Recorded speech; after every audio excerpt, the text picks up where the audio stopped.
Oh,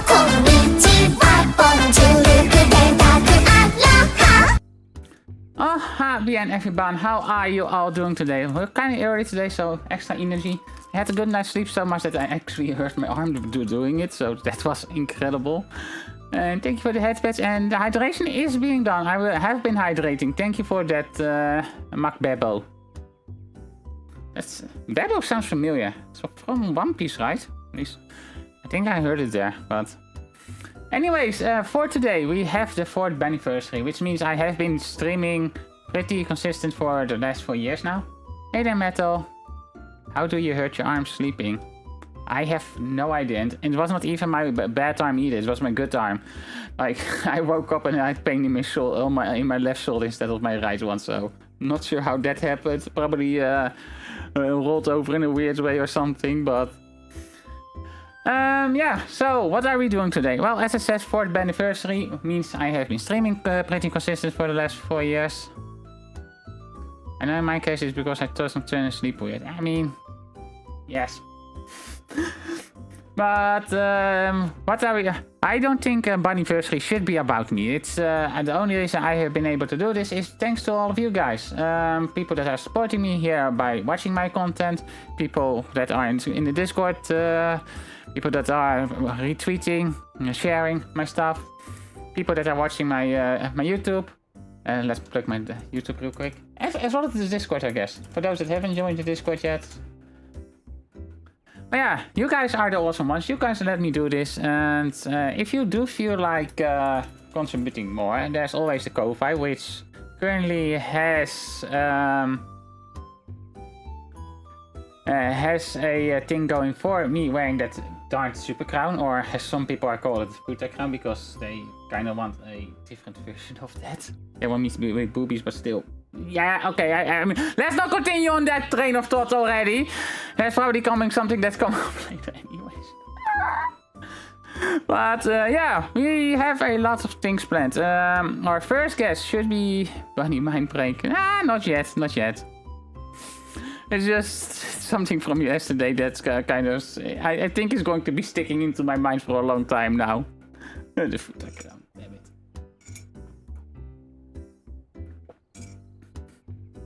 But yeah, our first guest will be coming up soon, I think. Let me send them a message as well. As I said, I will be...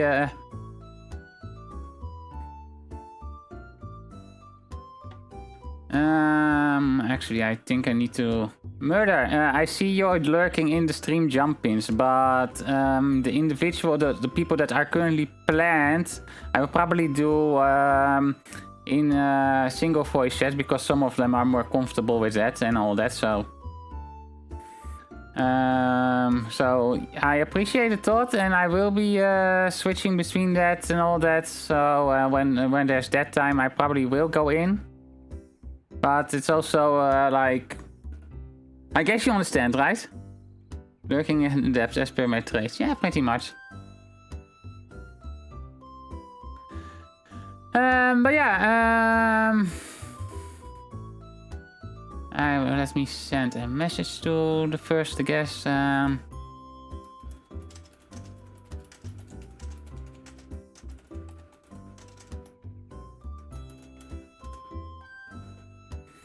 There we go. But yeah, I will let people showcase themselves a little bit with stuff. Some of them have actually stuff planned for me, or at least planned to do with me. Others are a bit more ambiguous in that regard, so... We'll see how things go today. I'm curious. So...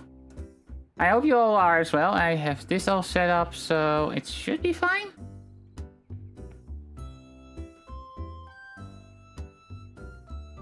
Oh no. Murder going oh, that generally means something. That's generally scary.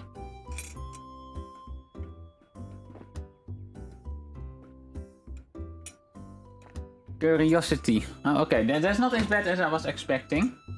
I was expecting worse.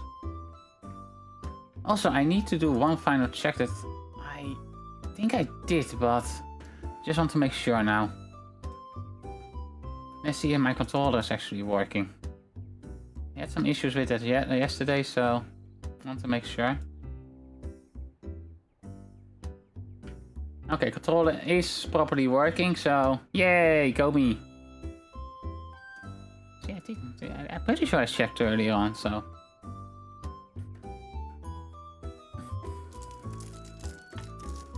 Oh yeah, our first. But murder, see, even the unexpected is not all. Like, I can expect the horrible unexpected thing that you can have, and then you'll be like, yeah, it's more like this. So yeah, I am going to have a little drink while we wait. So.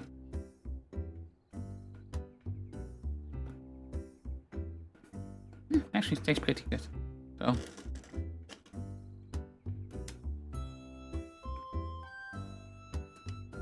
But the unexpected you expect is still expect. No. If I am like, okay, I'm not sure where this is going, but let's see. And you come completely out of left field with absolutely no reason. It's like, even then it's like you don't even come out of left field. Then you come, your left field became right field at that point. So you went that far left. And of course, there's also the out of context stuff you occasionally pull, where you like suddenly start on something, and I'm like, what? What are you talking about? And you're like, oh yeah, this and this. How did we get to that topic?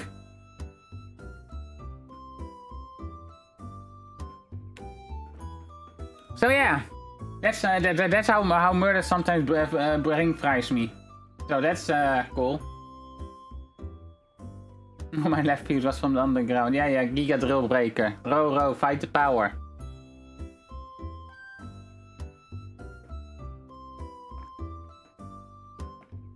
This is actually pretty good. Not sure if it's quite worth the money, but.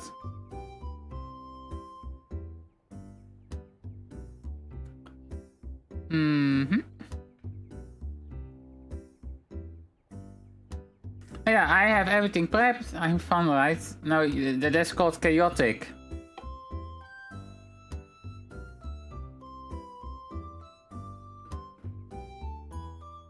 I have food prepped. I have so I can minimize the amount of time I have to take a break sometimes, because I just need to pull out the bag that I prepped and put it onto a plate. Chaos and fun are not mutually exclusive. True, but they're also not the same. So saying that, saying it like that is also kind of like, you know?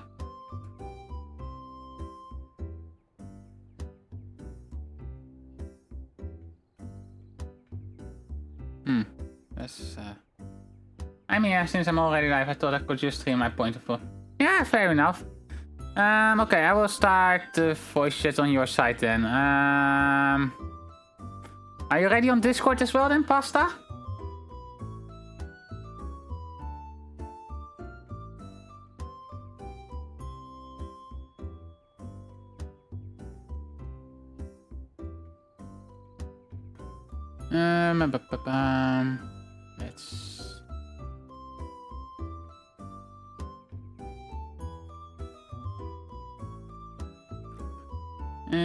Let's do this. You're not glitching out, am I? Wait, am I glitching out? How am I glitching out? Huh? Something wrong?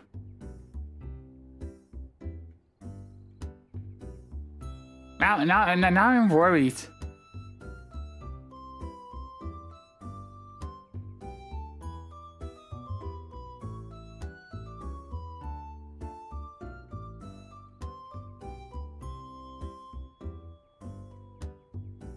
Okay, anyways, let's get this started, I guess.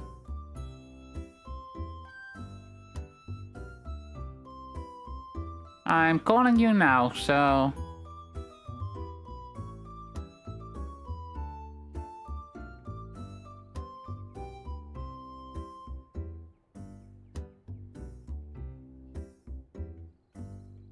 Maybe it was just Twitch being behind with the stream. That is absolutely possible. I mean, especially if you have your own stream up, it might sometimes happen like that. Oh, pick up the call, past!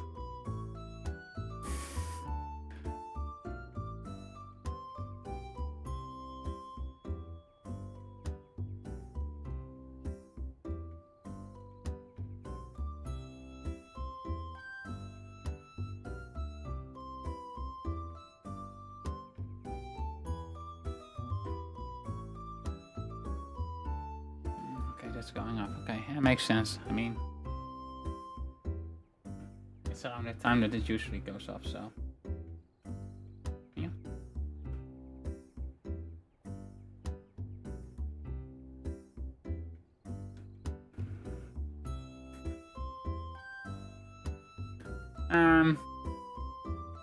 Pastrami.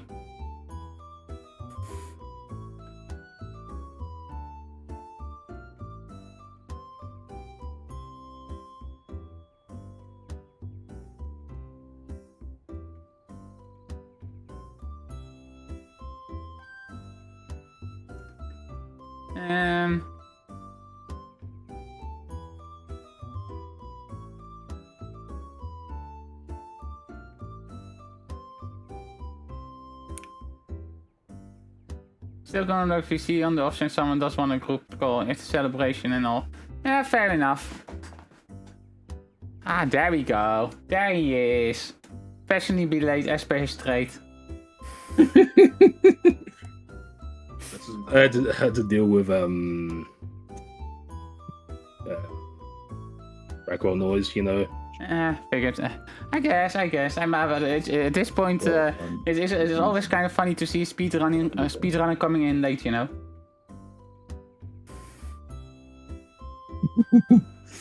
So, anyways, introduce yourself to the audience. All right. A boss A345. And what do you do generally on Twitch and all that?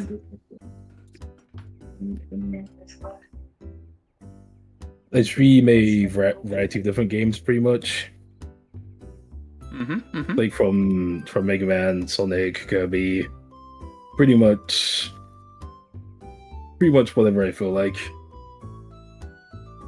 Like at the moment, I'm not on the schedule because I prefer the freedom, and also because I'm forgetful.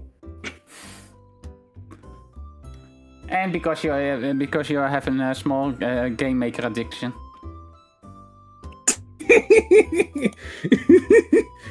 That is very true. I've basically. But yeah. Yeah, it'll pretty much explained it.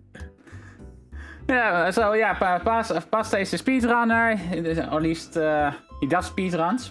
I'm not sure. Do you qualify yourself as speedrunner? Yeah, 100%. Okay, yeah, I mean, I don't want to assume and all that, so.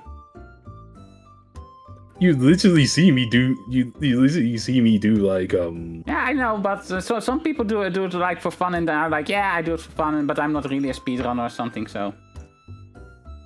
But that basically means you are. Like something as little as like going for like doing some like time attack to improve your time. You are basically a speedrunner at heart.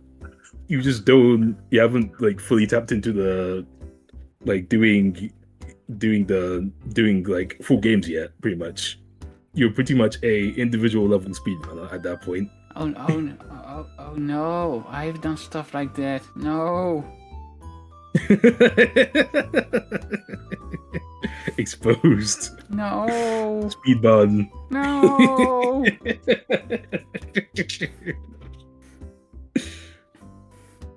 But yeah, but yeah, Pasta has been a frequent person on the stream. We have done some stuff together before, and well, I generally have fun with him. generally have fun. Mostly have fun with him. We have some difference of opinion sometimes, mostly in regards to Pokemon, it seems.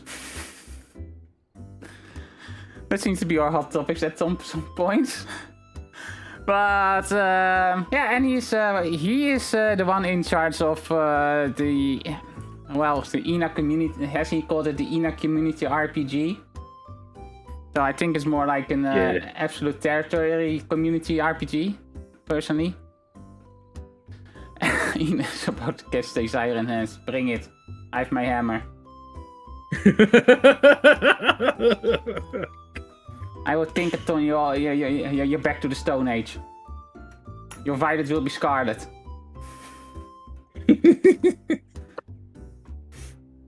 Well, that's one of the things, and he is also one of the affiliates over on the server. So I would say go check him out over at his channel at Pasta.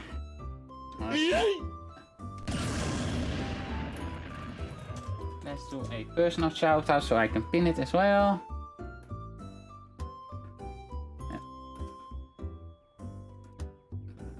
There we go. Murder, if I forget to pin something or tag someone, would you do that for me, please? Because I might be busy. So, Past, what do you have in store for me today?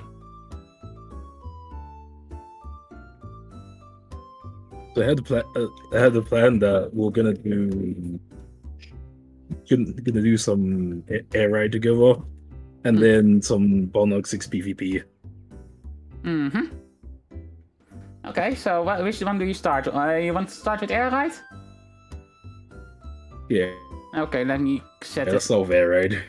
Okay, let me set up the third-party console real quick.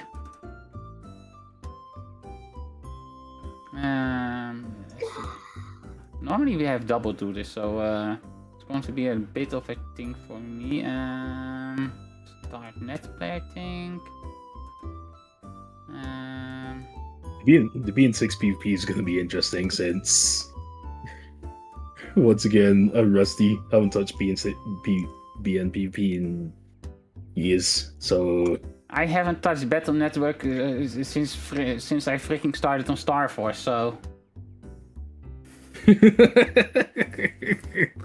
should YouTube Bunny to Mars. No. There we go. Zarataro. Miss me. Yeah, that is true. I have been consuming Baldock Lodge on the side. Even though I haven't been, like, directly playing the games themselves. Okay, let's see. I think I need to do it like this. Yeah, okay, don't show in server browser since we're doing it.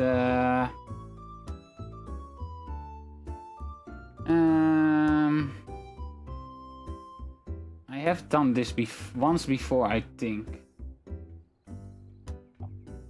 How does that work? No, I don't think. Right, I need to change my stream title.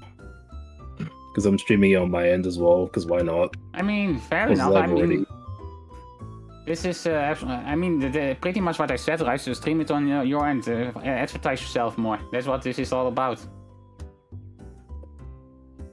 Okay, so... Okay, I know double usually sets up... Ah! Okay, that's one hit. I know double... Oh wait, yeah, Kirby air rides. So we said that. 2 out of 3 hits. God damn it. This is correct, this is correct. Normally...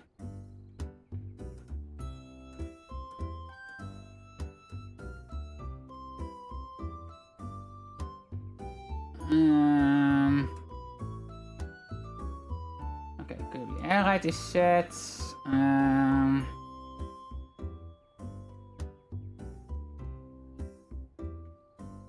Oh wait, I think alright, I need to do it like this. Okay. Let's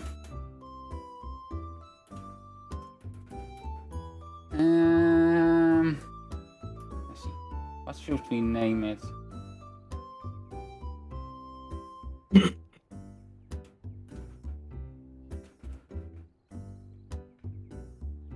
That's also freezing to change on the YouTube end. Oh wait, I can actually set it to the Europe server, right? Yeah. There we go. Kind of forgot that we are both on this side of the ocean.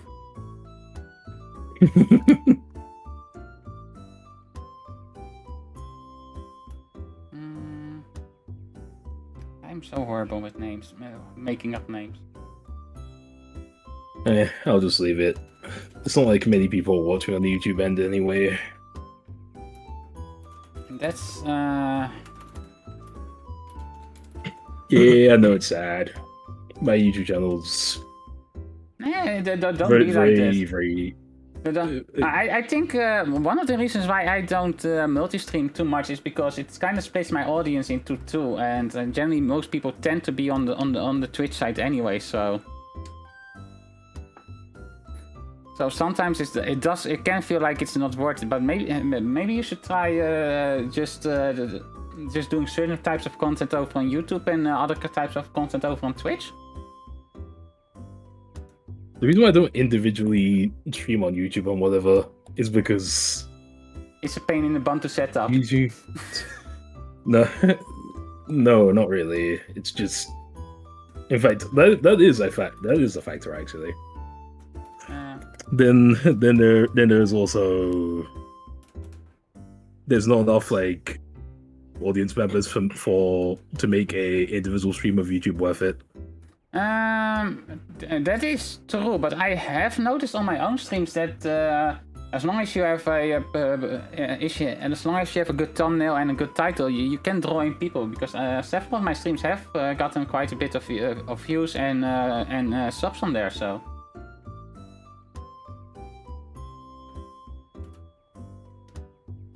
Okay, so host setup. Okay. I know. Go ahead. No, I was just going to say I will send you the name of the room and the password.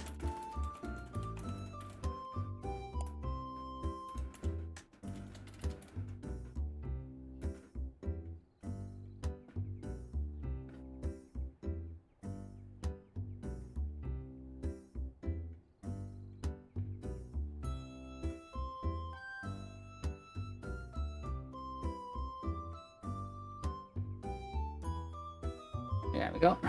Should be fine now, I guess. I think Double did set up the buffer. Then again, my PC is of course different than Double, so we probably have to see how high I have to set the buffer.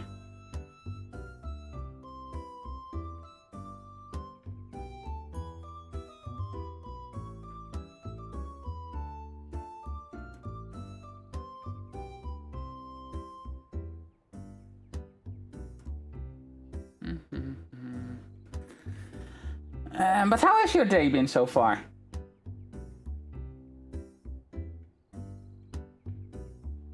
It's been good. Oh, that's good. That's good to hear. So like, finally getting the shuffler rolling made my day. Yeah, I saw you bully those Mavericks.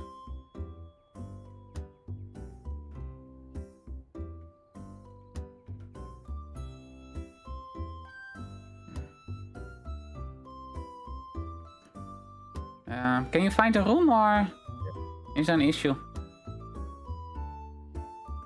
Yeah, how do I get to it again? Oh god damn it. You have to go through, what was it? Tools. Then browse netplay sessions. Yep. I have it set to the Europe servers or Europe region. And yeah, it does pop up for me right away there. There's only 3 servers in the Europe region, so. Oh, there we go. Found it. And well, you see the password, right? Yeah. I think you connected just now. Yeah, there we go. Okay. Oh wow, we have really low. We have really low ping at this moment, both of us. But this is going to be a different experience than playing with people from America. Definitely. The distance really makes a difference. Yeah, I mean, there is an entire ocean there and all that. So, did you get your license to play this online, or? Sorry, I had to make a joke about that. Couldn't resist.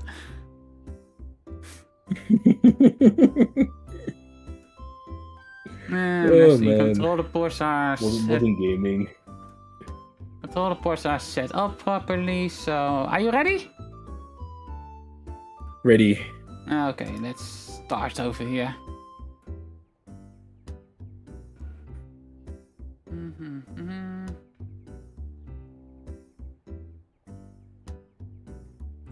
Everything working on your side? Yep. Okay, I just need to set up that the screen is working on my side as well, and then... Okay, I need to set up the game on my side now.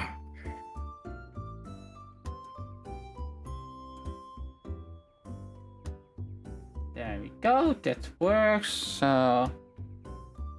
Let's get to the game screen. How's the lag for you? It's running fine. Okay. Okay, get these off IDs. Because I'm not on the shuffler anymore. Then... Wait, did I last time I played with that other controller? Because that would be an issue now.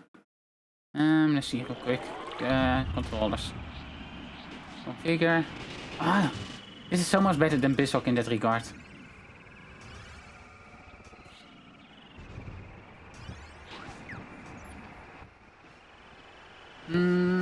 What is the layout for the... Alright.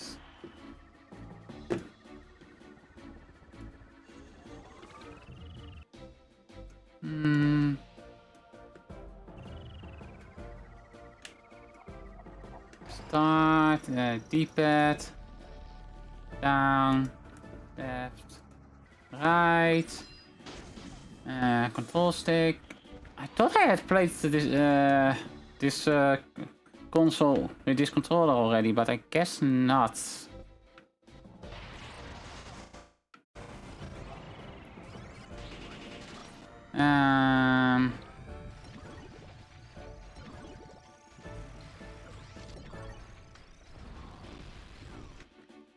Oh wait, that's probably better if I do this. Oh, I got it. This one. I thought I needed to set up audio, but I don't need to. If you have it set up previously, you probably don't have to. Depending how you've set it up, of course. No! God damn it. Because my setup is I'm using application audio instead of the usual. Because sometimes I just want like music from like specific places. Okay. And whatever. Yeah, I get it. I guess you want City Trial? Yep. Yeah, I figured as much. Okay, I'm here. Finally not lagging. Yay! Welcome, phone. Now, Hey, phone. Okay, there is a little bit of lag, so I will set the input delay and the buffer a little bit higher. While we're at it, we should guest star. Guest star? How does that work? The share chat. Yes, we're share chat.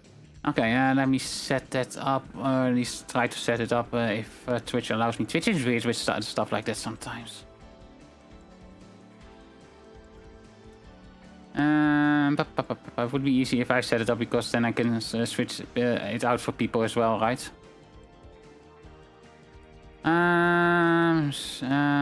Create a dashboard. Charity, streaming tools, stream together. There we go. Start streaming together. Guest star. And invite sent.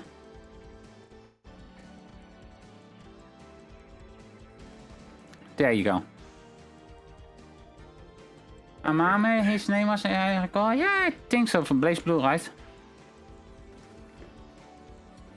Okay, with this buffer, it seems to have no lag at all. I guess it's start game, right? Yeah.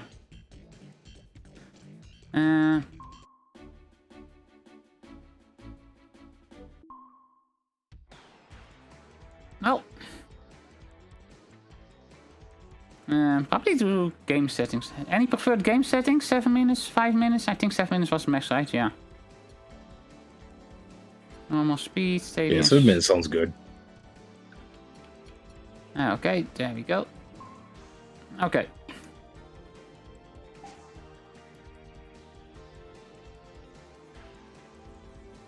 Wait, did I go too fast? It probably went too fast. Oh no.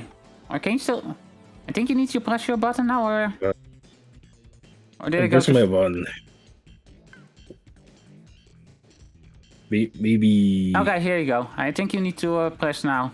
I think I went too fast there.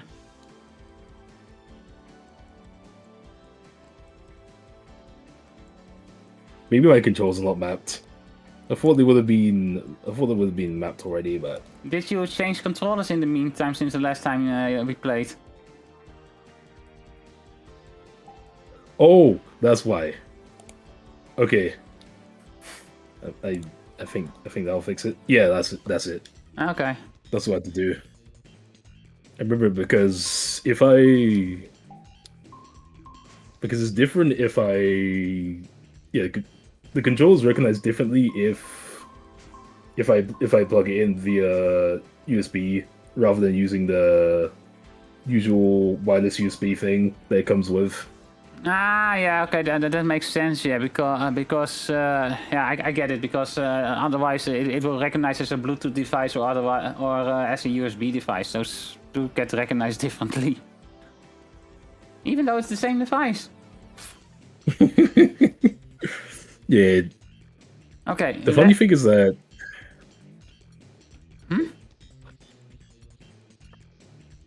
The funny thing is that it's with the GameCube where it does that, and not with when playing other games. Yeah, I know because the GameCube is really precise when it comes to seeing what controller you're using. That was my issue earlier as well. So, are you ready? Ready.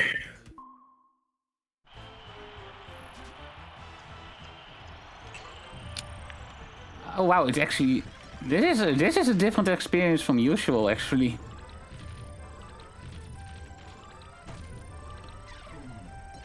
Yeah, this is definitely different. I think it would run smooth with just the two of us. Well, like, why not? Yeah, there's still a little bit sometimes, but that's also probably just the game trying to catch up.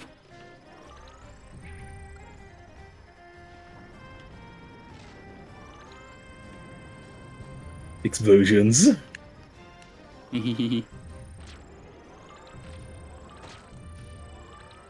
Happy bunny noises.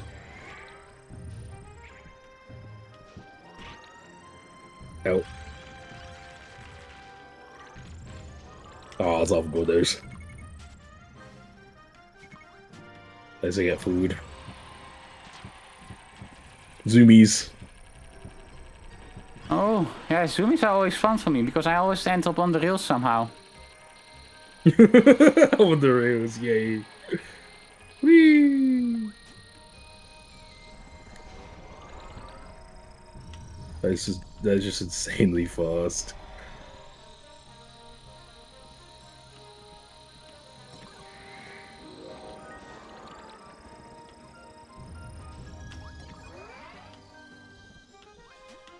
Yeah, I just switched to a different vehicle. Oh my goodness.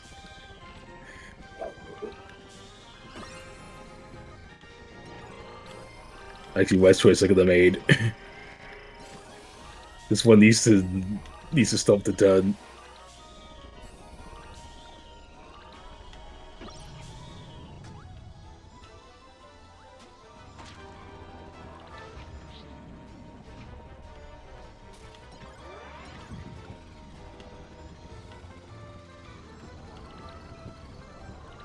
Oh my god, it's turning. So I bet since you picked this game, I bet you're excited for the upcoming game they are making with this, right? Yeah, of course. Like, I'm not one of those people who grew up with air ride and whatever. So, nostalgia, I don't have the nostalgia for it. But I know that it's fun, and that a sequel, and I'm hoping the sequel will deliver. Like, I'm happy for those who are happy, pretty much. I mean, new Kirby games generally tend to be pretty good. There are some. You occasionally have your dots in it, but I don't think there's any actual flat-out bad Kirby games so far as I know. Yeah, there isn't. Like, if there's a Kirby game that looks bad, then it's probably just meh. Right. Like, Speed Squad is on the meh side, and it's not bad. Yeah, I haven't really had a Kirby game that I actually flat-out hated playing, so... Okay, Superstar is still one of my favorites in that regard.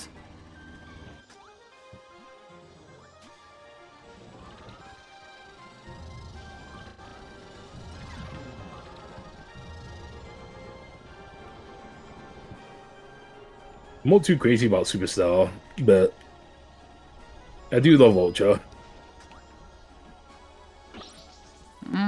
I don't know, I like Superstar because it also has some pretty decent co-op going for it. Considering it was a Super Nintendo game, so... Oh hey, Dynablade is here. Co-op's good, but the Go Amazing Mirror has the greatest Kirby co-op of all time. Yeah, that is true. I'm sad it's not as accessible as it should be. Yeah, I heard someone wanted to do a co-op with this, but... I just wanted 4 people. Like, that is why I mean, I think we have like... 4 people. Or at least 4 people that were up for it. Oh, there he goes. Like, I know we wouldn't be able to just set it up on the spot like this. So, I put it off, yeah. Yeah, I mean, that will be a bit harder to do on the spot, especially... But I also think... I think we should be able to do it sometime. Though I do think, considering I have played through Amazing Mirror, I think it is going to be probably one of those games that will be several streams. Definitely. Especially because my Hundo itch for Amazing Mirror is quite strong. Yeah, but it should be easy if you're playing with multiple people, because then you have a lot of the harder to get items are a lot easier if you have access to multiple abilities and all that. At least that's how I remember it, at least. The funny thing is that with Amazing Mirror 100%, I used to not like it, but then when I learned how the map actually works, Nice. then I actually started to love it. I was like, wait a minute, this room's not flashing. Does that mean I've got all the loot in it? And yes, that was it. It just took one spark of realization before the entire game 100% became fun for me. I mean, I had it as well when I played Amazing Mirror, so... I don't think I ever 100%ed it though, because some of the puzzles that came that were done in it were kind of hard to do by yourself. And I was like, do I really want to? But yeah, I would like to 100% it.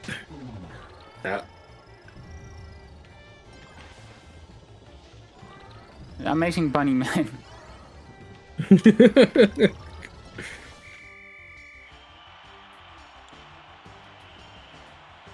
Yes, you are Zarataro. Oh no. In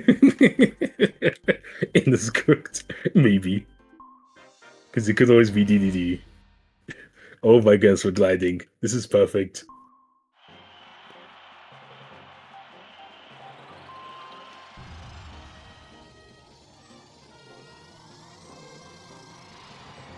Bonk! God damn it, I forgot to help back. I face planted that one hard. Whee! At least he's not even pressing anything.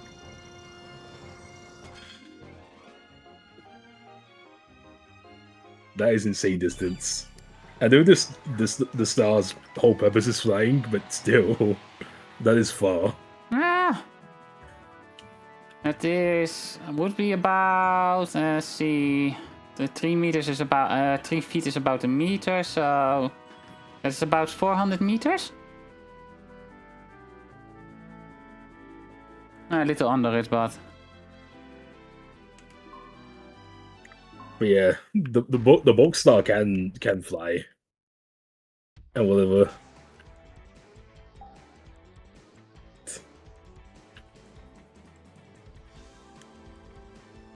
But because of how forgetful I am, I've forgotten. I think you just mash A button, and then you should fly with it infinitely. I found something fun. But I do wonder if it like loops forever and whatever, and keeps generating new terrain or whatever. Probably. Or is it like melee? Or is it like melee? Home run contest where there is an actual end to the generation. Oh wait, melee actually has an end to that. Oh, I did not know that. Yeah, it does. It's broken. Then again, makes sense considering it was on the GameCube and all that, and GameCube was kind of limited console for its time even, so.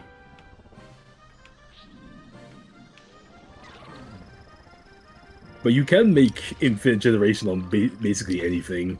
Yeah. You just need to get rid of the terrain that's like far away from the player.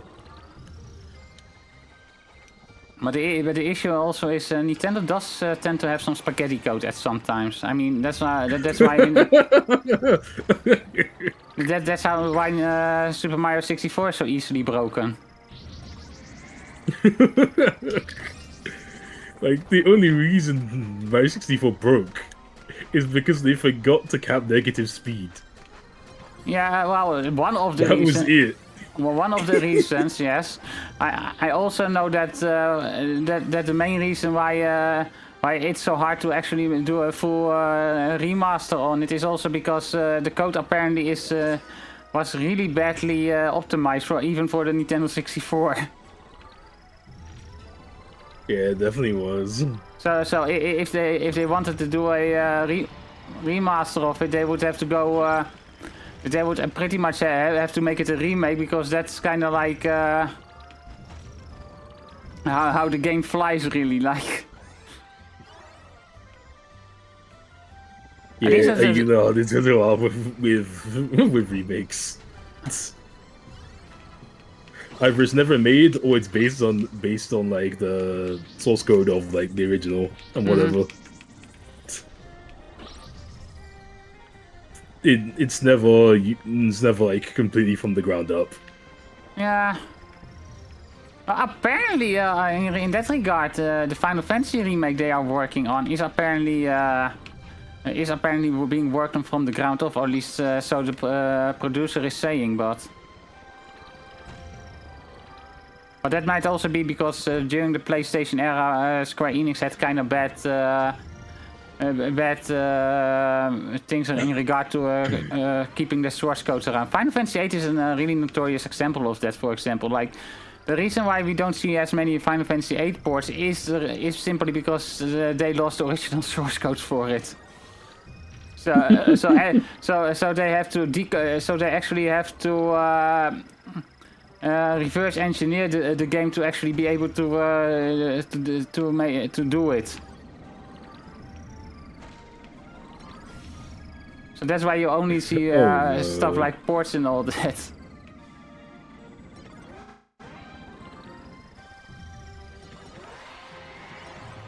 Big shame. Like companies need to grab a tighter hold of their source code, just in case they want to make a remaster for a quick buck. Yeah, but the thing is, the remasters and stuff were not really a thing back in the PlayStation 1 era. So you saw some ports, but not really. Ooh, to Greenpeace, Pog.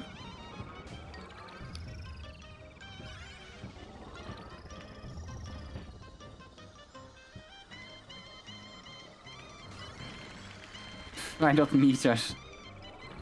Right.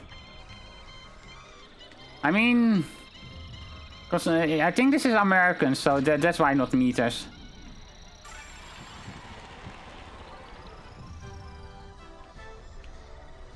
Yeah. This is angry Kirby.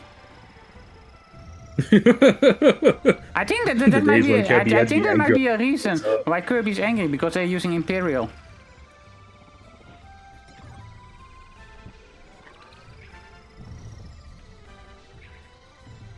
Yeah, I have had to learn to adapt to Americans' way of the American versions of some words and whatever.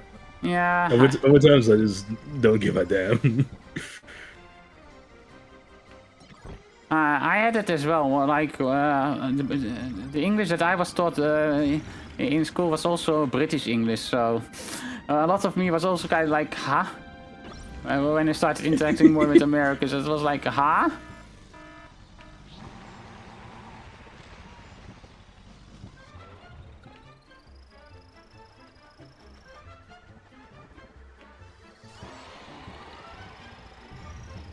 I really cannot remember Imperial measurements. I mean, I really doubt there's any person that honestly can at this point.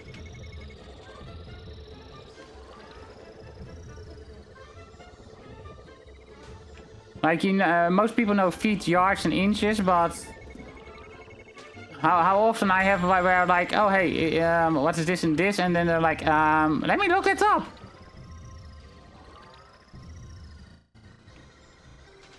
Yeah, but America has to be America, you know.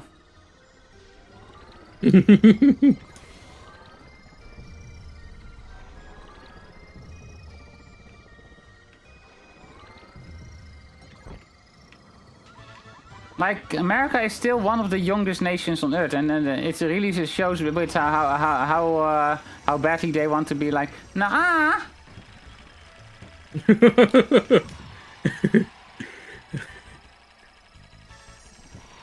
I mean, most of the other nations that are younger than America are pretty much nations that's split off from other nations, or at least like the Balkan nations or the Central European nations. My cat is 2 bananas long. Are those South American bananas or East Asian bananas? Because that matters. Alright, a race. Let's go. You actually be racing. Yes, Supersonic Racing. Wait, wrong game.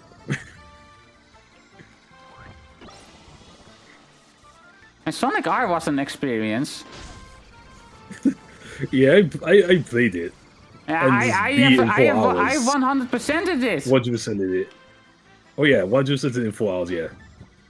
That's what I did. One stream. and just never touched the game again after that. I was like, yeah, that's it. A friend of mine had the PC version for it, and at some point he was done with it and gave it to me. I think I might still have the disc around. Oh my goodness, these shortcuts.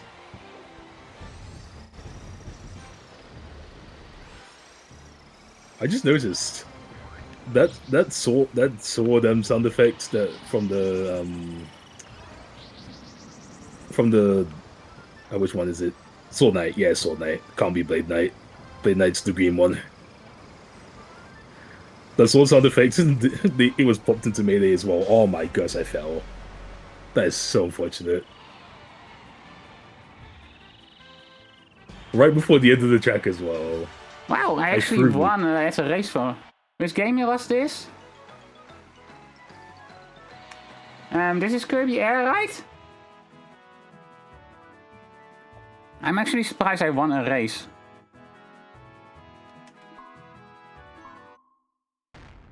Yeah, Kirby Air Ride and melee share sound effects, I guess. But it makes sense. Bakaban, what? You asked what thing? The game you were talking about. Oh, Sonic R.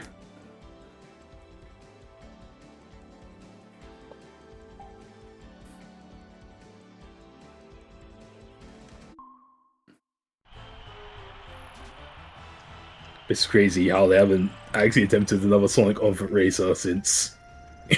I mean, you now have some. Like, sure, R wasn't the best showing. It wasn't the best like appetizer game before waiting for the inevitable for Sonic Extreme, which never came. But they could have at least tried again. It does bother me that some of the older Sonic ideas that they tried and that didn't work out. They didn't go for a second try. I think the main issue with that is mostly because of how companies really think they can. Like, I think Sonic R came about because Mario Kart, and especially Mario Kart 64, were pretty popular at the time, and they were like, oh, we can do that for Sonic. And then when it didn't go the way they planned, it was kind of like, well, let's not do that for Sonic again. And they kind of stuck to that belief of like, why should we try if it didn't work the first time? And you see that a lot these days as well, considering where certain franchises try to go with the Fortnite formula or the Overwatch formula, and then when it doesn't work out, they are like, okay, let's not do that again. And simply because they fail at understanding why it is a success in the first place. True. It's especially bothersome when the demand for it again is literally high. Yeah. Like, people would kill for a Sonic RPG these days, honestly. They would, but it's also just simply because, as I said, and I think now with the more fleshed out cast and all that they have, it should be really easy, especially with some of the time travel shenanigans as well. They have pretty much work pretty well into everything. Like, it's almost the default stable at this point, time travel in Sonic.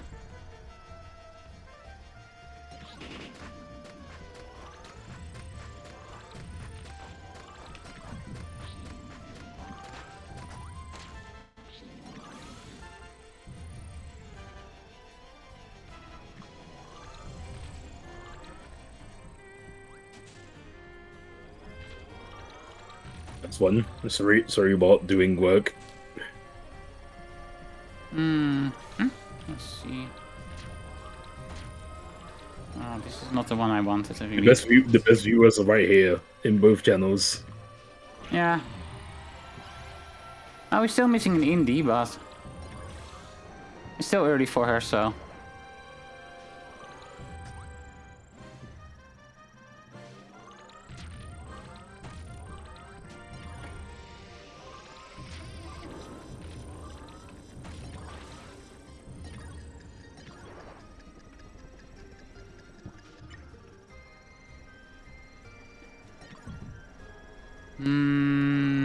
Let's see.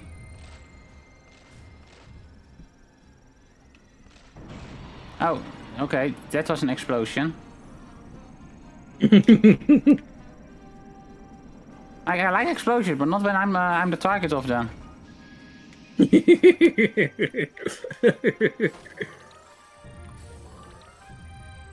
Mega flare. Yeah. Mega flare is cool. I think I can do a mega flare on my own if I use my hammer in the right way.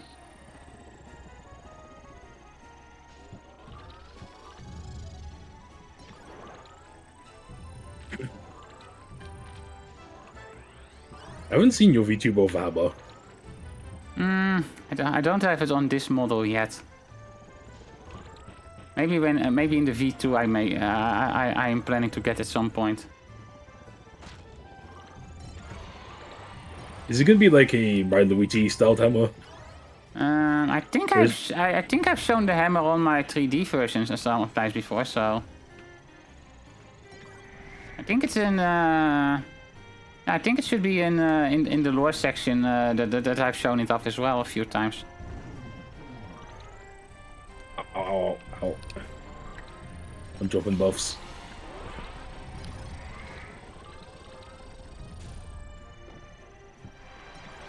I should stay away from the volcano. I mean, you don't have to if you don't want to. You can stay there.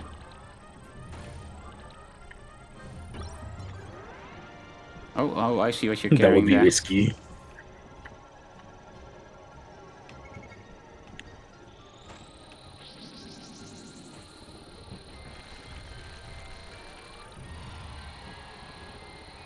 Take these rails.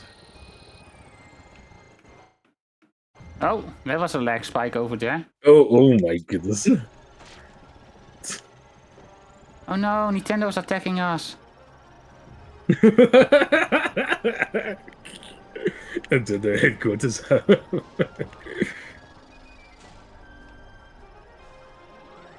Nintendo invading the Squid Stream. Maybe. You never know. It'd be crazy if Nintendo actually had that power. I mean, well, honestly, I To think like directly invade the stream. Yeah. Instead of just giving you a warning and giving you a warning or whatever. Cantina pick off his preferred Bloodborne weapon. I think I know exactly what one you're talking about, but I think you've shown it off before.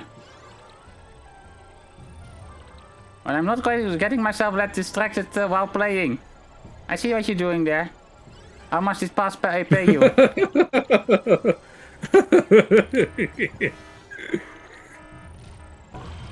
Oh! Zoomies! Zoomies for everyone!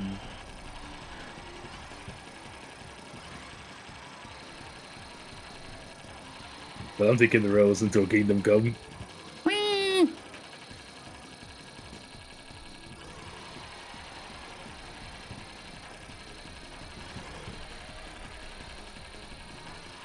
I do really hope Riders has like multiple maps to go on. I think they will realize that, considering he pays me 500,000 spaghettios. Like City Child's gonna be in the remake is gonna be it's gonna be very important because that's the game mode people like the most from the original. But also making Top Ride actually a lot more interesting and not boring to look at would be nice. Mm-hmm. And of course, more race tracks in the racing mode. And make sure the new tracks add to it. I mean, considering Sakurai is involved, I do think it will be pretty good. Sakurai generally knows what he's doing. I can understand the case of those who oh, you were fast. Who know that Sakurai referencing the modern Kirby games. Sakurai doesn't like the modern Kirby games that much. I mean, Sakurai, I've subbed to Sakurai's own channel where he does the whole thing about game development, and where he really seems passionate about it. He really likes to do the things. It's just So I do think, generally speaking, it will be generally good games if he is involved and has the freedom to do stuff. And considering how successful his games have been, I think Nintendo is letting him do the stuff the way he wants to. That is one thing that Nintendo does seem to really excel at, just letting people do whatever they want as long as it's within the Nintendo guidelines, really. Yeah, that is really nice. I do have to say, I think we have a little bit of time. Did you still want to do Tango, or did you want to do one more match here?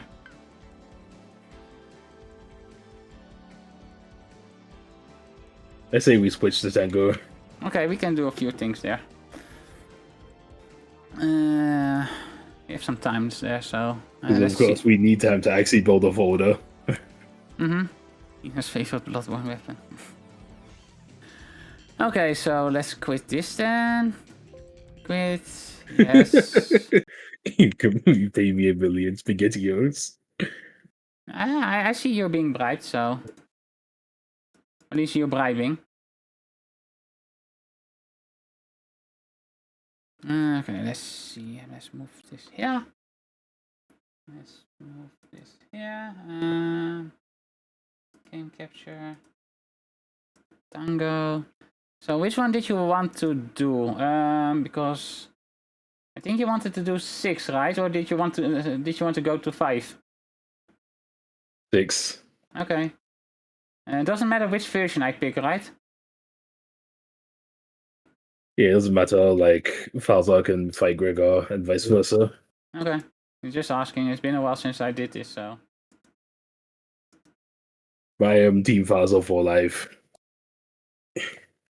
I mean, Falzar has the... air boots are really... air shoes are really powerful to have, so...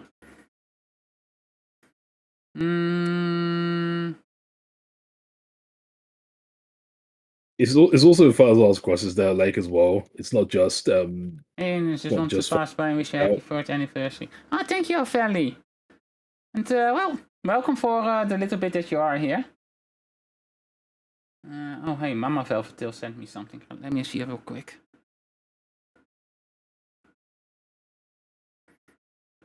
Okay, let me find Tango.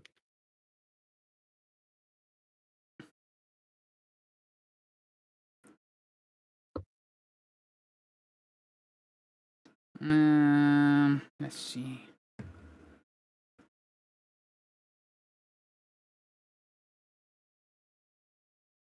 King Hammer. We'll see you, Ban. Okay, Ophelia, have a good day. Thank you for coming by.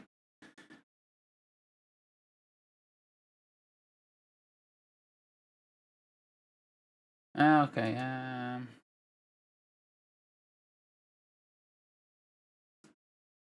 I think I will just go with the folder we have here, because that might just be the one that I used last time anyway, so... Oh. We have some time, we have an ad break right now, so... you can set the stuff up. Tango, open up. Oh wow, it's being a problem on your side?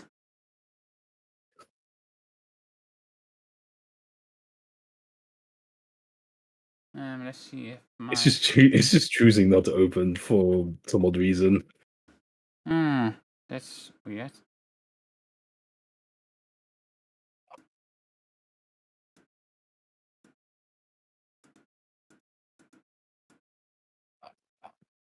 I need to make sure my controls are also right, considering I have been switching controls lately, so...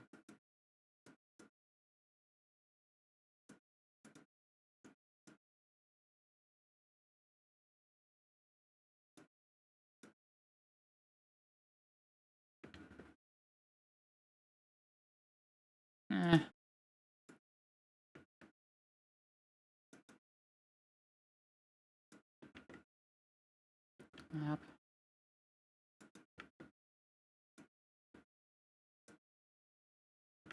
Oh, minus this one.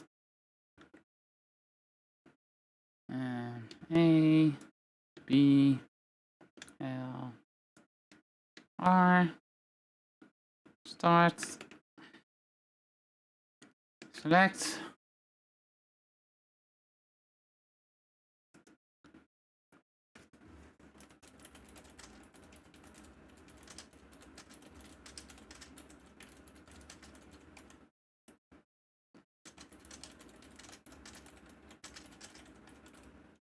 Yeah, this is gonna be fun. I'm gonna bully the man. Yeah, I think we can do like one thing because the next guest is already saying, "Oh, I'm ready whenever you are." So I think we went too hard on right there. Yeah, I should go for like 5-minute matches instead of 7-minute matches. I did not. I mean, I didn't either. So Yeah, I did not consider that.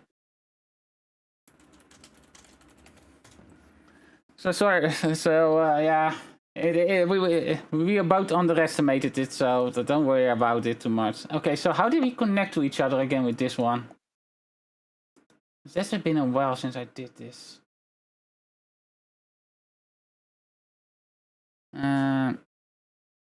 Generate random code. So oh wait, link code. Generate. Yeah, you generate a code. Then we copy this. I will send it to you then.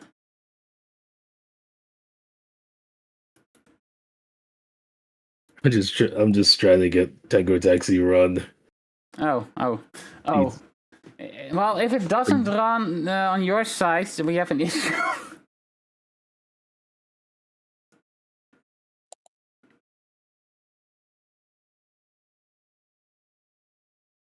Okay, I will put that in already.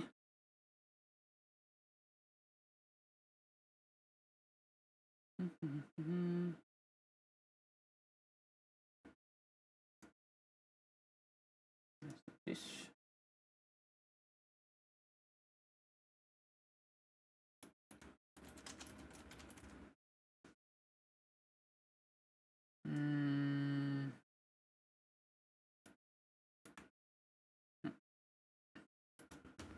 Any success yet, or?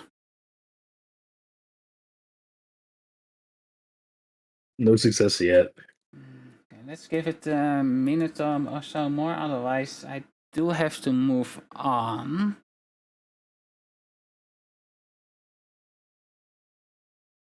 Like I'd honestly be fine if we can't do it.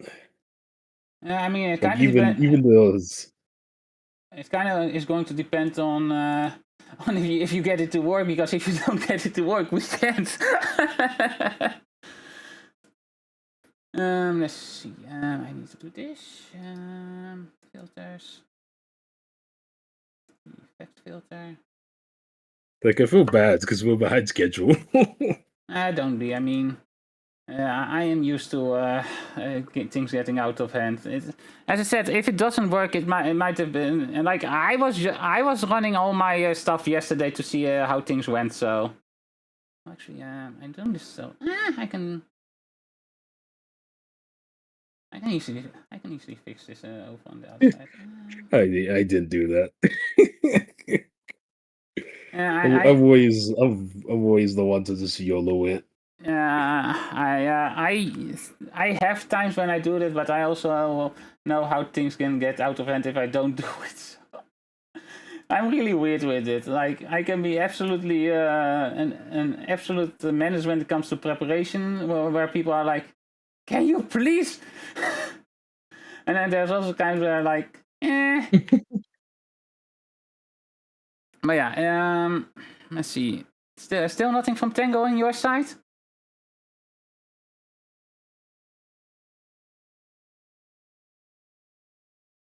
It's still not opening for me.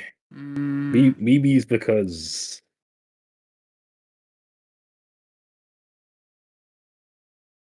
Hold on a second. Where is it? Got that set up. I literally don't see the files anywhere. Oh, you didn't. Oh no.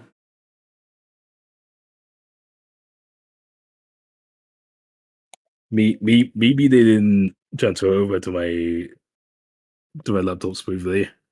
I guess. Oh no. I can send them to you later, I guess, but because I think the ones that I had were ones that someone is doing fireworks. That's fun. Yeah. But definitely I have the most recent version. The Yeah. version is not the issue here. No, I think yeah. I think it's just your phone. I don't know what's going on then. Oh, it's Tifa. Nice. I guess I will just move on then, because if it's not like it's been almost 10 minutes now since we tried. I'm sorry, Pass. Oh no. It's just a shortcut. There's nothing else here. Oh, it didn't Yeah, install just right. move on. Okay, I thank you for being here. Everyone, go give Pass a follow. His link is still up there, and well, you know what he's about? Speedrunning games, mostly platformers and Battle Network. I think, right?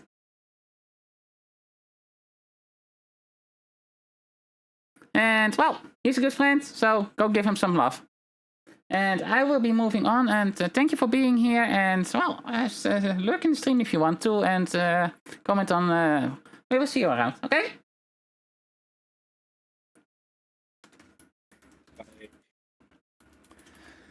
Let's see.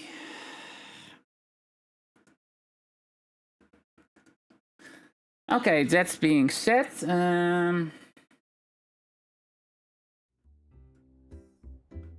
moving on to our next guest.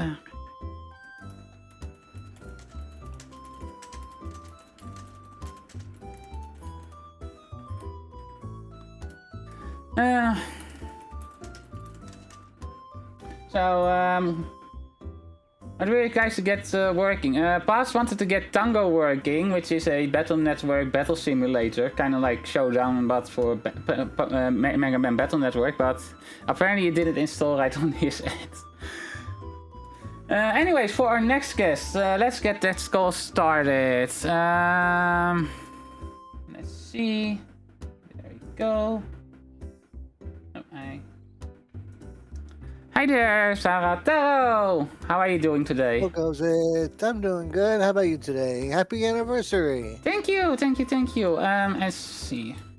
Let's give you the shout out so that I can pin it. It's just Zarataro, right? Yep, just Zarataro. Okay, let's see. There we go. If it wants to, there we go. I can pin Hello it. everyone, I am Hamter time. Yeah, introduce yourself a little bit. Tell the audience what you do in your streams and what you are most known for. Sure, I am Zarataro, the lovable VTubing Ham. I play a lot of games.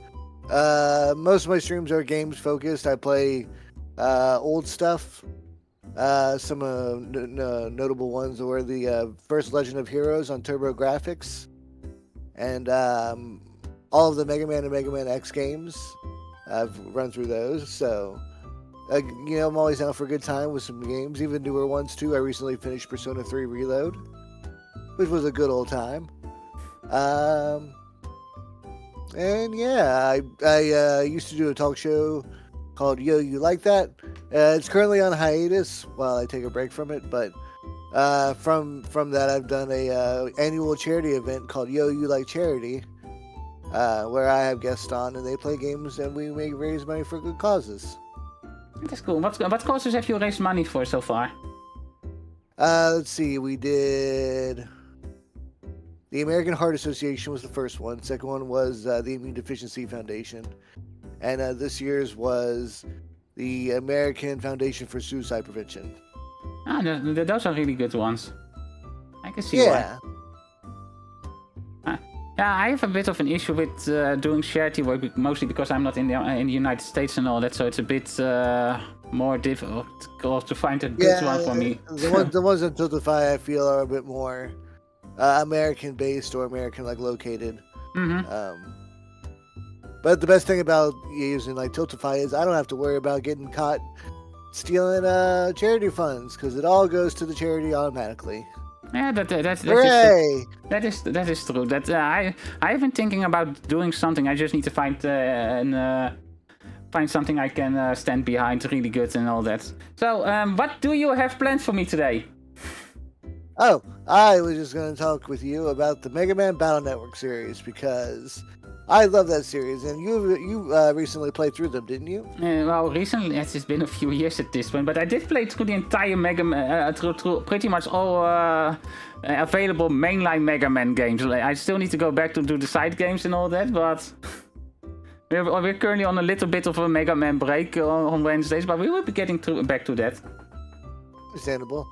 But yeah, no, I love the EXE series, the Battle Networks, and so I thought it would be fun to talk with you about them.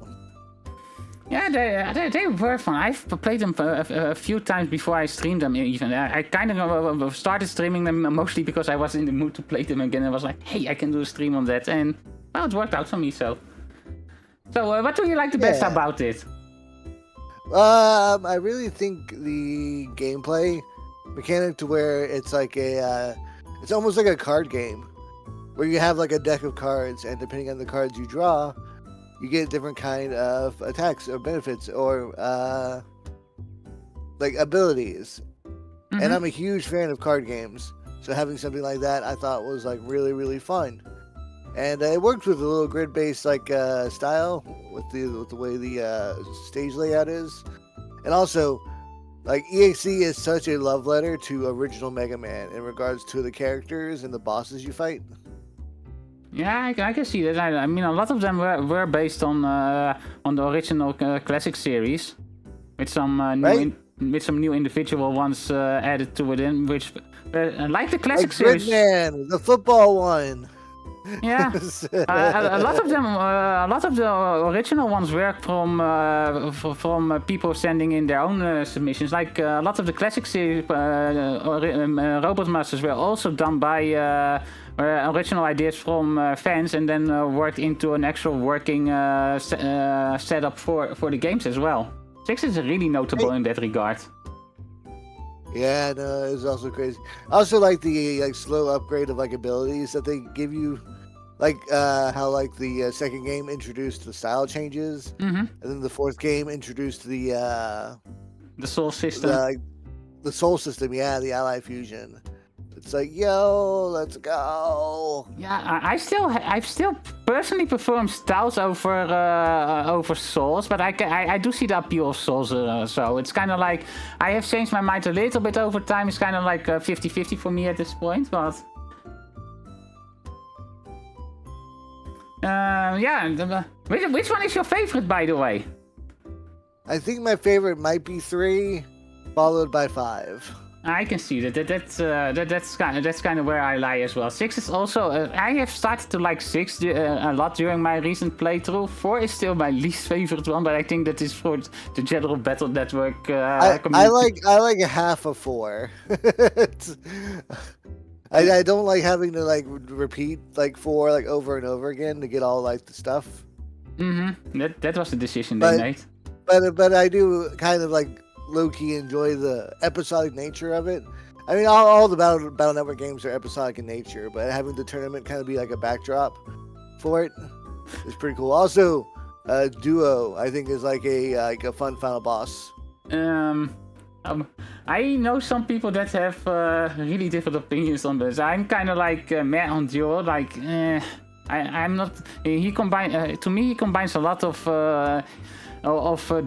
issues that the previous bosses were kind of minor in, and Duo combines them all in a single boss, really. And it's kind of like. So I'm a bit hesitant on that one, but I know some people that are absolutely hate Duo. And let's see, Murdercarp says you like the half where there's actually a bloody game. It could be I like Mega Man 8, so the fact that they brought Duo in for that was like super duper cool to me. I mean, kind of like when they brought in Colonel and Iris from the X series. I'm like, oh, this is such a great cameo, and then they're also like so important to the story in 6. They introduced Colonel in 5, and you're like, oh shit, this is the way we're going. Let's do it. And then Battle Network 6 is like, oh yeah, no, we're like antivirus Navis, and you're like, oh snap. Yeah, and then there's also not many people play that, but network transmission, including Zero. Yeah, that's how I love network transmission. It's a lot of fun. You have to grind a bit to get like the best experience out of it, but that one's also like a really fun game. Yeah, I did get to the good ending of that time. one, so that was an experience. And then Irons went and Iris. God damn it, murder. Were you able to fight base? Oh, I didn't get that far. I didn't do most of the post-game stuff, but I did get that we managed to get Zero on the good side. Yeah, good job. But the Battle Network series is something that is. When I was still a little bunny, I did start with Battle Network 1 and actually got through the games as they were released as well. So, yeah.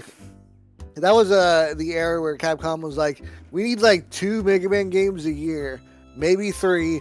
We're not sure. Get them out there. I think considering because you had the Zero series going on at the same time, and then Mega Man and Base came out, and we had Battle Network and the X series was still going, I think. Yep, Battle Network X series was in between the 7 and 8 era, and then there's also the spin-offs for the Battle Network, the Network Transmission, Battleship Challenge. There was the one we didn't get here in the States, the 4.5. Mm-hmm. The real battle operation. Yeah, that one has. No, wait. That was the one remaster that had some Star Force stuff in it that we also never got. The first one on DS got a remaster with a Time Man chapter added in the middle. The cool thing about that one is you got the map on the top screen, so you can kind of see where you're going. Because I don't know about you, but the first Battle Network game is so easy to get lost in. Yeah. I think the main issue with that was because the entire main internet pretty much looked all the same in terms of aesthetics, and they changed that in 2 already, with each area actually looking different. Yeah. And actually being called different as well. That also really helped, that you actually know what area you were in. Agreed. One big improvement for big games. Yeah. Mega Man X, your favorite series, Murder Corps? You know what? I love the X series too. It's probably my favorite as well. It's getting a comic series starting this fall, so maybe September, October. Oh, who is doing it? Let me see. They just announced it like 4 or 5 days ago. So, Mega Man X comic writer. Because I think Archie had it before. Archie had the original rights, but now IDW, I think, is taking over. And they also got the rights to the older comics, too. So yeah, and IDW was also doing the Sonic stuff, right? Yeah, IDW does the Sonic stuff. It does the Ninja Turtles. I don't think it does Power Rangers. I can't remember offhand. Let's see. So Daniel Arsenault, also known online as Proto Man, is going to write Mega Man X. No, that's Udon Entertainment. It's Udon. It's not Oh wait, no, or is it Udon that's taking over? Maybe I'm confused. Let me see. I mean, Udon does a lot of the Capcom stuff anyway, so they probably are involved in one way or another. Okay, yeah, it's Udon doing it, not IDW. So, okay. But still, we're getting the Mega Man X comic series by. It sounds like someone who's done or has like a good grasp of like the lore and the story and stuff. Yeah, I as I said, Udon does a lot of Capcom stuff, so I think he actually is also part of Capcom in regards to character designs for a lot of their games as well. So yeah, so that's interesting. So hopefully that's nice. I would like if Ian Flynn could come back and do some more Mega Man comics. He did a good job characterizing all the different like robot masters with their own like personalities. Yeah, that I've seen some of that. That's it's really interesting. That's the whole Robot Masters having more personality to them. Already, or at least the Mavericks already started a little bit in how the introductions went in X1, and then by X4 when you actually had them talk to Zero or X, you really saw that they actually each had their own personality, which was you have to kind of just sort of like create your own story with like X1 through 3, but then like once you get to X4 and you're realizing that the Mavericks have been like, you know, paying attention and stuff has been like interconnecting, and like X5 you get characters that are like, yeah, you killed Storm Eagle in 1, so I'm not going to listen to you. It's like, oh shit, someone's got a grudge. That's what I wanted to. I think in that regard, X is probably one of my favorite series as well. When it comes to Mega Man, like when it comes to story-wise, Battle Network is fun, but story-wise, you can see what demographic they were aiming at with it. So. Oh yeah, no, it's definitely like your Beyblade, your Duel Masters, your Metabots style of like Saturday morning cartoon. Though I do have to say, 3 had some pretty adult themes in it, especially when it comes to the hospital section and all that. Oh yeah, that is true. There's sometimes it gets pretty dark, but overall they try and like lighten it up in the end. Yeah. Where it's like, yeah, don't worry, just you use the Super Soaker on the stove to cool it off, and that way Mega Man can go through the digital world easier. Yeah, pretty much. Or like the Bubbleman section in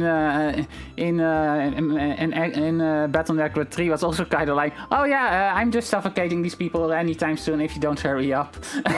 Yeah, you know, no big deal. Yeah. Bubbleman's such a joke. I kind of want the Mega Man X remakes when it's co-op. Zero could be playable in most of them. Yeah, but he also dies in most of them. So. That's rough. Although that is the way I play X3. Yeah. If you kill Vile, you get like a mini boss in the Doppler stages where Zero will not die, but he'll get injured and be like, "All right, X, take my saber." And then the saber is like the best weapon in the game. It deals like half a life bar to everything. Yeah, every boss. It's also one of the best weapons against Sigma 3 as well. Final Form. Yeah, that Sigma fight sucks. I eventually got it in like the last time I was playing it in like 3 or 4 times because I managed to get out.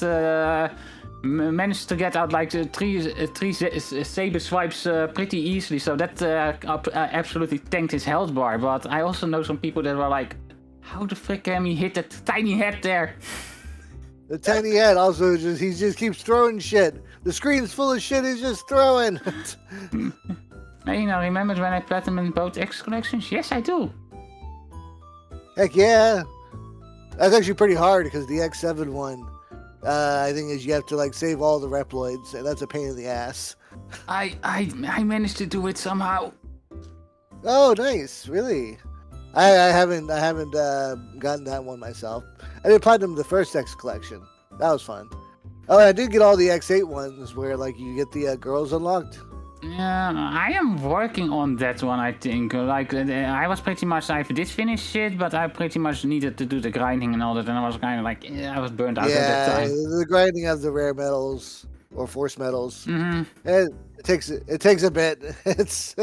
I had a method for it, but it was also kind of like, I could get about 5,000 of them, but you need so much.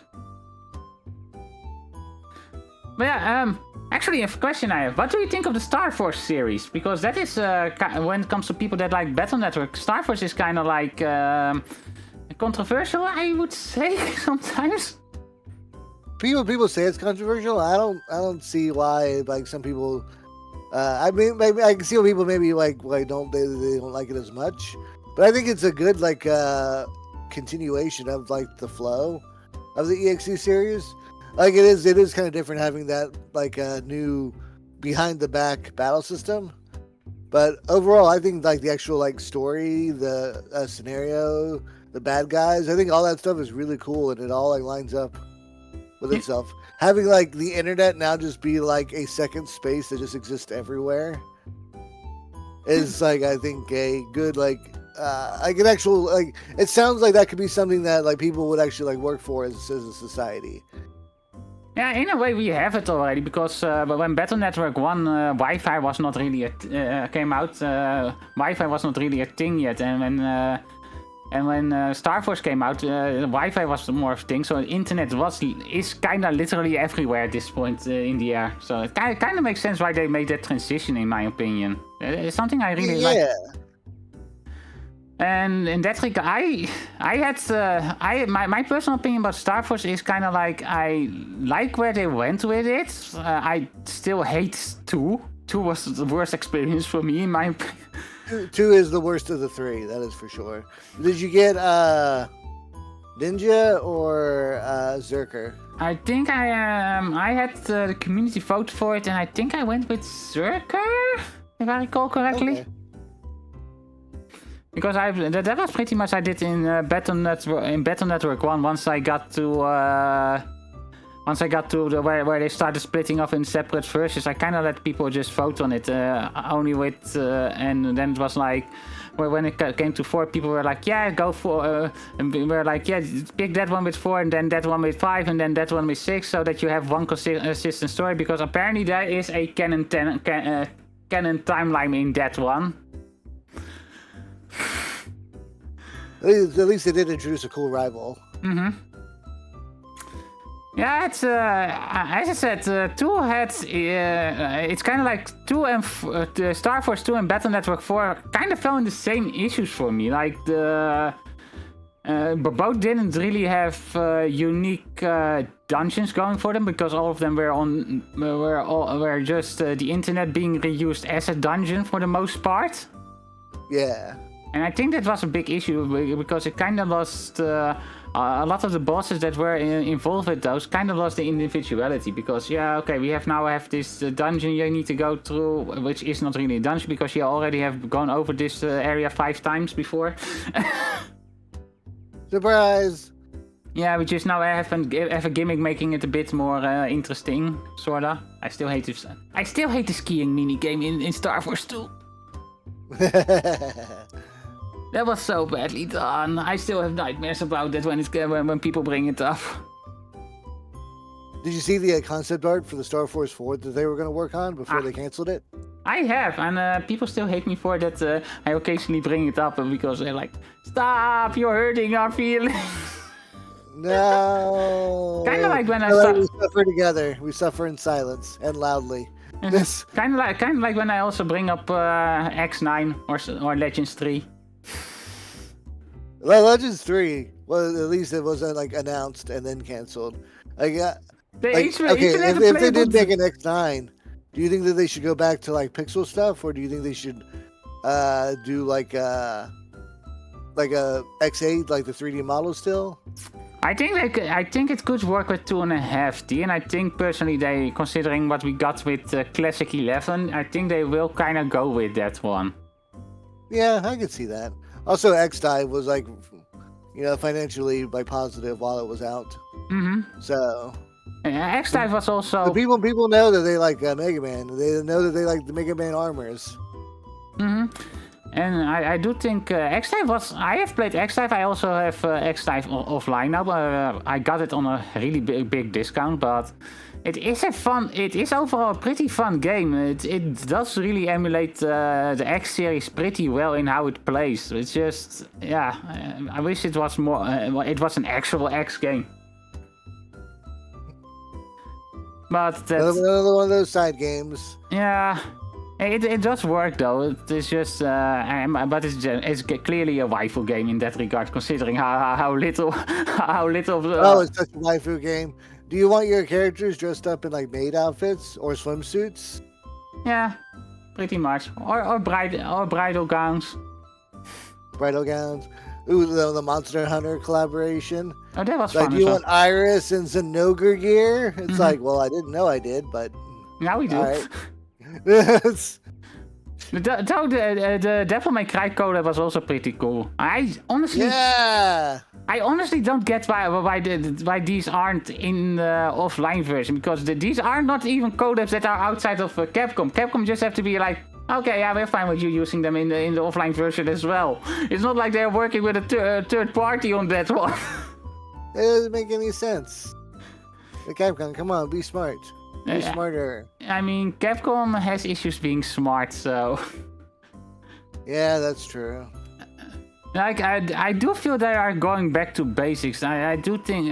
I have talked about that before on the channel as well. I think a lot of the issues they had in around 2010 and all that had to do with Inafune getting a bit too big of an influence on the entire company as a whole, because he had some ideas when it came to game development that Capcom really adapted into and didn't really resonate with the audience overall, I feel like. Yeah, his idea of like the Americanization of game design is the future. It was actually it's almost like the complete opposite of what made Capcom as good as they were. Yeah, And Capcom had their own unique style, and they stepped away from that one. And that is, I think that is the thing that really hurt, especially the Mega Man series overall.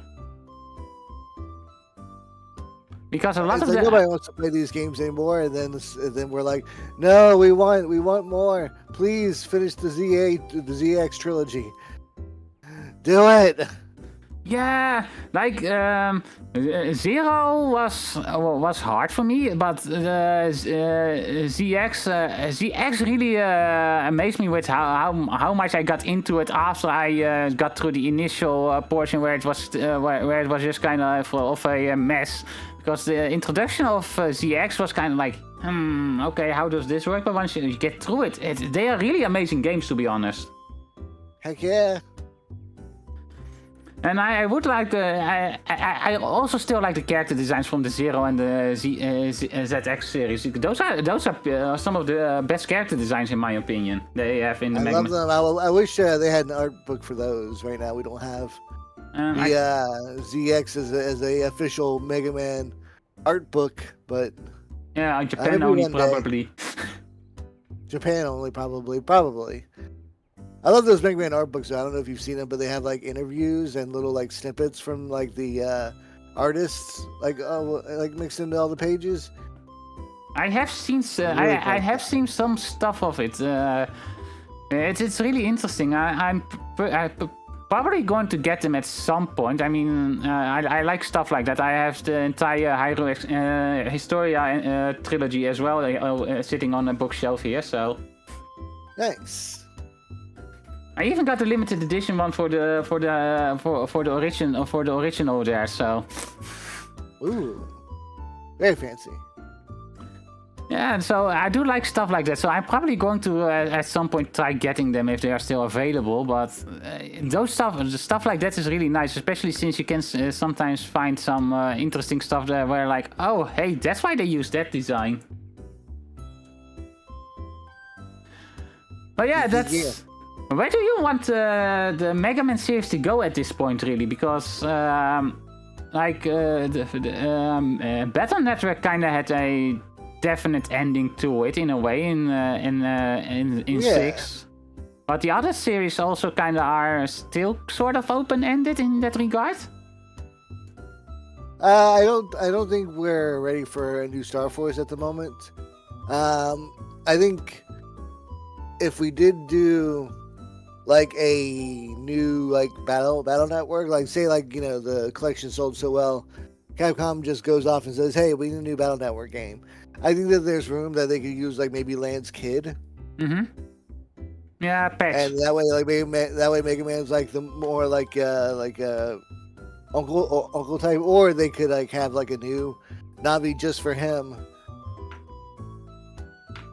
I maybe call him Rock. I don't know, Rock Man.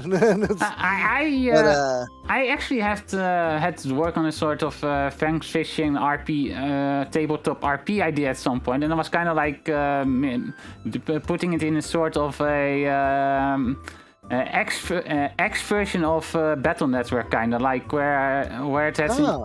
Where it's kind of involved that patch Lance Kid was using X.exe. Yeah, you can do something like that, like, and then like the Zero virus could come back and then be like remade as like a Yeah, Or be like reborn. That with, is like, a kind new of that's kind of what design. I worked in as well, because I had it split up in two separate versions, and one of them was followed patch then, and the other one I had another kid named CL who took a command of zero.exe after he was reformed from his virus state. Yeah. Yeah, I think something like that would be really cool. I mean, it'd be, a fun little nod. You could probably get 3 games out of a story like that, I want to say. You could have an actual version as well, then, I guess. Yeah. Like, Legends 3, I imagine if, like, Legends 3 ever did get made, like, technology has advanced so well that you could actually, like, make, like, a really, like, smooth and fun one.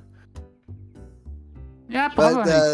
I don't think they know what they would even, like, make it, like, what they would even do. Where clearly what you do is you do like a Kingdom Hearts 2 or a Metal Gear Solid 2, and as you play as like the new character, and then bam, you unlock Mega Man. You get him back from the moon. And now you're playing as Mega Man, and you can switch out to the other character for like a different kind of like, not like stealth, but like different kind of like infiltration missions. If I recall, Ina had the 4 Guardians as nephews too. Yeah. Pretty much, they were. I had them in the story I had set up. They were kind of like special enforcers of the officials, if I recall correctly. Were dealing with bigger threats. Colonel and Iris also returned after they had been reformatted, and they were kind of in a role where Colonel was doing Colonel stuff, being the main battle unit. Well, Iris was more of a healer, support for the network and all that. I had ideas for it. Still need to work it out further, probably at some point. But I also had some character designs going for it. Yeah, I like that. That's actually like really like smart and like good using the kind of like the way Battle Network used like Mega Man.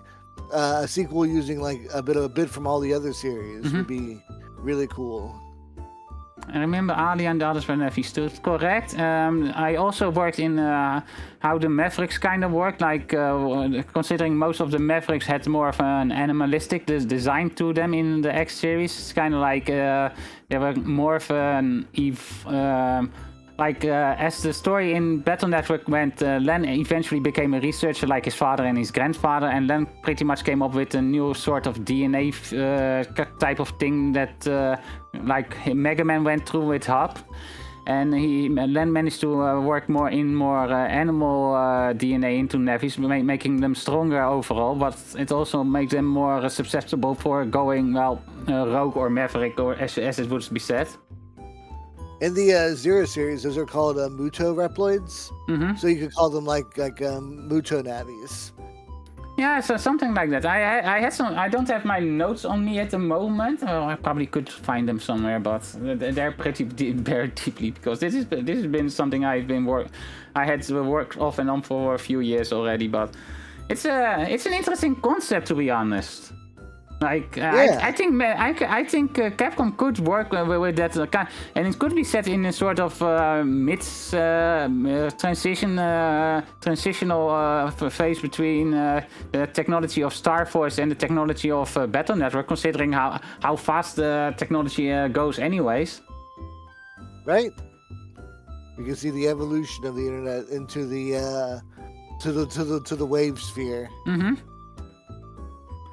So Capcom, but yeah, Murder mentioned it earlier, where he was like the Elf Wars that were mentioned in Zero. This would also be a really cool setting for in the other universe.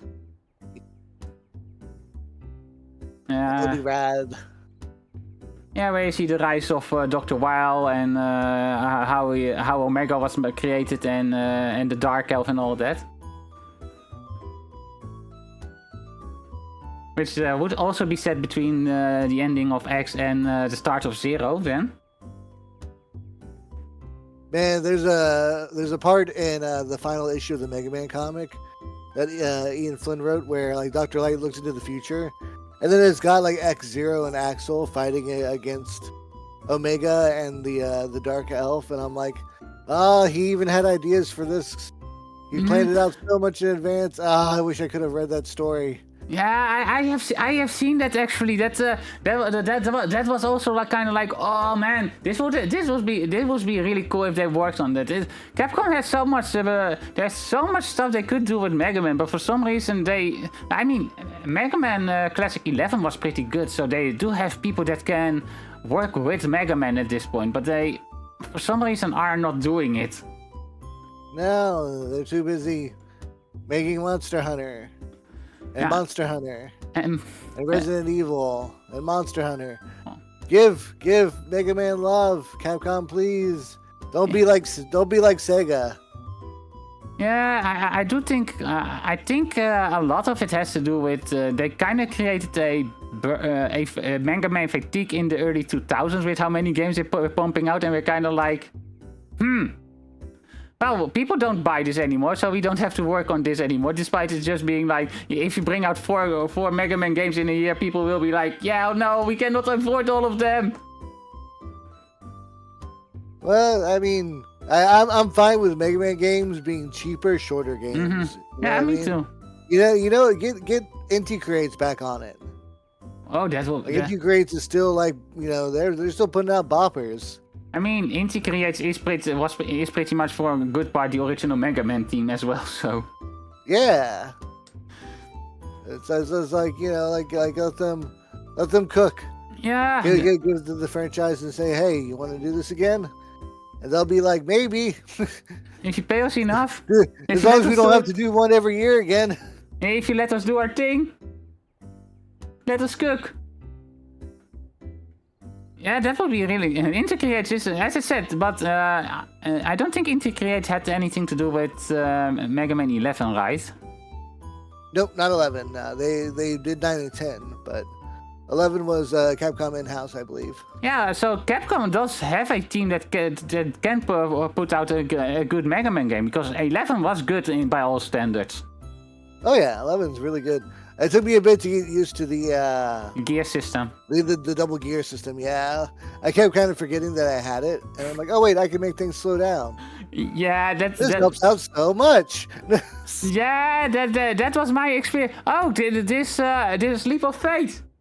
This is going really far. Oh wait, I can slow it down. I don't have to fall at light speed. Yeah, it was really so. They do have the talent to make more Mega Man games in house even. And for some reason, yeah, I know the reason. Monster Hunter is just selling really well. And that's cool and all, but you know, they have all these other franchises, and they always like do these like collabs, like Street Fighter is like, hey, here are costumes from all of these other Capcom franchises. Don't you love them? Mm-hmm. It's like, yes, we do. Make more games with them. Yeah. I would stitch on serious crime for like a Breath of Fire, like a new one or like a collection, just like. Oh! Now you've set a title that is going to set Murder Carp off there. You know what? You like Breath of Fire? Yo. You know what the worst part is about Breath of Fire? Capcom has released something of it on Steam. The OST collection. Yeah, that's so weird. They have the soundtrack on there, but not like anything. Like, what was it? GOG just recently got Breath of Fire 4 out for PC. That's cool and all, but it's also like super out of like left field. Oh, I haven't even heard about that one. Capcom working. Yeah, no, it's like kind of like a stealth release. Yeah, that's and then they can later complain. Oh yeah, it didn't sell well enough. We don't do the others. So well, they don't like them. Or be like, oh, it sold well. Well, we'll do like some costumes. Yeah, that's Monster Hunter. My personal this might be tin for your head theory here. I will fully admit it, but I personally think one of the main issues is that. Like the games they are really going hard into, like Street Fighter, Monster Hunter, and all that. Those can have really easy stuff like DLC and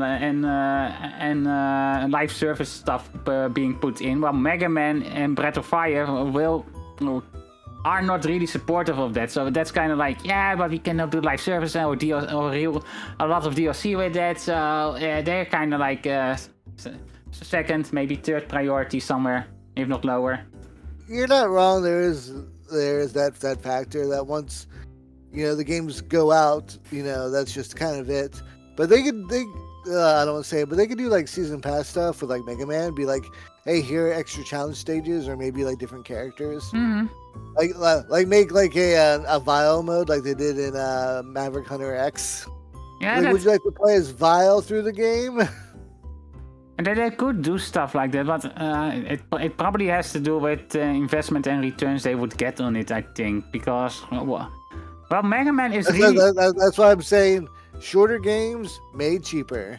Yeah, and that's why I also think that if they would do it, they would go to for the platformers. They would probably go with the 2.5D stuff, because that's overall easier to make than sprites and all that. Yes, definitely. So I wouldn't. Much easier, and you could do it on like Unreal Engine. Mm-hmm. And people have pretty much mastered Unreal Engine at this point. Yeah, until Unreal Engine comes out with a new update and everything breaks. And then everything breaks. Let's go. PlayStation 3 era all over again. Yeah. But as I said, I think Capcom itself, by itself, has a lot of untapped potential. Mega Man Souls-like is still a desire. I mean, that could work for something. I could see that in a way work. They're making that hardcore Pac-Man Souls-like. Oh, whatever the heck it's called. I am looking forward to that one. That really tickled my fancy, because it's Metroidvania-like with some Souls-like elements to it, and I'm all in there for that. I played the Ender series recently, or at least both of the games. I played Ender Magnolia last year and Ender Lily in March, I think. And they are, Metroid, they can really be good. So like Hollow Knight is probably one of the more famous examples of that, with Metroidvania with Souls elements to them. But I think that could work for the Pac-Man one. Really looks good. But I think that Mega Man also could pull off something like that. Oh, for sure. I remember when Lost Planet came out, like the idea behind the engine. Mm-hmm. Was like, let's make a game that like Mega Man Legends could like work off of. Yeah, the development of Legends 3 was just sad though, because Capcom, I think a lot of it is because corporate greed took over midway. Because if you bring out a beta for people like, oh hey, you can help us beta test, but you have to pay for it, it's kind of like, you're kind of missing the point there, Capcom. Oh man, did they miss the point? Of course, it's not like they really learned, or Infinite really learned his lesson. The Red Ash Kickstarter, mm-hmm. And just the disaster that was. Yeah, it's like it's a Legends type game, but it's also an anime. But we need your money. Here, look, you can walk down this hallway and kick the can. Doesn't that remind you of Mega Man Legends? I don't even know if did the Red Ash ever even get like funded. Like, I don't even know like what happened. Don't know. I don't think it was, because the moment Red Ash came out, it was also kind of like Mighty Number 9 also had some controversy in that regard, because he was starting up the Red Ash Kickstarter while Mighty Number 9 was still in development after the successful. Oh, that's right. Yeah, everyone was like, release the first thing.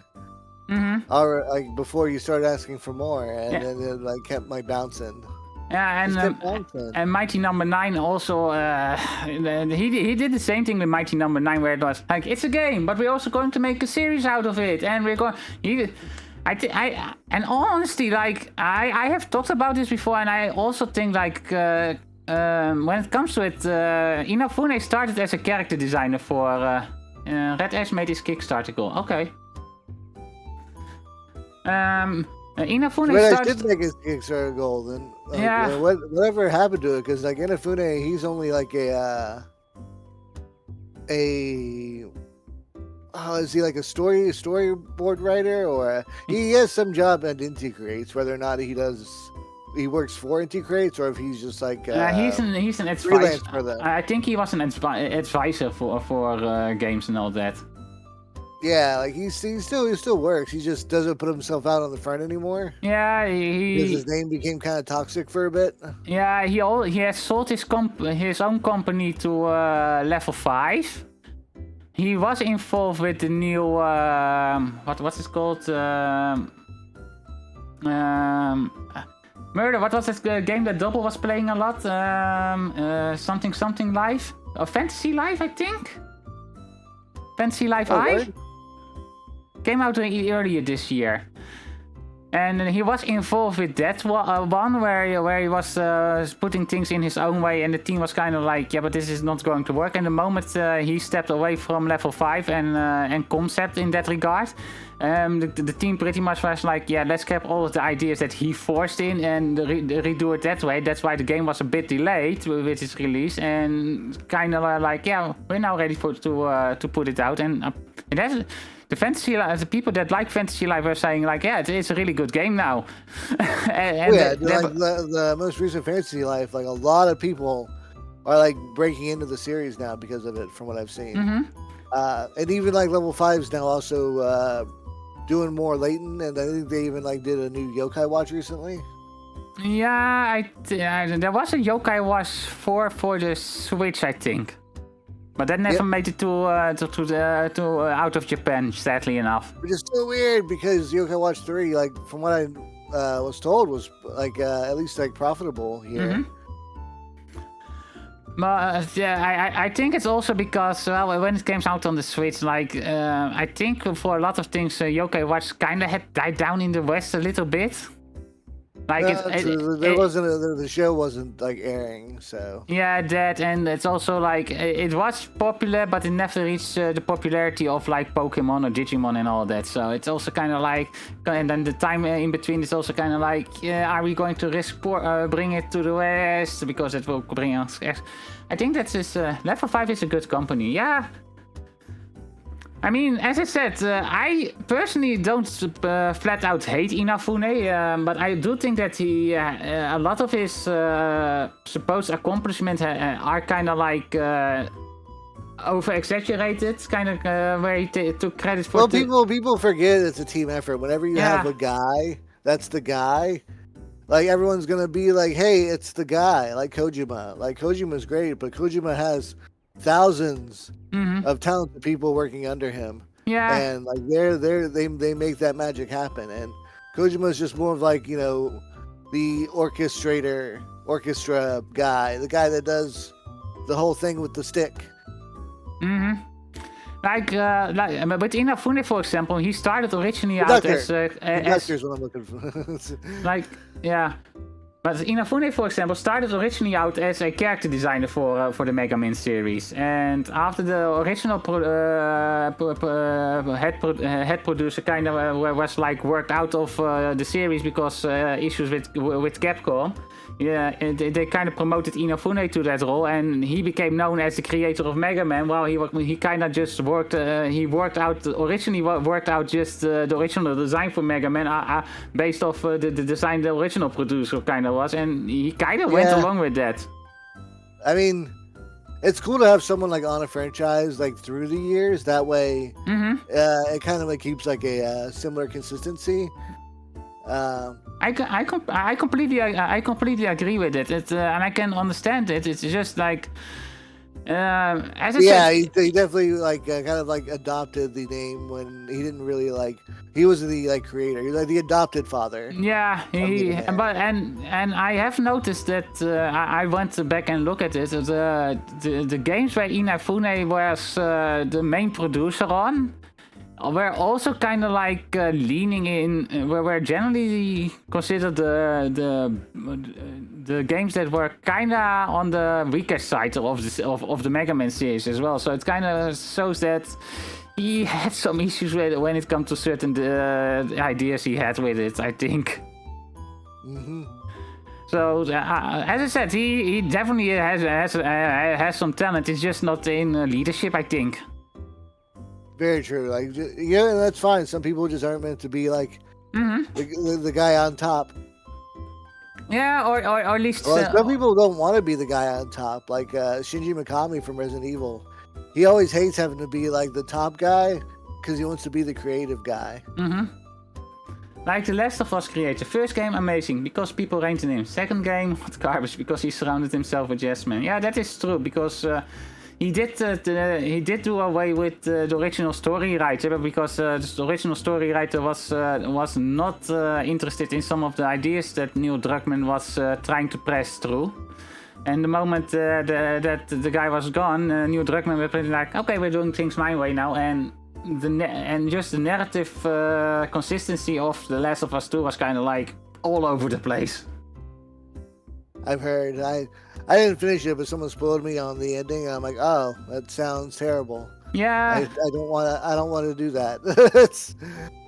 I haven't fully played it. I haven't played it at all, actually. I have some friends that are really into it, and they really like The Last of Us 1 and The Last of Us 2. They played because they like the gameplay of it, but for all of them, the story was kind of dead pretty early on. And from what I have seen and been told, it's pretty much the main issue is that the big spoilers that happen too early in the story without any narrative to it, and the entire explanation is happening after the big spoilers happen, and it's kind of like, yeah, but you don't build up any character for any character for it, and then you're kind of like, oh hey, we're throwing a pity party for this person right now. Did you know that revenge is super awesome? Oh wait, it's not? Who knew? Mm-hmm. Like I can understand redemption arcs and all that, but to have a redemption arc for a character, you already need to have some sympathy for the character before you start before you let him do something bad, you know. Like certain, recently, since I've been playing to the Kingdom Hearts, and Kingdom Hearts 2 did it really well for Riku, for example. Yes, Kingdom Hearts 2 does so good. Because throughout Kingdom Hearts 1, Riku starts off as a good friend and becomes an absolute bastard throughout it. Then you have Chain of Memories, which where he kind of is like, yeah, I'm the dark brooding one, and I need to do better for what I did, and that continues a bit into the darkness. And that continues a bit throughout Kingdom Hearts 2, where he is trying to redeem himself. And here's the important part: he is not expecting that he is forgiven for his action. He's just like, okay, I fucked up, I want to do better, and I don't expect that people are going to forgive me for what I did, but I still want to do better because I know I fucked up. He knew that it was his fault. He wasn't blaming it on anyone else, and he was putting action into that he wanted to do better. And that works as a character growth, and not like, oh yeah, but I'm so I had a bad childhood and everything went wrong for me, and therefore I now need to be forgiven because, yeah, you need to have sympathy. That does not work as a redemption, because that's not redemption. That's just asking for, oh, pity party, please. And I feel like a lot of writers kinda miss out with how to do a redemption arc well, because yeah, they're kind of like, yeah, as long as we have sympathy for the character, it works. You know, just write, don't show, or tell, don't show. Show don't. I didn't you mean show don't tell? Possibly. Yeah, that is it really. Like, I do think that that's a fair point. And for example, with the background we got for Zero, for example, it also kind of works like that, because he started off as a glorious bastard before he got reformatted pretty much. Yeah, and also the whole like thing like building up in X series about the X versus Zero. One day they'll have their fight. Oh, that fight in X5 was so amazing. The moment that music starts playing. I always tell people like X5 is like the end of the Zero arc, and like X7 is like the start of like the new generation Reploid arc. I feel it's more of a problem with writing in the yes and no. Like I don't want to clump it all together. The West has good writers. Like Dragon Age 1 is really good. Mass Effect 2 is like fire. I mean, from what I've heard, Baldur's Gate 3 is also really good in writing, so Is that the West? I Yeah. don't know if that was like more across the pond. Baldur's Gate 3 was made by a French studio. French studio. Okay. And for example, more recently, Expedition 33. Oh, that's right. There's also another French studio. Man, the French are killing it lately. Yeah, also Why? I guess certain like French, the last not Assassin's Creed Ubisoft. too. I mean, Ubisoft is gonna Ubisoft. Yeah. You can't stop them. They're the dog that's always gonna pee in the kitchen. But how many turds do you No have? matter how much you train it. Yeah, how many turds do we need to dig through for the gold throne? Just ignore the AAA and go for the AA or the single A games? Ignoring the AAA is a good yeah, good default. Like that's the thing with the AAAs. Like they are more focused on what the shareholders want than. I didn't know. Yeah, Larian Studios is French from what I recall. So, or Larian. And let me see real quick if I'm right here, but might also be Canadian though. But Could be French Canadian. Oh, there's no Canada like French Canada. Larian Studios. Quebecois. Oh, Belgian. Oh, close enough. They're Belgian. Oh, actually, the main headquarters is actually pretty close to me. I can get there in like within an hour. I didn't know that. Studio tour. No. Yeah, and they have 6 other studios. One in Quebec, so French Canada. Dublin, one in Malaysia, United Kingdom, Barcelona in Spain, and Warsaw in Poland. Neat.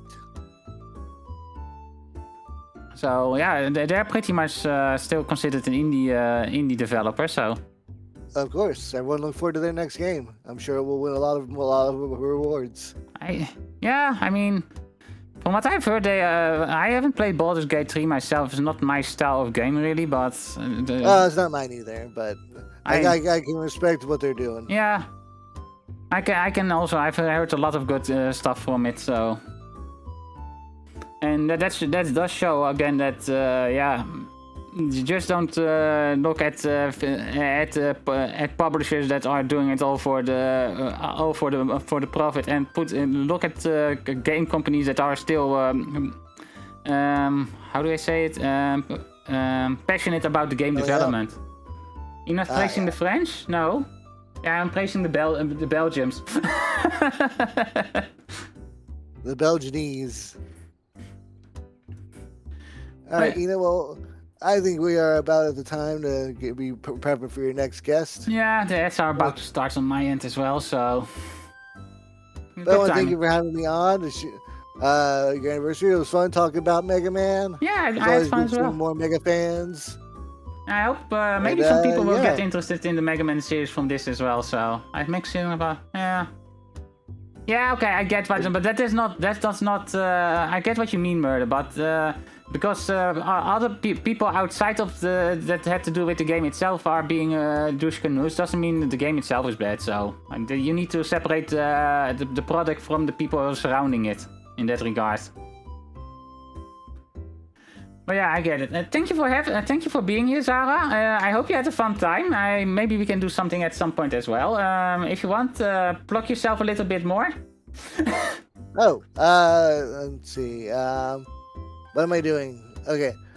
So the games I'm playing at the moment are Atelier Roanoa of Ireland and Castlevania Aria of Sorrow. Ooh. So if you like those games, feel free to stop in on my stream and give them a watch. I stream usually in the afternoon, early evening of Central Time Zone. So. Okay, I know I have some people that like the Atelier series in my audience, so. This is my first one, so I'm actually trying to give the series a shot. I feel a little overwhelmed, but the game is actually very it kind of holds your hand at first. So. I get it. Are you playing the remaster of it or the original ones? Remaster, the okay. PS4 remaster. I've heard those are a bit more forgiving than the original ones, so. Yeah. Well, anyways, the ads are starting, so I would say thank you for coming by, and I hope you have a fun time. And everyone, go check Zara out. The link is still up in the pinned comment, and I will start prepping for the next guest. Bye. Bye bye.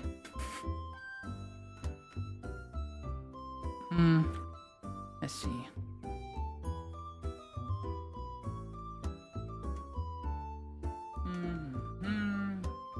So yeah, I am taking a little bit of a break to get to grab a drink real quick, and then we can continue on to the next one. I hope they are ready. That was cute.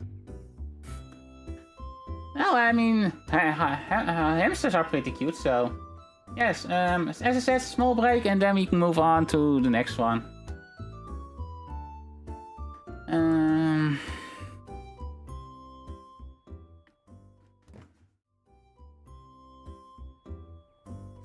Anyways, as I was saying, tomorrow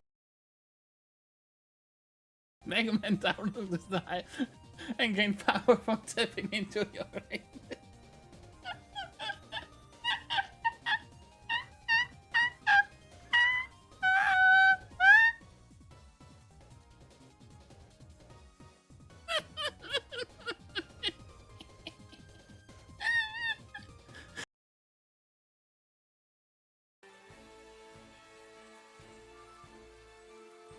Ow, ow, ow, ow! Indy! Stop throwing things, get in the raid! Ow! Ow! Ow! Ow!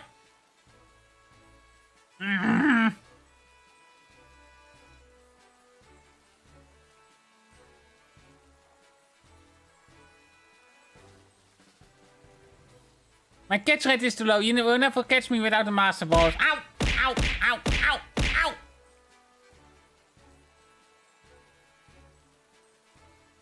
I'm getting bullied here. Oh, so mean, so cruel. Bullies. Also surprised. Ow! Ow! Ow! Ow! Ow! When are you going to be running out of Pokeballs?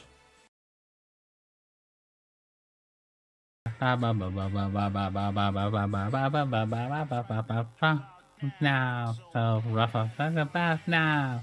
The funk so right, suck it out now. The funk so right about now.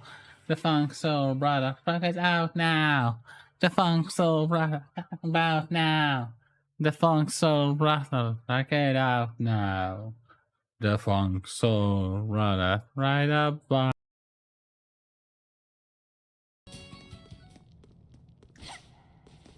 Oh boy. This totally is not leading up to a boss arena or anything, is it?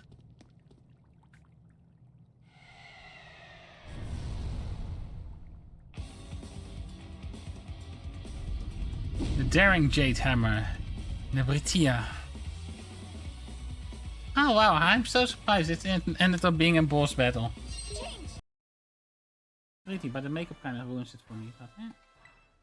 Hello there.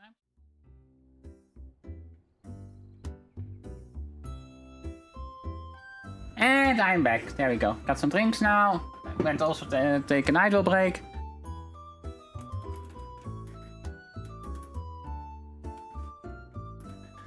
Okay, so our next guest is in chat. Are you ready for the voice call?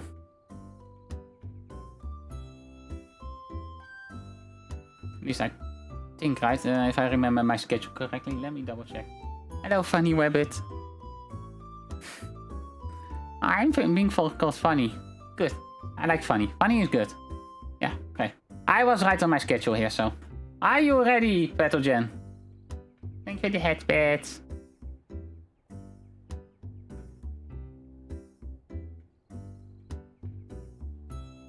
Yes, whoever is up next. Well, I mean, you're the one that's up next, so. Let's see. Let's get this call started.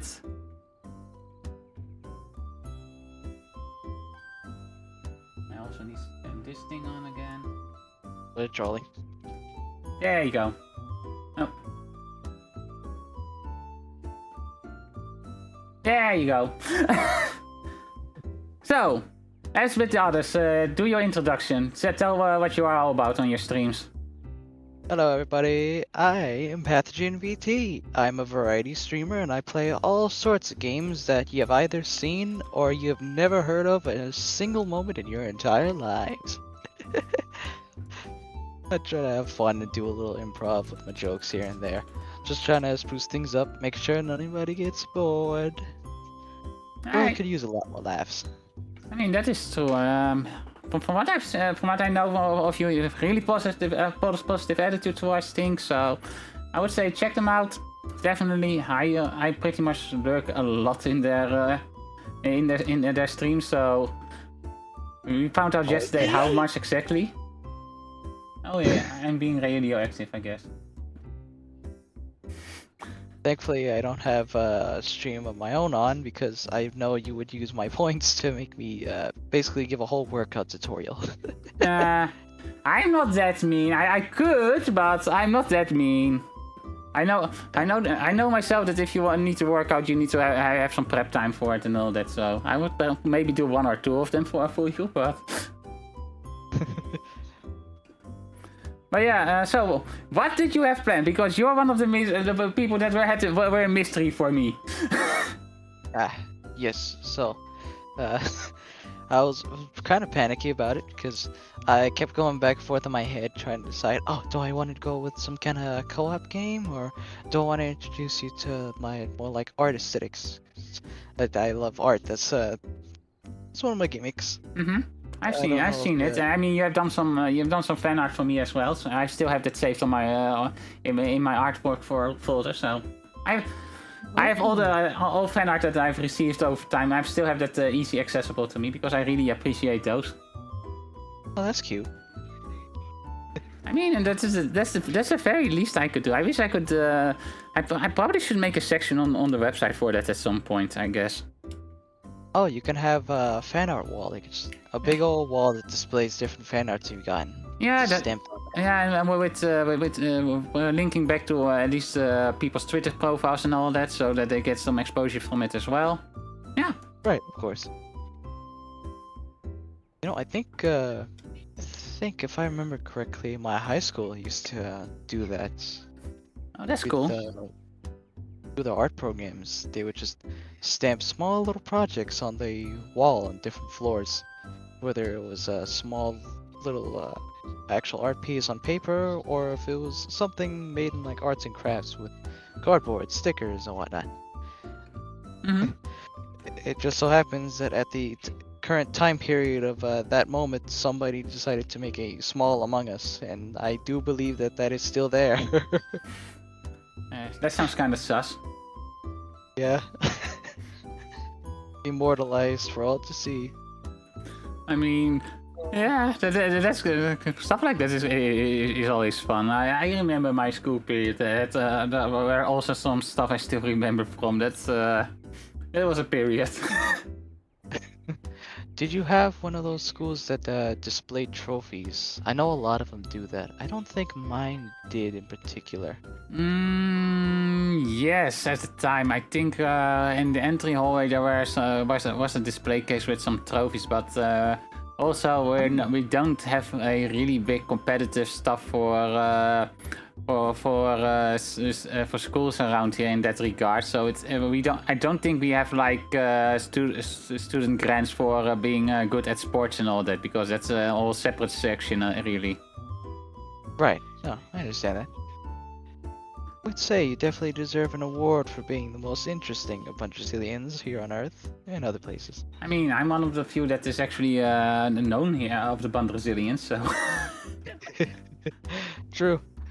A very, very well-rounded ambassador you got here, folks. Ah, thank you. But this is about you. We're promoting you here. Sorry. So I've seen your art develop over time, and I have to say, as someone that has done art in the past myself, I'm not that good anymore because I've lost the touch for it a little bit, considering my main arm is not in the best condition anymore. But it's I have to say, you've really over the past 4 years that I have known. It's been 4 years since I've known you. Oh wow. In the 4 years that I've known you, I've seen you really develop as an artist, really. Thank you very much. I tried my best, especially after I did the whole 100 days of art challenge. I think that's where I saw the most improvement. I mean, that is fair. Like, art is one of those things that if you just are able to consistently put effort into it, you can really improve in a short time. It's just, yeah, the effort needs to be there, and not everyone has time for that. That is also a thing. Yeah, that is true as well. It takes a really long time to get a particular piece done, especially if you want to get it with the amount of details that you envision in your head. Just bringing that imagination to life is a really interesting process. Yeah, I can see that. I mean, I have that. I have this, for example, with the MNDs I work on. The main reason that some of them takes so long is because I have an idea and then it doesn't work out and I get stubborn about it. Right.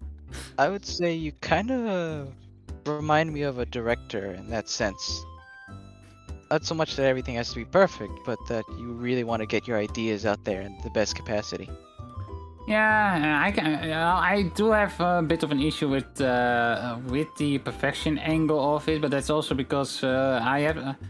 Let's see, are they in chat? Yes, Zen is in chat. Zen is one of the people that I refer to when I'm working on something, and he's really straight with me when he sees something that is off with it, and generally I try to get it to where it's an acceptable standard for him.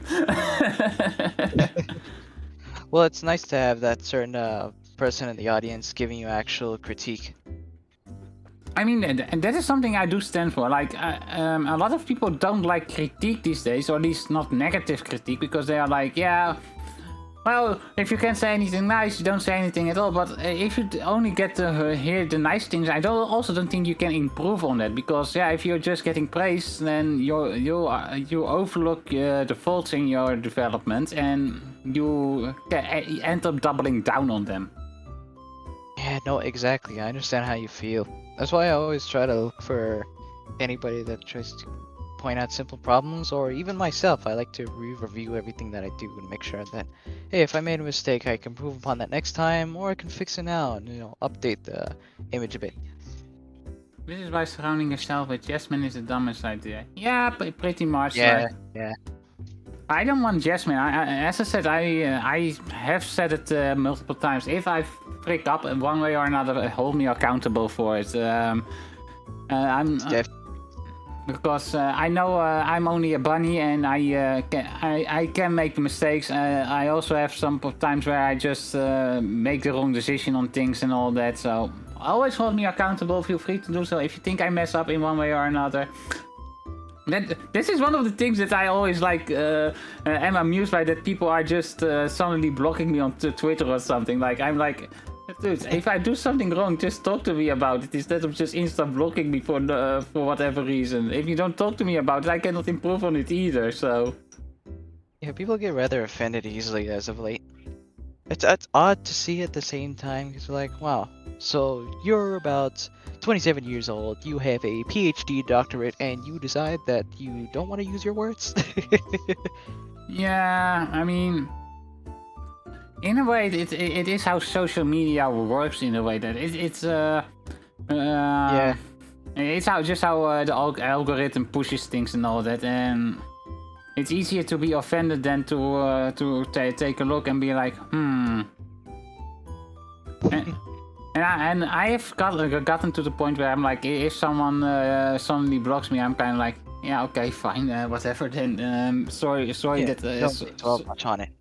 Yeah, I mean, if you don't tell me what's wrong, I cannot improve on it either. So it's a you issue then. Yeah. And as I said, when it comes to creative works, it's like, yeah, I've literally seen people that post stuff where they want, please give me your opinion on it, and then someone comes in and is like gives an honest opinion on it, where they're like, hey, so and so, this and this, maybe you should look at that and that, and then like, well, if you don't have anything nice to say, why are you saying anything at all? You can just ignore it. Gosh, I know. They go, I wanted you to be honest, but not that honest. Sheesh. Yeah, I just want you to say nice things. Don't say the things that I need to improve on. Yeah. Also, just because you have a fancy piece of paper doesn't mean you're smarter than me. You have a fancy piece of Yes, paper. that also. Yeah, it also means that you had enough money to get that fancy piece of paper. True. That too. Because this is a thing that I have had myself, for example. I am pretty much into tech and all that. I build PCs, I do some minor programming. I'm not really into programming these days anymore. I was at some point, but... And I had people people that were running businesses come up to me and be like, yeah, hey, I want to hire you for this and that. And I'm like, okay, what? I can do that. Okay, what are your papers? I'm self-taught. Oh, well, we cannot hire you then. Okay. Or in the US went into a debt that never goes away. I mean, yes. I will say though that something I've seen you improve a lot on would be their photography that you post a lot. With the poses between you, Lappy, maybe a few other Brazilians here and there. I think that's really sweet what you've been able to do. I've been trying to... that as well. I've been trying to improve on that as well. It's I am a bit limited by some things and all that, but I've been working on it. Be right back, I hear yelling. Oh no. Oh.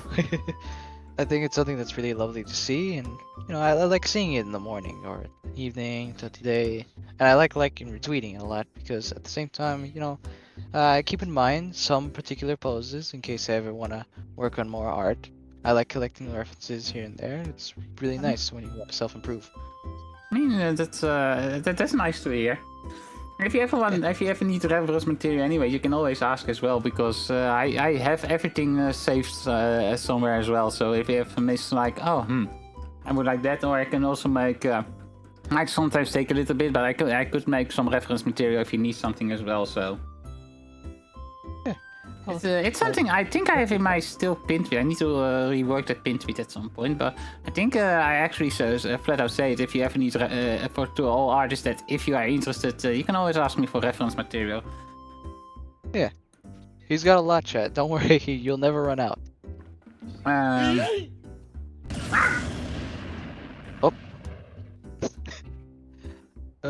One got yeeted. Yeah, that's never going to stop, is it? No, I do believe it will not. Actually, but let's see how big that folder at this point is with all the images that I've made over time. Assuming because you've been doing this for years, what would my estimate be if I were a betting man? I'm gonna say somewhere around 800 images. Feels like the price is right all of a sudden. Yeah. I mean, you have about quite a bit now, and then not there. It's currently 7,345 files. And it's about 8.6 gigabytes. Holy moly. Actually, is it? I didn't expect that number. Okay, no, wait. I need to. Actually, I need to filter out this folder real quick because there's also a folder with some other stuff that isn't related to me there, so that's not exactly completely fair. Yeah, let's do it like this. Still a big number. Oh, I would have lost the game show immediately. Yeah, I mean, I wasn't expecting that much either. Let's see. Let's take it out like this, and then we can do it. That's the main folder that was causing issues there. Let's see. Oh yeah, that's only about I think We're waiting with anticipation, chat. 700 files less.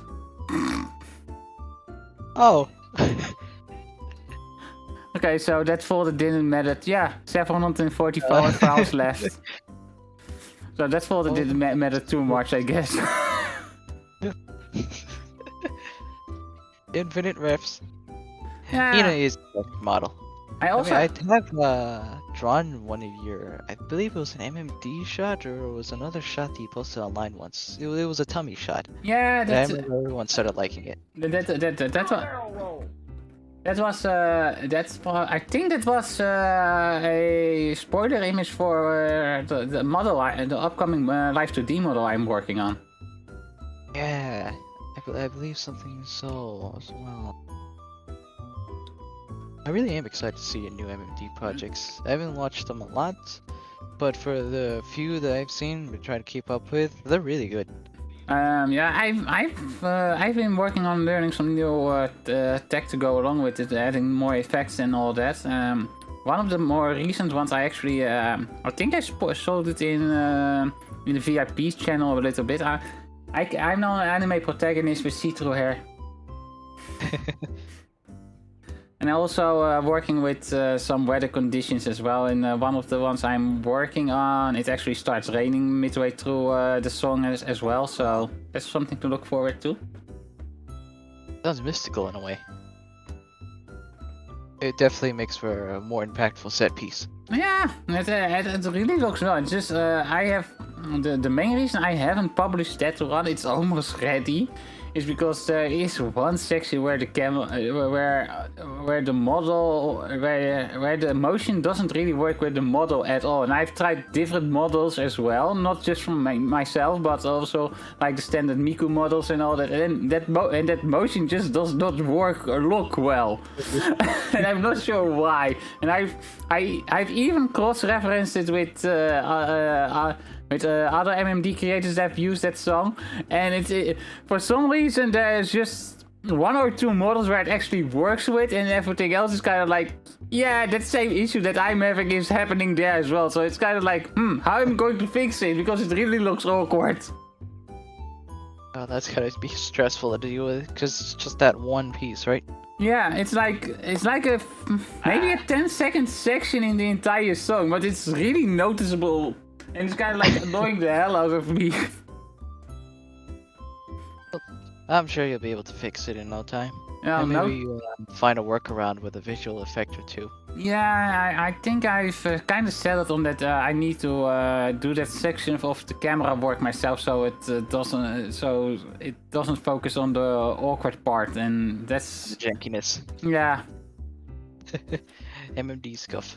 It happens. I mean, MMD is. I'm sad that MMD isn't getting more updates really. So that would be nice if, because a lot of the stuff that's coming out now is pretty much for plugin makers and all that, and not the main program itself. And the main program could use an overhaul at this point. Or maybe if another program appeared that had better options. Yeah, that probably could work. But I also there has been a program that is kind of like a successor to it, but it also has kind of like, it took some of the good stuff that the plugins did, but it also works in a. I need to really put some effort into trying it out, and it's not compatible with everything that the MMD does, so it is kind of a bit of a. A relearn redo kind of deal. Yeah, and I'm kind of like muscle memory. I'm to this day one of the main image editing programs I use is still like Paint Shop 14 or something, and that's like from the 2000 era or something. Oh wow! But I'm really used to it, and it works really well for me. So hey, whatever works.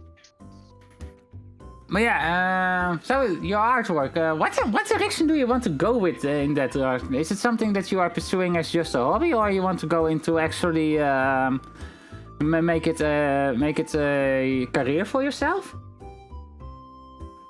You know, I actually have been sort of leaning towards making it a career, I technically am a freelance artist at the moment because I did get verified in VChan and I do have services up for bust ups at the moment. And for those in chat who doesn't know what a bust up is in art terms, that is just the more or less top half of your body and your head. And Yeah. a sort of pic frame shot. Yeah, kind of And like that's what I have probably is this here. Sort of. A general positioning. Yeah. And I like doing specific backgrounds that kind of cater to the character on screen, and I make sure to add a little watermark within the program itself so that it's harder for people to steal my works. Yeah, well, these days it's less people to steal your works and more AI, but... Yeah. But the thing is, with AI, it's easy for people to detect if it's from a pixel art because in all those squares, there's gonna be one circle, and that's the thing that people are gonna see. Yeah, I mean, let's see, what game was that again? That recent... I think it was one of that new Bungie game that was coming out, where they were kind of like hit I think it was called Marathon, that game. And the Bungie was kind of caught that there were some of the background elements they were using was artwork they pretty much copied straight from another artist, but that artist had worked in some symbol in every piece of his artwork, and everyone was and when it was found out, like, yeah, it's over there, it's over there, it's over there, it's over there, it's over there. They took my art. Easy to point out. and I remember that, yeah.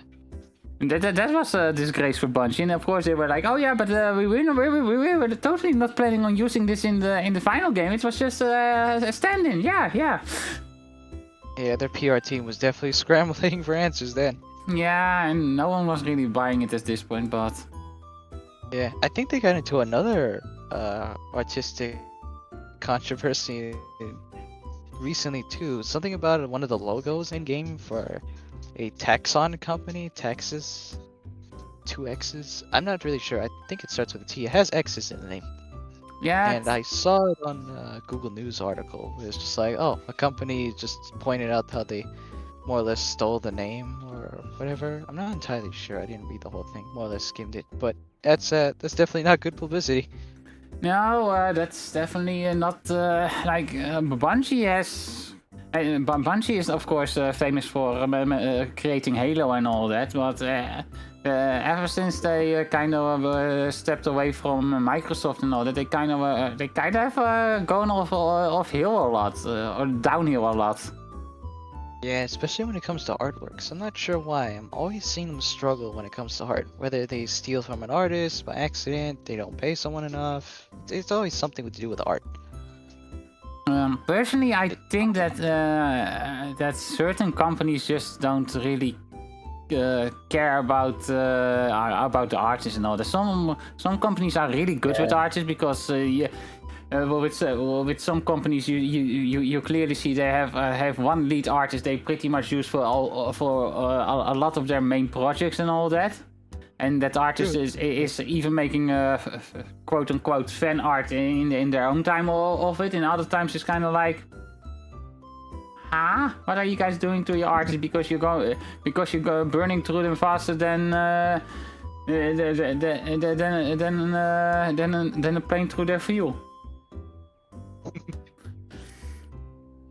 So if you look at in general, really most most companies need an artist in one way or another, even if it's just for logo design and all that. You really see that sometimes that and that is again like so something that you see more in Western companies where they don't really appreciate the artists, and the Eastern Well, Eastern companies are like, we have this artist now and we want to keep them around.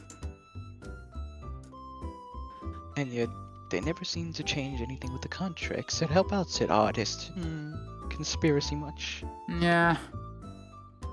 Like, I don't, it's also kind of like, I don't know, like, when it comes to contracts and all that, it's also kind of, I also feel like, yeah, well, when it comes to artists, it's also, I do feel like it's a bit hard to give an artist a right a salary contract in a way, because you because of course you don't need art all the time in a way, you know. Yeah. True. So I think that's why it ends up a lot of artists being contractors or freelancers in that regard, because yeah, it is not a service you consistently need, I guess. I think that's the way I should put it. Yeah, it's a good way.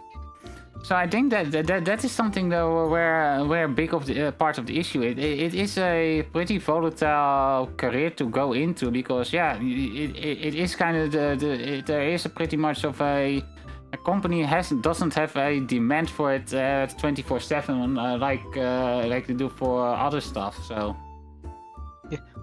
Though I will say, on the brighter note, for companies that actually do like really cherish the artists, like for example, for Dragon Ball, my favorite series, by the way, chat, in the manga, ever since Kuri Toriyama passed away, one of his top lead artists that he was working with basically took over, and he does a lot of fan arts and different projects for Dragon Ball adjacent media, and he has really fantastic works, and I think it's pretty nice that he gets the recognition that he deserves, honestly, from fans and from the company. yeah, Toyotaro really seems it really seems like one of those people that grew up on Dragon Ball, got really good at in a way. How do I say it? He mimics Toriyama's art style, but still has his own flair to it. Yeah, exactly. Because that's what I always thought whenever looking at his works. Because he definitely has he definitely I don't want to say copy, but he definitely mimics Toriyama's art style. But if you put them side by side, there is definitely a difference in them. A lot of artists have, actually, when you go and look at old designs for characters or the really old mangakas that were friends with him. At times they copied one another and just learned. Yeah. Like I believe for what was it, Black Clover, that anime? I think that's what it's called, with Asta the main antagonist. That's Black Clover. I haven't watched it myself, but I have seen I've seen some little bits of it. Yeah. I know for a fact that the artists for that really love Dragon Ball, and from that's how they learned to draw, actually, from copying Dragon Ball, and then they started working towards their own art style in a way. Yeah, and you can see some hints of that in the animation or the manga. But a lot of artists have come out saying that, like Oda from One Piece or Kishimoto from Naruto have also said that Dragon Ball was pretty much the inspiration for them to actually start working on manga and all that. So yeah, or to push them even further than where they were. And that's something that pissed me off last year after Toriyama's passing was made known, that some people were saying like, we're like crap talking about Toriyama and saying he's being overestimated. He didn't do that much for the manga industry, and I'm like, dude, you literally have almost an entire generation of of shonen manga artists that are saying like, yeah, we got into it because of Dragon Ball, and you're saying like he didn't influence it at all. Yeah, that pissed me off. So I was so angry at that point. I was already. Especially fans for those other series that don't think that he had any influence on the mangakas that created them. I was already sad because the announcement of his passing came on my birthday that year. Oh yeah, I remember. So that was already like, oh no. I was so sad on my own birthday for that. Like, the Toriyama is one of the few celebrities in a way, as far as you can call him a celebrity, because. But he was one that I actually was upset over his passing. I don't get upset easily, but... Yeah. No, I feel you completely there. I was devastated when I first heard the news. One of the biggest RPGs that literally be released on a day off in Japan has the art on. Yeah, I mean, that's also true. Like, I kind of wonder when it comes to the Dragon Quest series, if Toyotaro is going to take it over, or they're going to get another artist to take over for Toriyama in that regard. Because right now they are doing, of course, the remakes of the earlier games. But once those kind of are done already, they would have to come out with a Dragon Quest 12 at some point, and without Toriyama around. It's a little bit hard to envision. Yeah, but because one of the thing about Dragon Quest 12, I think, was announced. Oh, I haven't heard about it. Also Sandland too.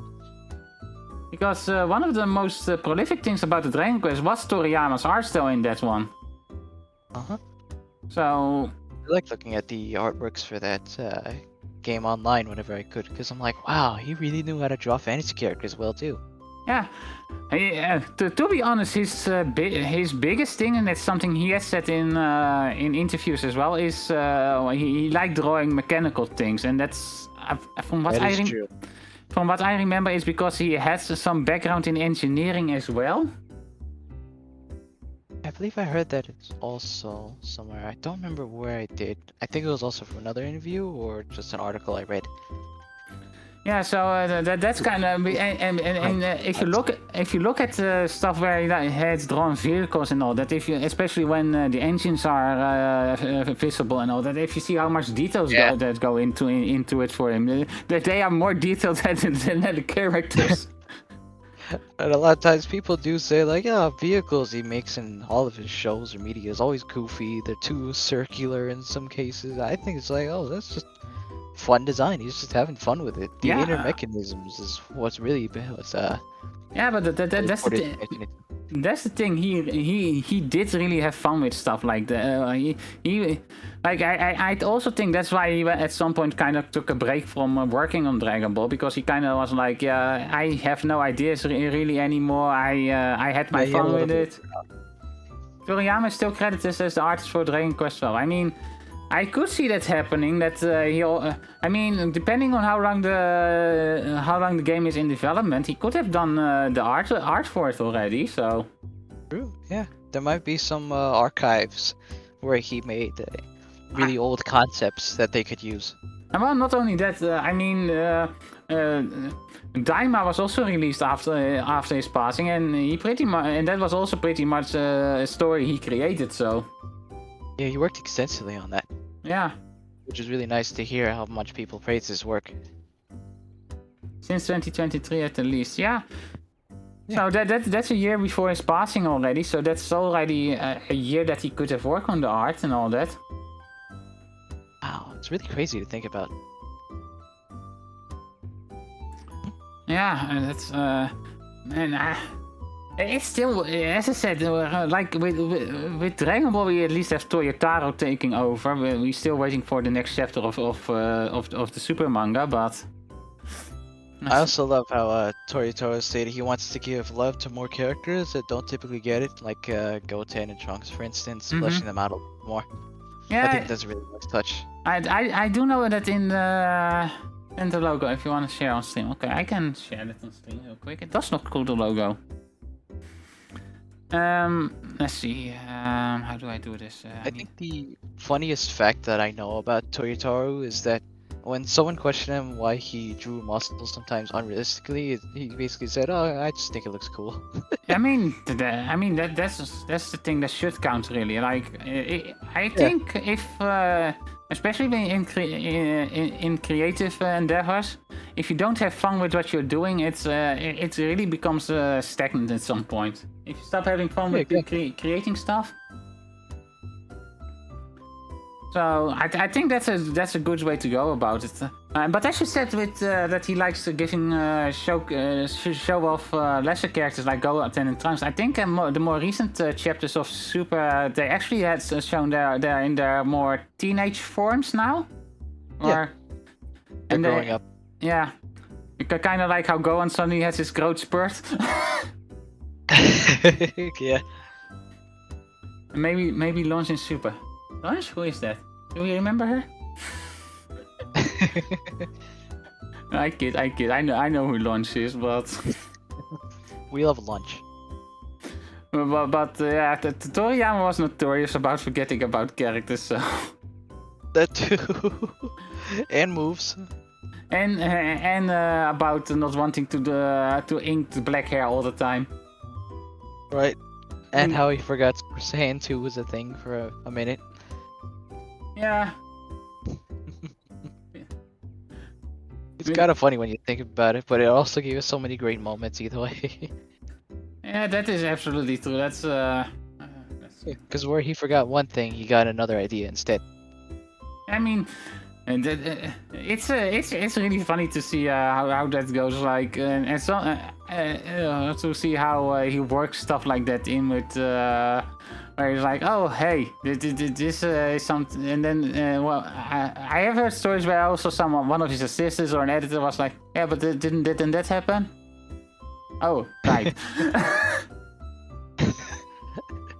Like, oh well, it happens. We can just spruce this little section up a little bit. It's fine. Yeah, I mean, Like when you make it's not retcons, it's plot development. Exactly. Exactly. I mean, Yep. Okay, there we go. I put it up there. Dragon Quest 12 logo. It looks pretty cool in my opinion. Oh yeah, it really does. So, I guess that ended it. and considering that, from what I know, Yuji Horii is still.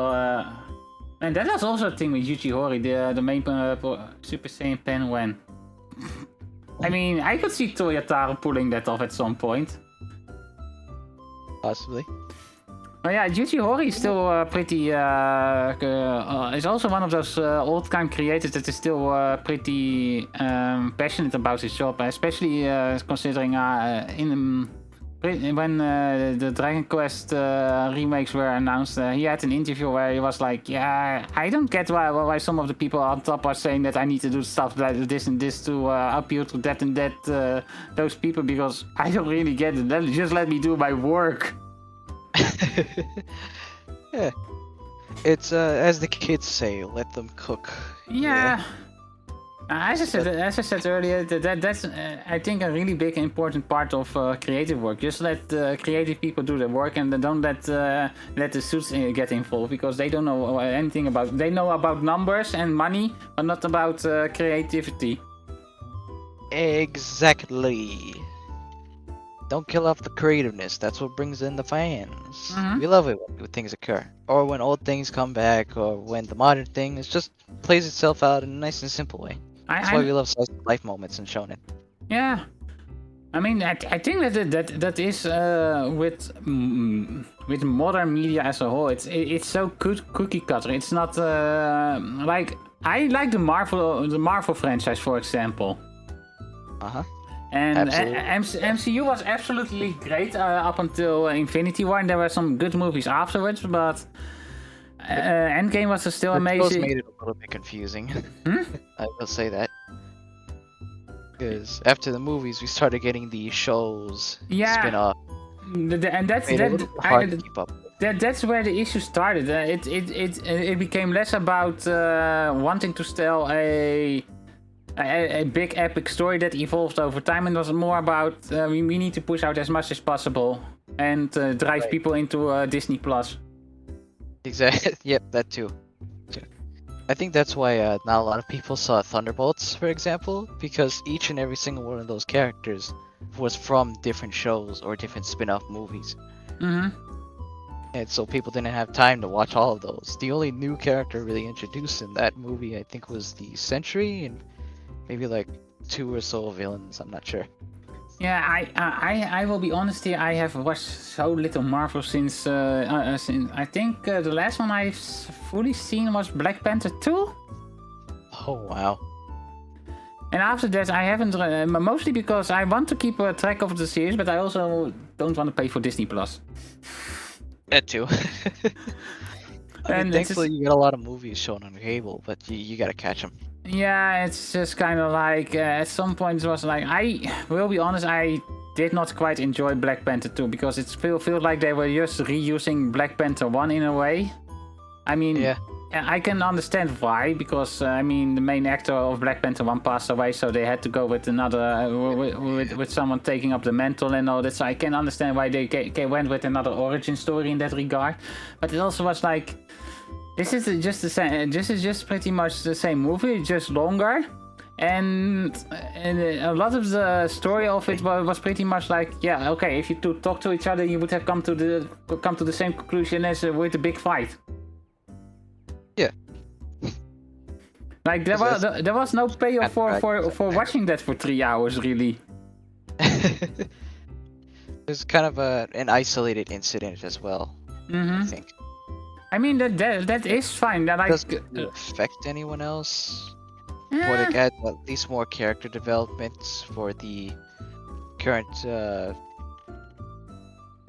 was gonna say Wakanda as a whole, just like as a place. It did of course introduce Atlantis and Namor, so that can have big repercussions overall. True. And there are actually a lot of lesser known characters that come from the misadventures of the sea in Marvel.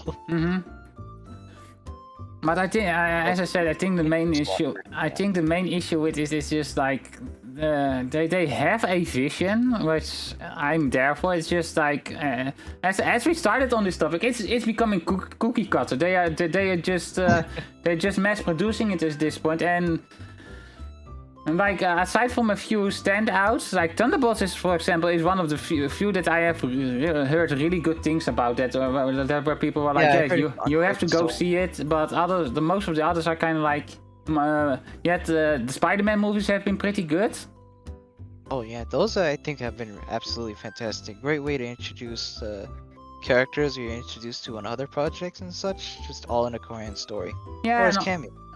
And then there's the Multiverse Force of Madness. That was also pretty good in my opinion. It was a bit of I did enjoy that one. It was a bit of a different take on it, but I think the horror aspect of it was kind of cool. Yeah, it had great visual effects. I just think there was one issue that was when we finally got Scarlet Witch facing off with the Illuminati. That was kind of like, oh, a really hype fight. That was kind of like, oh, it's over already. Yeah, I was a little bit disappointed by that because, wow, you brought Professor X back after so long. Oh, he's dead. Yeah. Oh, is that Black Bolt? We're finally getting in human characters? We can have a whole saga of characters being introduced in the main timeline. It's like, oh, he's dead too. And I guess we gotta wait for him to get recasted now. Oh, hey, we have Mr. Fantastic here, and he's dead. Yep. They didn't really do much to help out. And then they had, I think Sharon Carter is her name, Captain America, because of the Marvel What If. So they were just, she was there, I think it was more as an industry plan. Like, she was there to promote the What If show. Which, you know, I have seen the first season of that. I haven't seen the rest of the seasons. I heard people got upset with them, but I have seen some of them. Yeah. I think the animated versions of the What Ifs were better, in my opinion, but... Yeah.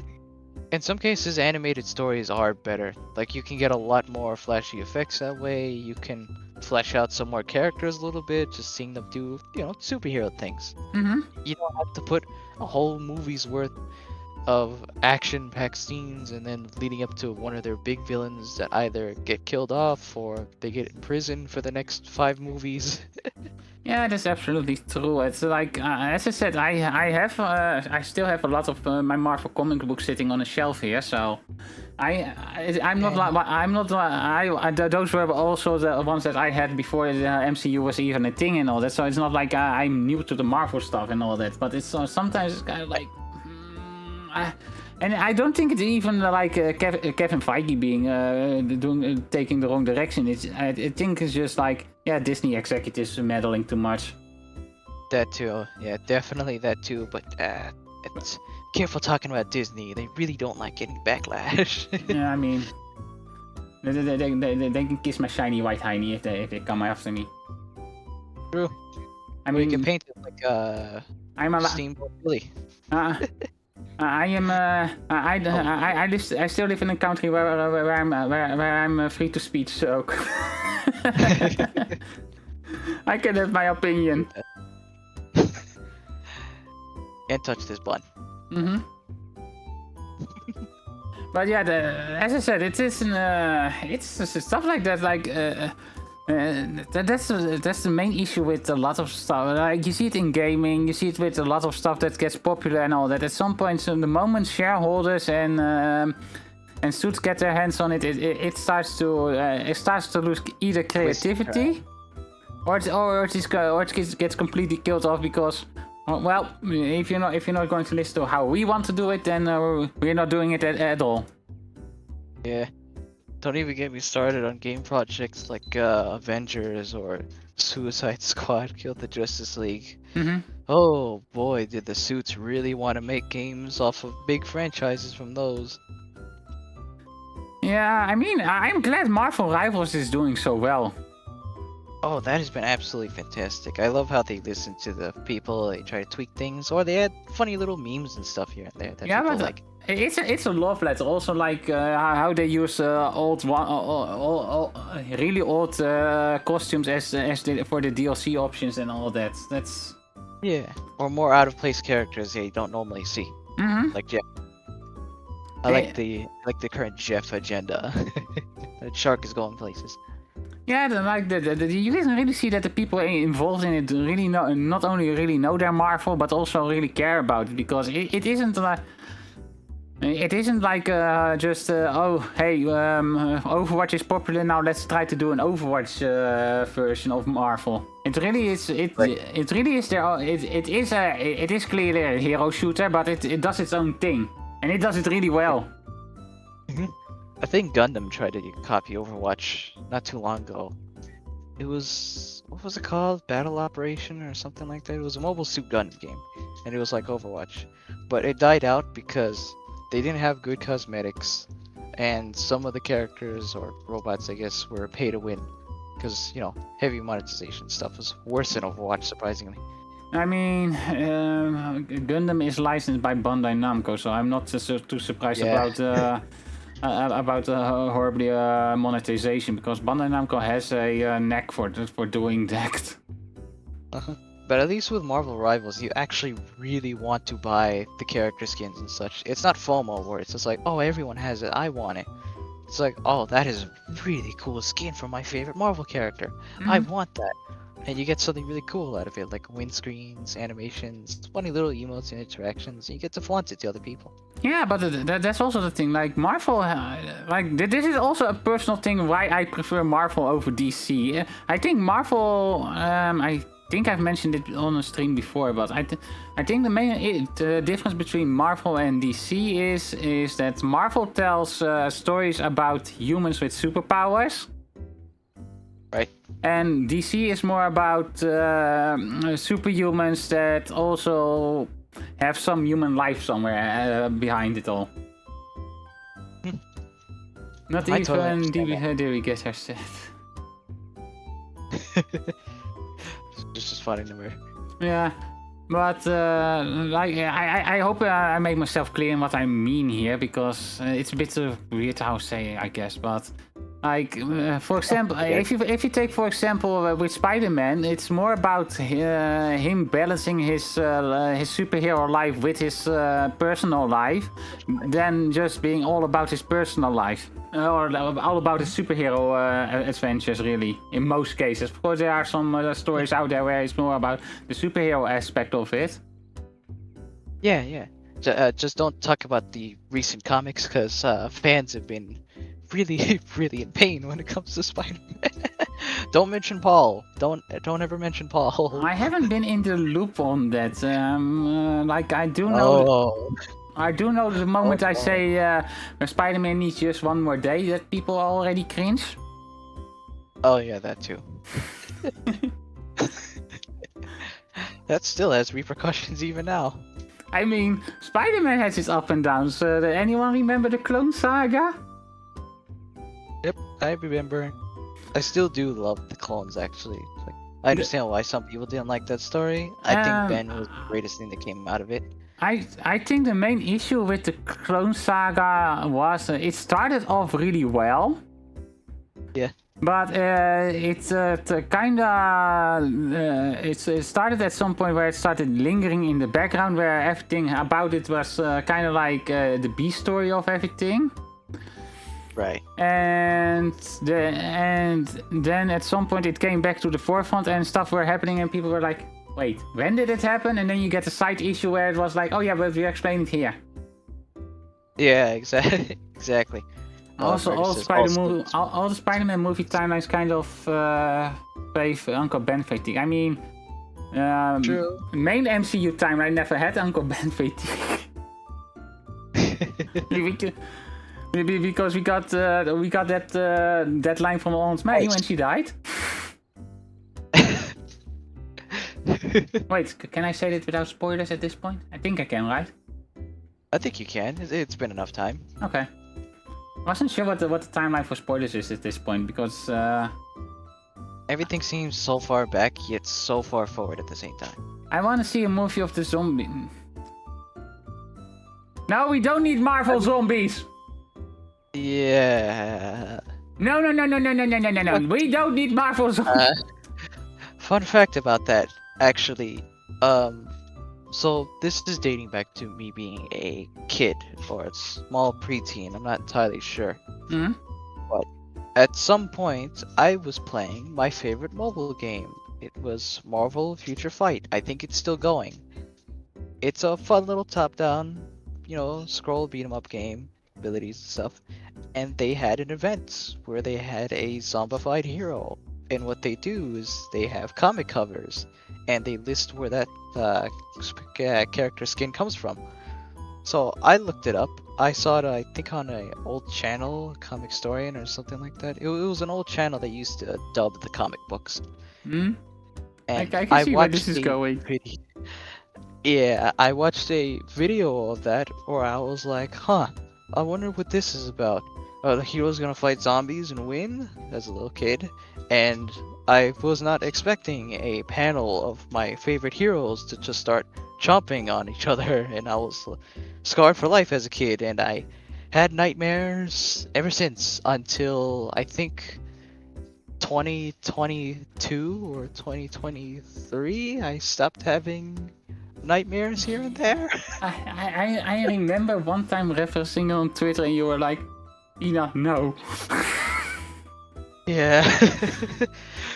Oh, that traumatized me for the longest time. I mean, I understand. I was a little bit older when I first read them, but I was also like, oh, hey, Marvel Zombies, that kind of looks cool. And then, oh no. No. Dude, No. And I did read through it entirely, but it was also kind of like, and I'm not doing this again. Super graphic stuff. Mm-hmm. I heard they brought it back a few times, obviously with the What If and the actual movie that's gonna come out soon. I mean, fun, because then no one's gonna stop talking about it. yeah, that's going to be an issue. Like, I can understand why, especially since it was originally released at the hype of the whole zombie genre being a thing and all that. Everyone needed to have their zombie versions. I mean, DC also had that with their Blackest Night storyline. They also had it again with Deceased. That was another story. Have you heard of that? No, I don't keep track of DC too much, so. The quick rundown of that story, which happened not so long ago, I think it ended actually after a really long run, to be honest. Darkseid wanted to take over the planet, so he kidnapped Cyborg, seeing as how he had Mother Box technology, and tried to fuse that with the concept of death and the anti-life equation, which in turn made a technological spreading zombie virus. And then when Cyborg came back to Earth, almost everyone was infected immediately for just looking at a screen. So that was a dark story. It got even darker for whoever survived, because they had to fight zombie heroes and villains, and then they was trying to get off the planet. More people got infected. It was pretty crazy. Oh, that's yeah. And of course, you can't have an Apocalypse DC storyline without Batman being one of the first to die. Mm-hmm. That's how you know it's over. I mean, otherwise, if you give Batman prep time, he will solve it by himself. So. Yeah, exactly. That's pretty much what happened. Yeah, that's the the whole thing with DC, DC has so much potential, but I also feel like it just doesn't connect with me for some. I like Batman, for example, because he's one of the more grounded. Okay, sure, he has some weird stuff going on for him as well, but he's one of the more grounded heroes in that regard because he is still human under all of it. And a lot of the other characters tend to be more on the line of borderline god and all that. True, especially with Superman, like a lot. I mean, at least they gave his son lots of screen time, I would say, in the comics. Giving him lots of his runs, giving him a boyfriend, all that stuff. Yeah, that is from the 52 comics, right? No, actually, the New 52 long since ended a long time ago. Something about like New 52 and another new universe created by Dr. Manhattan fusing with each other. It was like a big thing. Okay. Now you can see how little I keep up with DC there. Yeah, I tried my best to keep up with all sorts of different comics, whether it's from Image, Dark Horse, Valiant, DC, Marvel, any which, to be honest. Yeah, I tried, but I kind of like I kind of went focused more on Marvel in that regard because I like Marvel. Dark Horse and IDW, for example. Yeah, Vision. Vision is still around, right? Archie Comics. But yeah, those have some good stuff, but I don't know. I kind of like fixated on Marvel in that regard. Like I do have some comics of the other series sitting around as well, but and then I got into manga, and that kind of yeah, that's a whole other package to open. So that also kind of happened. So at that point it was kind of like, and on top of that, where I live, comics are, I can have access to it, but it's all pretty much online that I need to order them nowadays, and it's kind of like...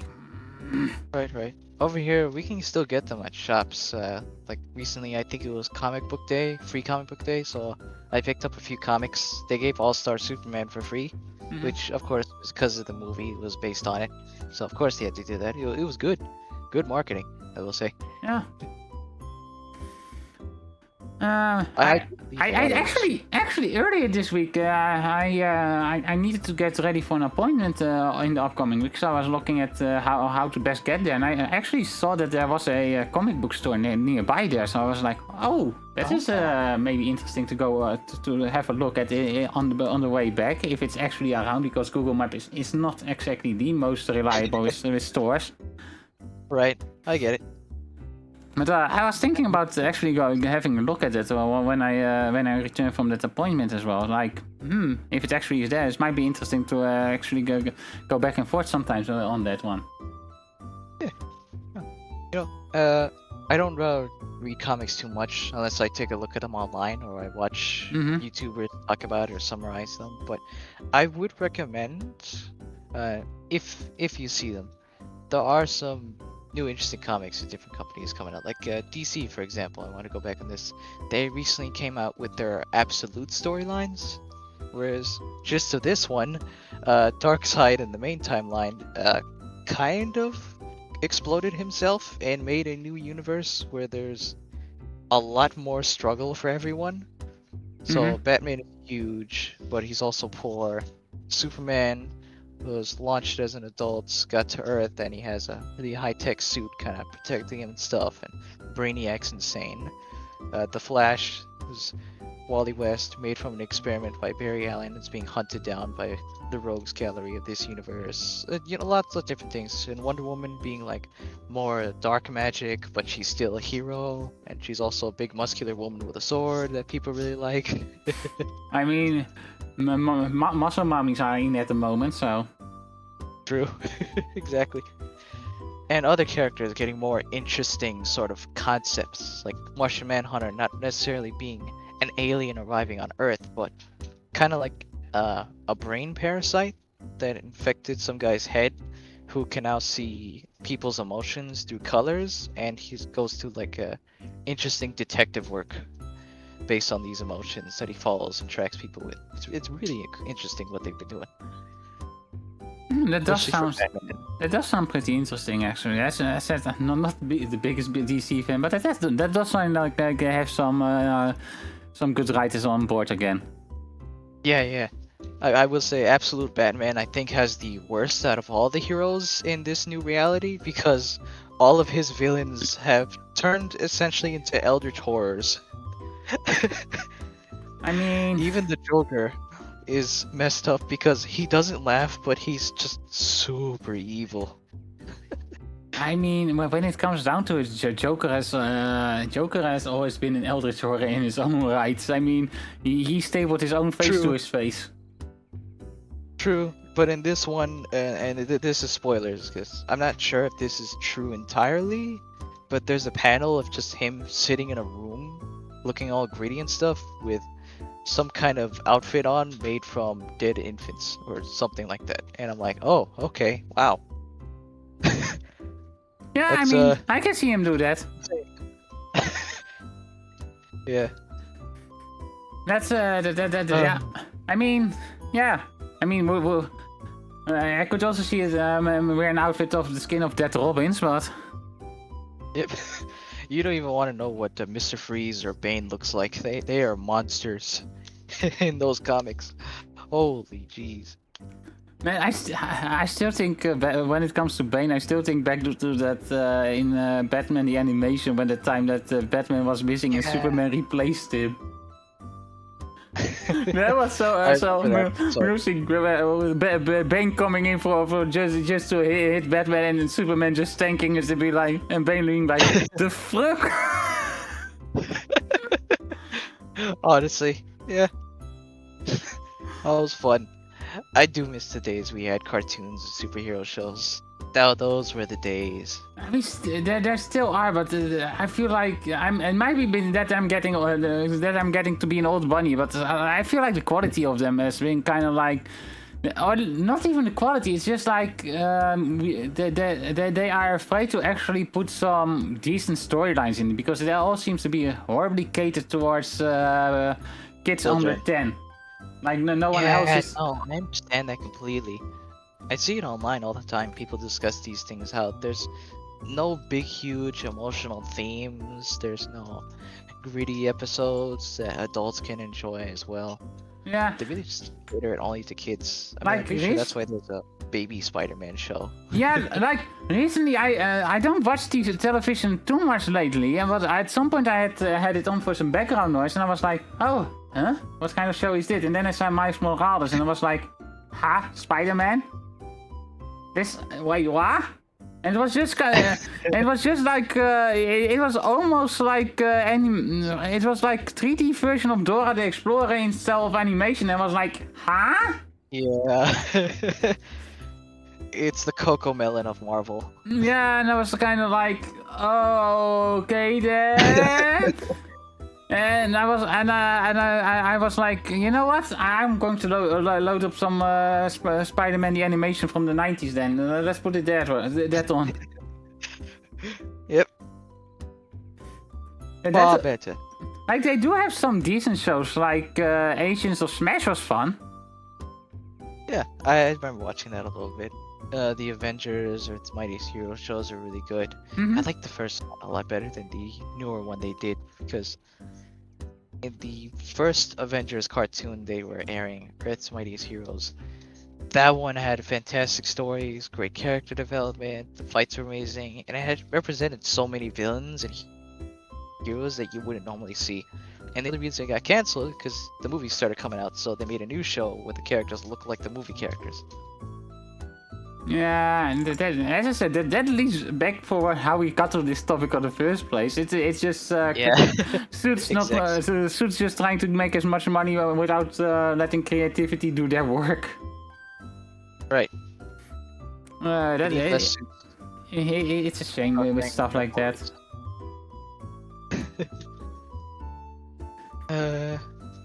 Oh, right. What was we on? We were also on art before that. Yeah. We really got sidetracked heavily, didn't we? I mean, yes. I mean, comics are art. True. Very passionate to talk about it. I mean, as I said, I still like. I just don't like the corporate side of things or how it gets commercialized. It's just like it leaves a bad taste in my mouth to see. And to see stuff like this where it just gets sanitized for the sake of trying to appeal to as much people as possible. I think that is a big issue with stuff anyways nowadays. Like it gets sanitized to appeal to as much as people as possible without actually reaching an audience actually. And then when it doesn't sell, it gets cancelled. I don't know what audience they're like using as test, but they are like way off the mark. From what I've seen, it's pretty much they barely use an audience as test nowadays, and just kind of have an intern browsing social media for like, oh, people want this. Right. Seems to happen quite often. Like, I think the best way to kind of say it is like you have this massive buffet of food for like 1,000 people. But before you serve it up, everyone gets to say what they do and what they can and cannot eat. And at the end, once everyone is done, you only have this great tasteless slop left. Yeah. And everyone is kind of like, yeah, okay, I will eat it because I'm hungry, but I don't really like it. Exactly. That's honestly the perfect analogy to that. So yeah, it's kind of like if you have some, I do think that if you have something that like you don't need to, that's why I like, for example, a lot of the companies like to throw around stuff like modern audience, global audience, but they kind of like forget the individual in that. Like, yeah, you need to because people like certain things because not everyone likes the same likes the exact same thing. You can have two people. I mean, look for example how different twins can be in what they like and don't like, despite having pretty similar ways of growing up and all that. And now, but companies are trying to sanitize everything so that everyone should like it, despite no person being the same, no person liking the exact same thing as everyone else. Yep. And I think that is where a large part of the problem is, because yeah, I can understand why companies do it, because if you have something that is universally liked, it would sell good, but nothing can be universally liked, and they kind of missed the point on that one. Yep. So that and that's and I think that's the reason why stuff like manga and anime have been doing so well over the past decade in that regard, because the dailies they still let their mangaka do their thing, because yeah, that's why if a mangaka doesn't do well, it's shown in sales figures, and yeah, then it gets canned, but he still gets the attempt to get those sales figures, and yeah, they tell their own story. Yeah. And if it doesn't resonate, yeah, they can just move on to the next idea they have. Exactly. And that's a healthy way of doing things, I think. Yeah, and I think that is you see that a lot in discourse of people that are new to anime in that regard. Like there are some people that absolutely hate, for example, that shonen anime are done in a certain way. But yeah, it's literally in the genre for it. Shonen, it's aimed at younger boys. Yeah. So yeah, then, of course, if you are not a younger boy, there's a good chance you will not like what is in there. Totally so. Just don't mention all the people that thirst over that one character that looks really hot. That's not even the issue, because like I have seen literally people complain about battle shonens that there's too much fights in it. Like, yes, that's what young teenage boys like. Seeing characters throw out stupid attacks at each other.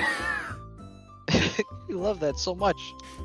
But that's where an entire generation grew up on. That's life right there. Too much fighting in this fighting game. That's wild. I know, right, Voleno? How dare they put fighting in the fighting game? Why can't they just resolve this with their words? Well, I mean, they did it with Naruto, Takno Jutsu. True, and Ace Attorney, in a way. Yeah, but Ace Attorney was not really a battle anime, was it? Nah. Yeah, it's more like battle with words. Yeah, I guess that's fair. Yeah, the same can be kind of said about Yu-Gi-Oh, because it's battle with strategy and cards. Yeah, they actually have a separate category for stuff like Yu-Gi-Oh and all that. They are proxy battles. Oh, yeah, I never heard that term before. But Pokemon also technically falls under that, and Digimon as well, where the main characters aren't fighting, but have someone they sort of control fight for them. Right. So it's an interesting subgenre in that regard. Oh, I totally get that. Except Rebirth, yeah. I mean, technically, I guess in a way, Digimon Frontiers, I think it was, where the characters become the Digimon. Thinking about that, wouldn't Mega Man Battle Network also fall under that category? Yep. Or like Duelist of Eden? Great game, by the way. Yeah, but Battle Network also falls under it. One Step from Eden is kinda questionable in that regard because the characters themselves are fighting and you are not. So it's a weird distinction there because like in Battle Network it's of course you have Lam controlling Mega Man in a way. Yep. And despite the One Step from Eden and Duelist of Eden being like in the same in the same style of battles, the characters themselves are you know, duking it out themselves. Yeah. They got stuff to figure out. in some Digimon Season 3 they also I know at the end that is how they got their megas, I think. You know, I did hear, wasn't there a new Digimon show coming out? Because I believe I saw a post on that not too long ago. An announcement. I do know they are working on a new movie set in the original series. Oh, okay. Nice. And I'm not already have a series of some kind that. I think they are working on a new series, but I haven't seen too much about it. There's also a new season coming out. Okay, yeah, Voleno confirms. Okay, that's what it is. Last one was Ghost Story one, I think. Yeah, I think so as well. Digimon Dual Bit is the new Digimon. Okay, I didn't know the name of it either, but thank you, Wild. Yeah, cool. Digimon is one of those weird series, like, where it's like, it's kind of like not mainstream, but mainstream. It's like just kind of like under the surface and manages still to do its own thing in a lot of ways. I think that's the same with Bakugan, because they also had their own anime, and they kind of just like, oh, they brought it back, but now it's gone again. They brought it back, it's gone again. Yeah, Bakugan is, in a way, is weird in that regard, because Really placed. Yeah. it's going a while and just kind of gets better over time. Yeah, like I think that really helps the Digimon that it didn't get mainstream like Pokemon did in a way. Like, yeah, sure, it would have brought in more money if it did, but in a way, it's also allowed to do its own thing. Yeah, which we'd like to see. And I recently, a few months back, I watched something about the history of Bakugan, and a lot of the issues came with it from. With the merchandising for it, because at some point they kind of ran out of ideas to keep the merch going, and then that's kind of why the series kind of falls it off. And occasionally they have some new stuff coming in, and it's like, oh hey, we can work something like that. Time Strange looks great. Time Strange definitely looks great. But then again, the Digimon world, with Cyber Sleuth, they really went into a certain direction that I really like. So, and Time Strange is kind of like a sort of sequel to that in that regard. So. Right? I think if I remember, I'm trying to remember here, but doesn't Yokai Watch also fall under that category in a way? Yeah, definitely. We actually talked about Yokai Watch a bit earlier with Zara as well. Yeah. Like, Yokai Watch has oh boy, Murder is doing his gacha rolls, I guess. Oh. I think the issue with, I think I mentioned it with Sarah as well. The issue with Yokai Watch is that it's inherently is more Japanese set already, because well, yokai are mostly Japanese monsters in that regard. Right. And it had some popularity in the West, of course, but it's also kind of like missed the point. Ah, thank you, that patch. It's kind of like it kind of like had an audience, but it's also kind of like between 3 and 4, the time between them kind of was like too much to keep that audience going, because well, people grow up and all that, so you need to, and it has, of course, there are of course adult fans. I mean, look at Double, for example. He's a really big fan of he's a really big fan of Yokai Watch, but there are of course when Pokemon has games coming out every few years, and Yokai Watch you have to wait for like several years, and then you have also have Digimon that to compete with in that regard, with pretty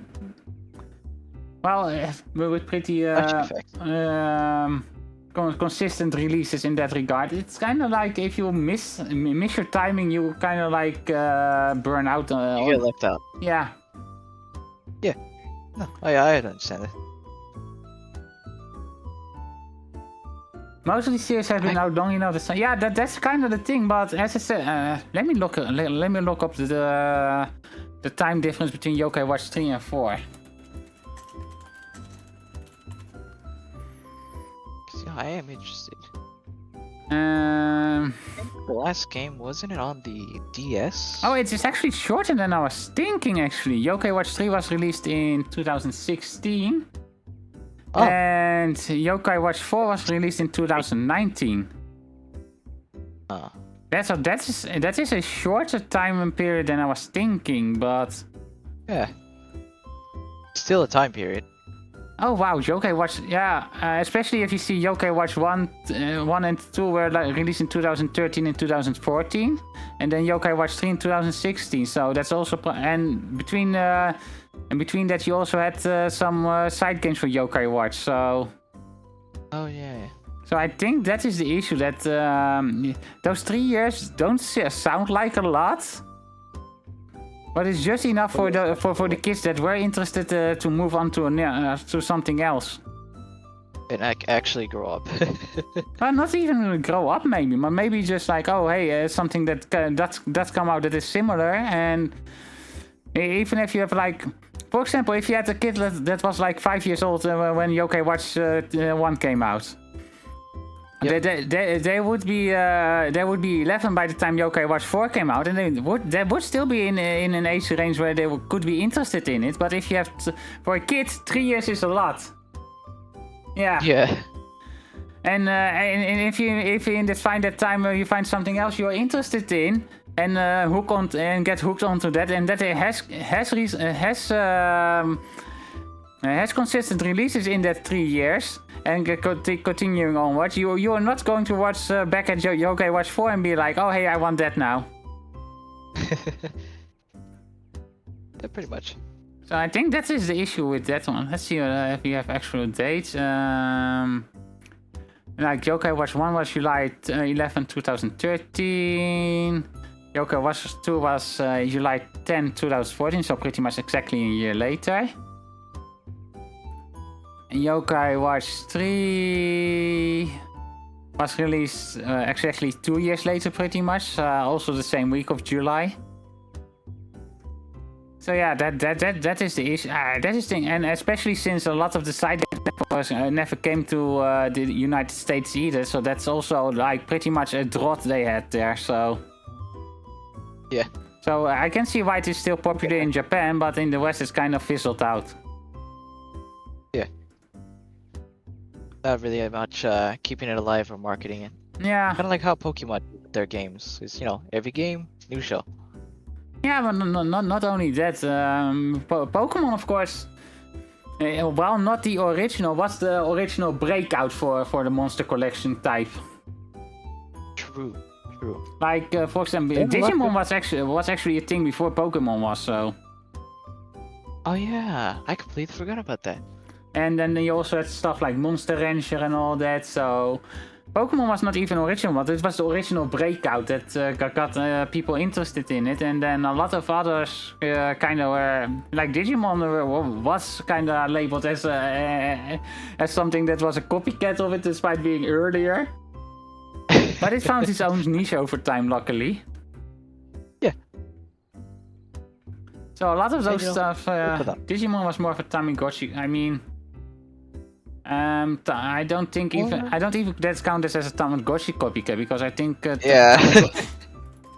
I think the Tamagotchi actually developed into the Digimon. So Isn't it Tamagotchi, not Tamagotchi? yeah, oh yeah, Tamagotchi. Yeah, Tamagotchi.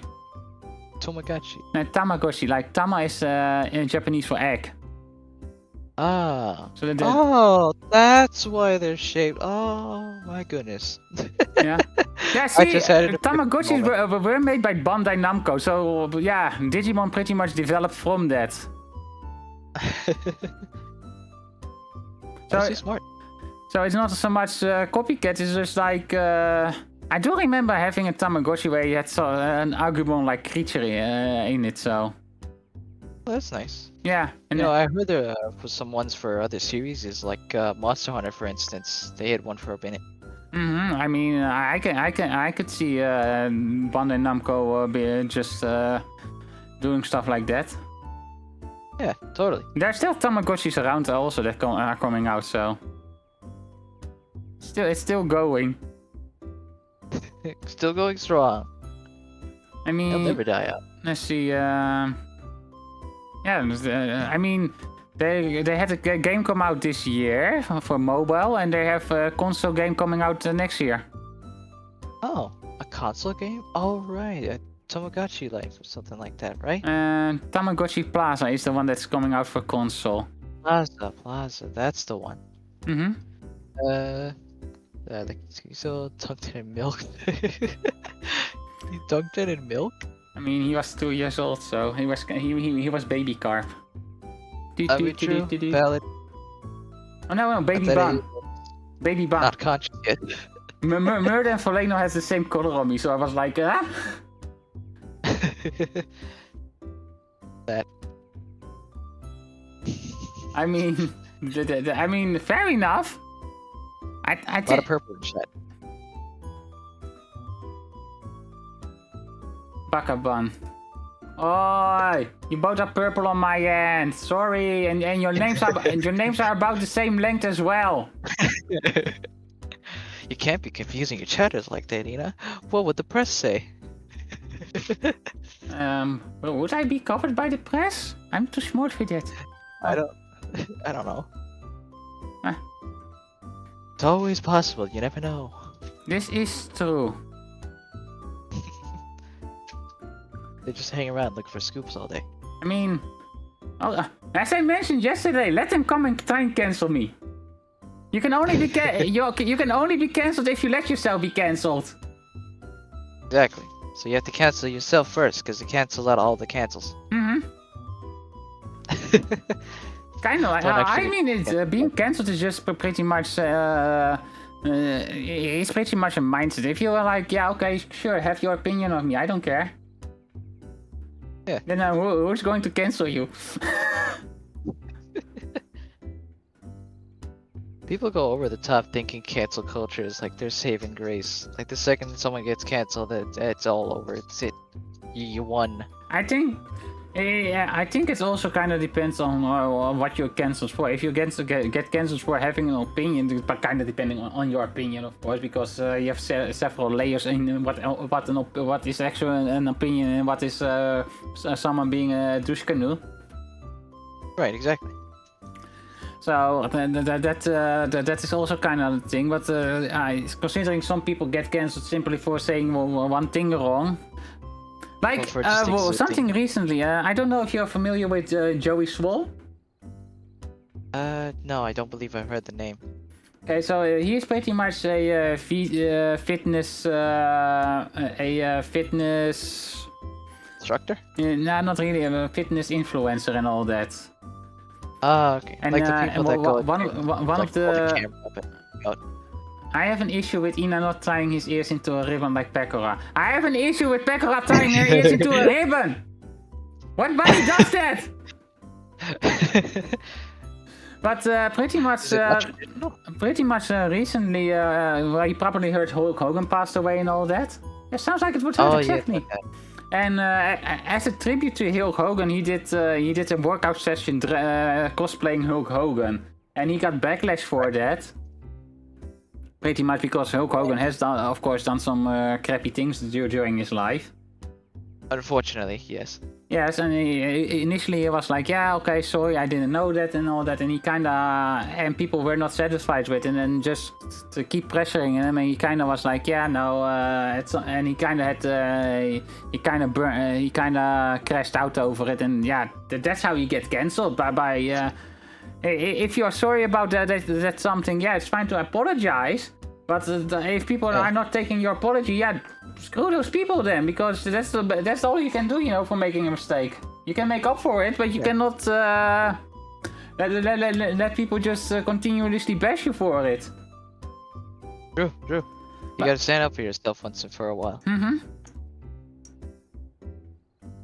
Always remember that, chat. I don't know, I feel like it shouldn't be a hot take to not buy into wholesale, being happy that people are... Yeah...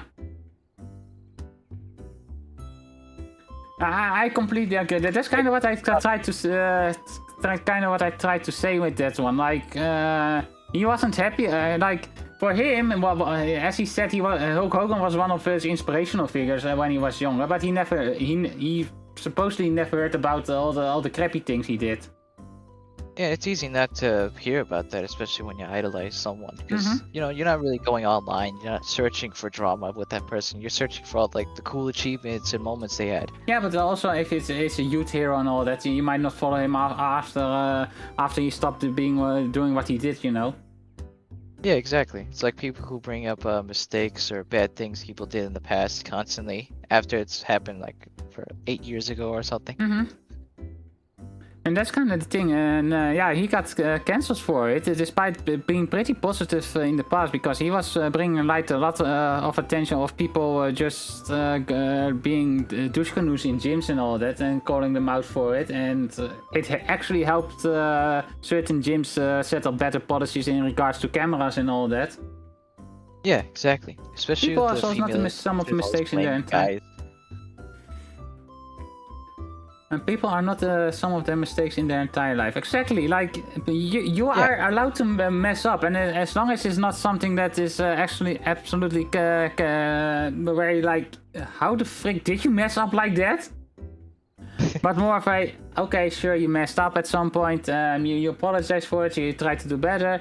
As long as you try to do better and all that, there's a fair bit that can be excused. Of course, there's a limit to it, like a lot of things has, but... So I'm not here trying to excuse everything, but... Like, murdering someone isn't a mistake usually. Yeah, for example. I got a lot of good points there. That is an incredibly fair point in that regard, but you can say sorry, you can do better, and if people are still not accepting that, yeah, okay, frick those people, I think, but... Yeah. I'm not a mistake, awesome. Enjoy your lives. Oh, murder.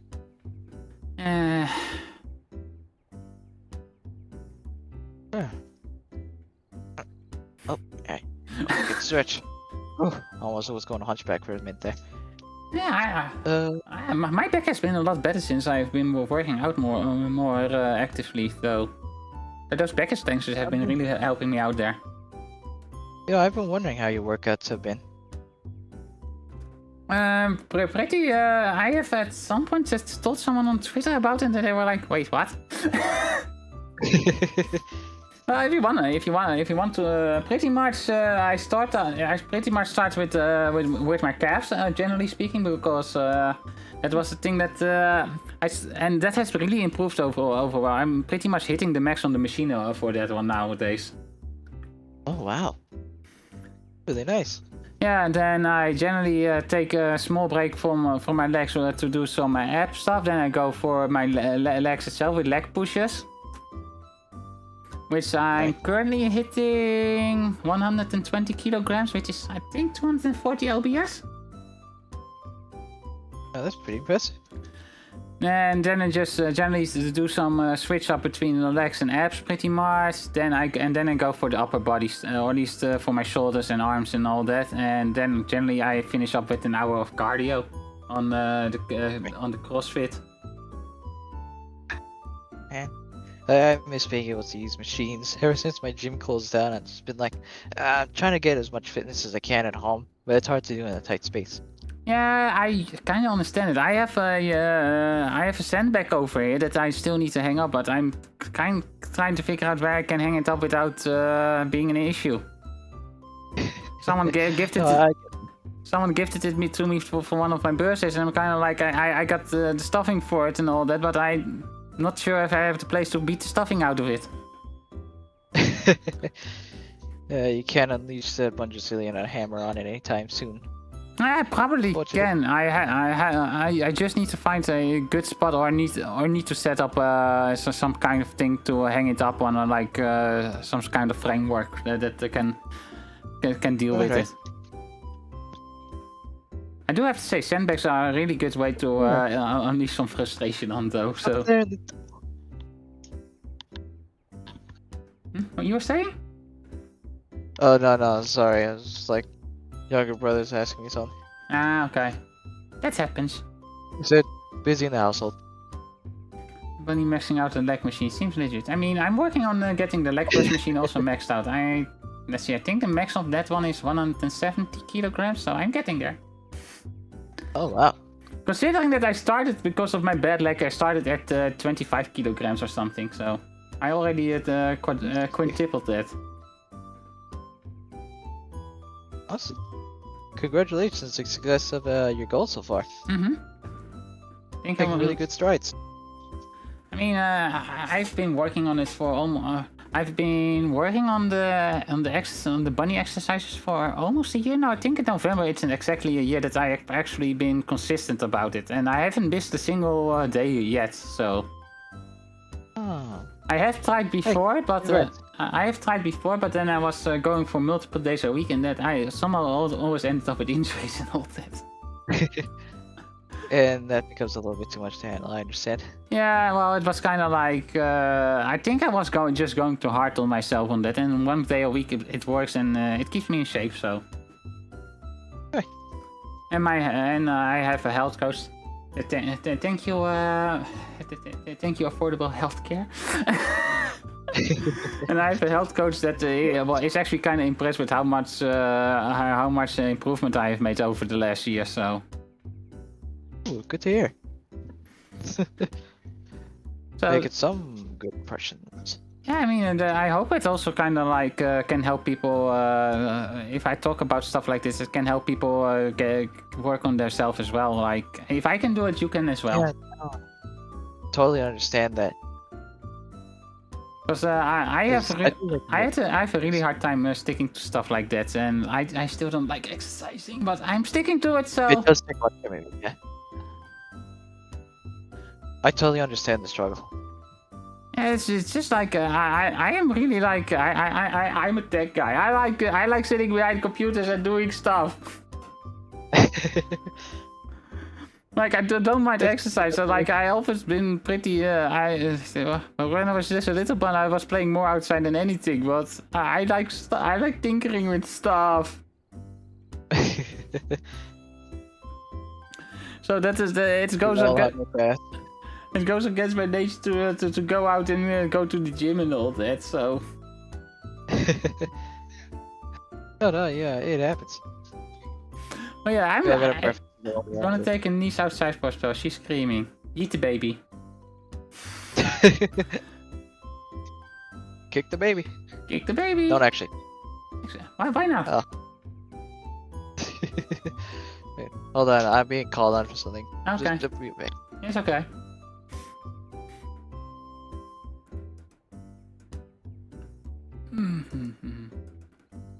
Gives me time to get a drink real quick.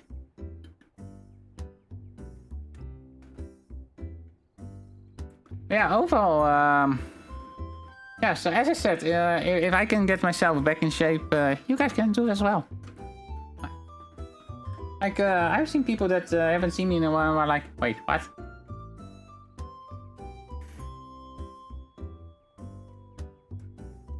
it just takes work, time, effort, and some determination, and that can be hard. So it's not like I'm saying it's an easy thing to do, but yeah, as long as you're determined to improve yourself, that's also an important thing to do. If you wanna work on yourself like that, you have to do it for yourself. Don't do it because you wanna look better for someone else. Or someone else has commented on something and you're like, oh, frick, well, I need to do it now. If you're not doing it for yourself, it's really easy to stop doing it the moment something goes against you or like... I'm back. Welcome back. Yeah, sorry. Grandfather loves to tinker with stuff, so oftentimes he's always asking, hey, where's the nails? I need these specific one so I can keep working on this project. And then turns out he hides it somewhere in the house and forgets and we have to look for it. I mean, that is understandable. I mean, it happens. I can see that. Yeah, I can see that. Papa Vel-VOD-tale also has some issues with that sometimes. So, luckily, since I'm not living at home anymore, I don't have to deal with it too much. But oh man. If I had my own place, that'd be fantastic. But I know I'm needed here for a lot of things, especially for old Grandpa. I can understand that. I mean,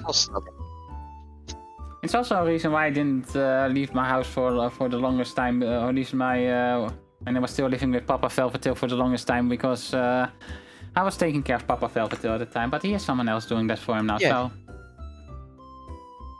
And I'm still, I'm like a hop and a step away from him, so if he ever needs me, I'm there quickly enough. Yeah. Watch out for family. And it's coming. Man, we really went off topic from Arthur, didn't we? Yeah, we kinda did. Are you having fun, at least? Oh no, completely having a great time here. That's great. That's good to hear.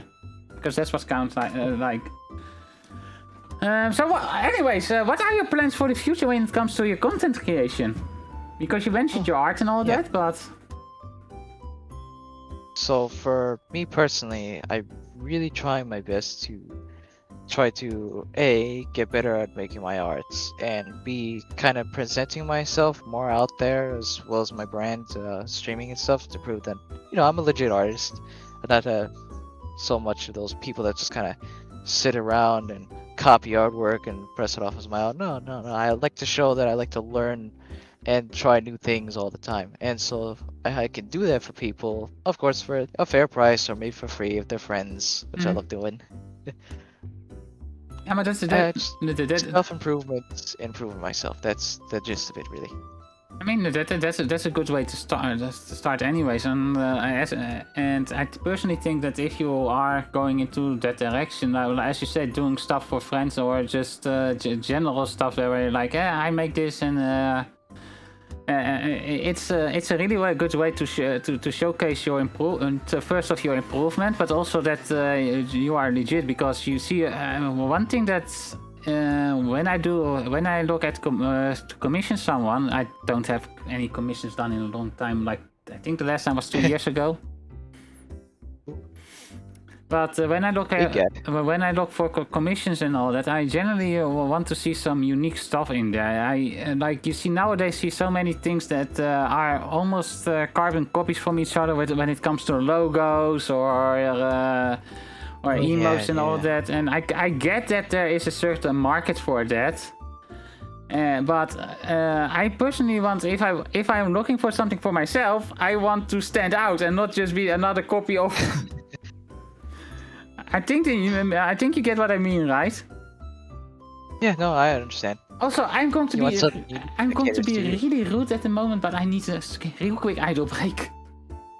Yeah, no, I understand. It's actually getting a chili for me because I'm holding it in, so give me a second. Oh. I get that. Do I have any more of my drink? No, I don't. Dang it. I can't leave now. I only got a few minutes left. Also, I don't know if Eden still has his headset on. You might have just taken it off, I think, right about now. But hey, chat, don't tell him. But there's a little project that we're kind of working on in the midst of him doing stuff. So hopefully, maybe afterwards, or if I can get it done within the next couple or so seconds, I can show it off. If you're in the Discord, you might be able to see it. I'll definitely post it there first, but I'm hoping they'll get a nice surprise. Don't worry, don't worry. It's gonna be fun and all right. I'm such a sinner, but in a good way. A fantastic way, never before seen, really. Bit of a jester, bit of a joke. I don't know what I'm saying anymore. This is me, by the way. If you ever come to my streams, this is me just mostly, more or less talking to myself and acknowledging the chat for their worth. I do hope Murder Carp is doing well with his niece. You know, walking a kid outside with a leash or a collar on. It's hard stuff, especially when they start running towards like a ball that's just like rolling on the street. Insane things happen, I tell you. Insane things. You always gotta watch out. Could you imagine that's like what all kids were like? You just put them on like a leash and just walk them outside for a little bit. It's like, oh yeah, sure. It's a completely normal thing to do, you know? Just, they gotta get their exercise. I do know that is technically a thing. That there are like protective leashes for kids. You know, something like that. But for me, looking at that, I just go, well, I just hope he's potty trained.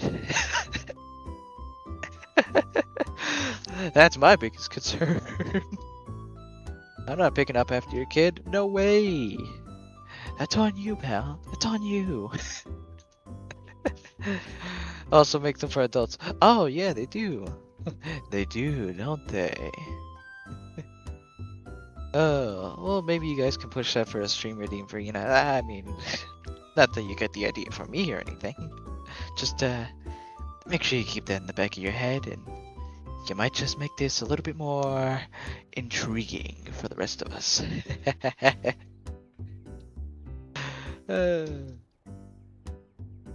In no way am I right, and no way am I wrong. I got words of wisdom. Oh, I do wonder though how. Oh wait, I just realized family gave me a vegan shake. I think. Wonder what this tastes like. Okay, sorry for that again. I'm back. Oh, yep, tastes like plants. Perfect. I mean, vegan shake. I heard. What kind of vegan shake? I'm not sure. I was just past it. Yeah, it didn't say what was in it. Okay, so it's. I guess it's vegan in the sense that it has no milk in it and all that. No, it probably has milk. We always do our shakes with milk. Oh, well, It's almond milk, enough. but not cow milk then, I guess. I think there are actual almonds in here. Or am I tasting walnuts? It's hard to tell. You ever try? I mean more like vegan shakes wouldn't have any animal products in it, right? True, that is true. You know, we have a little leeway here. Okay. I mean, making vegan anything is pretty expensive, to be honest. Yeah, I really like iced coffee myself, and I had previous years during the summer made it myself, and I was always using normal milk for it, which is fine. But I'm also since I'm being more health conscious and all that, I switched this year to almond milk, and that is quite a step up in price. Wait, a little bit too much. It's a step up. It's not like horrible, but it's like it stops me from making an entire 2-liter bottle instead of just a single glass. Right. No, I totally understand that. Back when I was going to my gym, my older brother actually really heavily advocated for me to start making specific diet plans and to drink or eat certain things and cut things from my diet. And for me at the time, that was really hard to do. And I didn't want to spend a lot of college fund money and such, whatever, on that kind of thing. I can use some of it. It's fine. Don't worry. Don't worry, Chad. Don't tell my college. but yeah, eating healthy is. I realized then it was really hard. Yeah, I've heard it's even worse in the US than it's over here. To be honest, like the US has so much stuff that has sugar in it. That I'm sometimes hearing it like, wait, what? That has sugar in it, and then check the equivalent over here, and I'm like, where? And even here we have quite a bit of things. That's just one of the biggest thing I had with getting back in shape again is. Stepping away from the sugars. Not like I had a lot of things I was already pretty conscious about, but a lot of things that I discovered were like, oh hey, this is stuff that I liked and should be healthy, and I'm like, oh no. Yeah, that's when you realize when you actually look into it. Yeah. And that, maybe this is why I'm getting cavities. Yeah, for example, or and I have noticed for myself when I was when I had something where I recently had a lot of sugar with in something, and I tried to take that step back, I end up with some massive headache after. You literally get hit by what do they call it again? Flashbang. Yeah, sort of. Like you really feel like sugars are addictive after all. So like. True.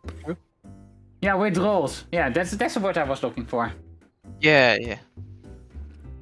And and it is like I also cannot go full carb free because my body would not hold on to that, because I have discussed that with the doctor before, and they like saying, yeah, no, you would not last for a week with no carbs, with how your body functions. And some people can, because keto diets are a thing, of course, but just my own constitution doesn't allow it, so. Right. I don't get enough nutrients I don't get enough of certain nutrients without carbs, so.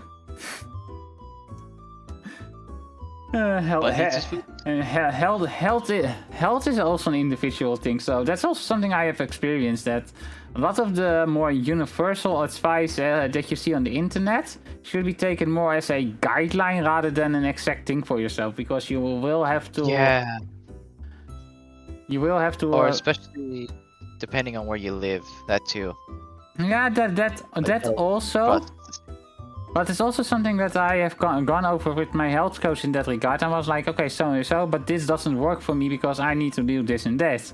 And they were like, yes, but the general statement is this and this. Yeah, I said like, okay, sure, I've tried that, but that doesn't work for me. And they were like, okay, let's see what we can do about it. And then actually we found some kind of, like, for example, I have a hard time, I like eating eggs, but I have a hard time of just eating a lot of it. And how my constitution works, I would need at least about 2 eggs a day to keep certain minerals in my body working in the way they should, or hormones or whatever. Right. And at the time with I was like, okay, so I'm not eating 2 eggs. I've tried omelets, I've tried baked eggs, I've tried cooked eggs, I tried switching it up. I was just getting so freaking sick of the eggs. Yeah, and I was just getting so sick of it, and I also had a hard time keeping them down, generally speaking. Like. Right, yeah. They fill me up quite a bit, so I was like, okay, I eat them. I barely eat anything else with it, so that was also not good. But at some point we came across protein custard, and that has been a thing for me. That I eat one of them a day, generally speaking, just a small batch, like 180 grams is a single thingy. And it works for me. My levels for that particular thingy in my body are on par on what they should be, and I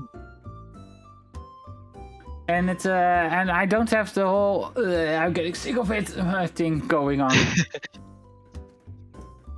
And that really helped me out on that regard. So. As I said, look at what you see on the internet as a guideline and try to make something out of it. I think that also is something that goes with content creation, to be honest, because you see a lot of advice on the internet, but simply because you're in a certain niche yourself, it doesn't always apply to you. Like, a lot of the information you see is aimed at flash tubers and all that. Yeah, true. And when true. when you're a VTuber, a lot of that simply does not work for you because your entire medium is already different to work from. Yep. Because there are certain things you can do as a Flash tuber that you cannot do as a VTuber, and vice versa. So. That's that's just something. I mean, I'm by no means a big VTuber or anything, but I got where I got with the support of everyone here. That's why I'm celebrating you guys, because I'm the only reason why I'm able to do this for 4 years is thanks to you all. Yeah, you're pretty fantastic, Ina. Aw, I was saying you guys are the fantastic ones. And so that's kind of like, do your own thing and try to take advice from others, but try to make it work for yourself instead of work to make the advice be your thing. If that makes sense how I'm saying it. Probably not, but I get it. Yeah. So yeah, that's kind of thing in my opinion. Like, there's a lot of internet has a lot of good things, but you need to make it your own instead of changing yourself to. Yeah, I think that's the best way to know it. Make it your own instead of changing yourself for it. Yeah, it's okay to improv the instructions a little. Yeah. As long if you're baking an apple pie and you still end up with an apple pie that is tasty but has your own flair to it, it's fine. Yeah. As long as you don't make an apple pie and end up with tomatoes in it or something. Yeah. Weird. Yeah, I mean, have you seen some of those cooking things on YouTube and all that? Oh, we're making this and this today, but instead of butter, we're using mayonnaise. What? No. At some point, it gets a little bit too far. Yeah, I mean, that's one of the things that I've seen also, like on cooking websites where you get the recipes and then you see a review, 0 out of 5. I tried this recipe but replaced this and this with this, and it didn't come out right. And then you wonder why. Mm-hmm. You didn't follow the recipe. Kind of your fault there, bub. Yeah, well, some people don't have the self-awareness for that, so. It happens. Yeah. Oh well. Yeah, as I said, it happens. It's it's a thing. Circle of life. Circles. Yeah, I mean, so some people like I don't want to talk bad about the people, but some people just really lack the self-awareness to see where they went wrong. Yeah. Oh, I tried to kick that rock and now my toe hurts. Stupid rock.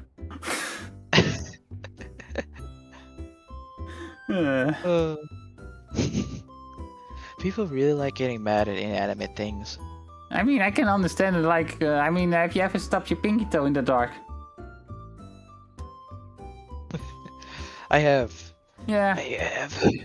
That stuff hurts. So I can understand why people get angry at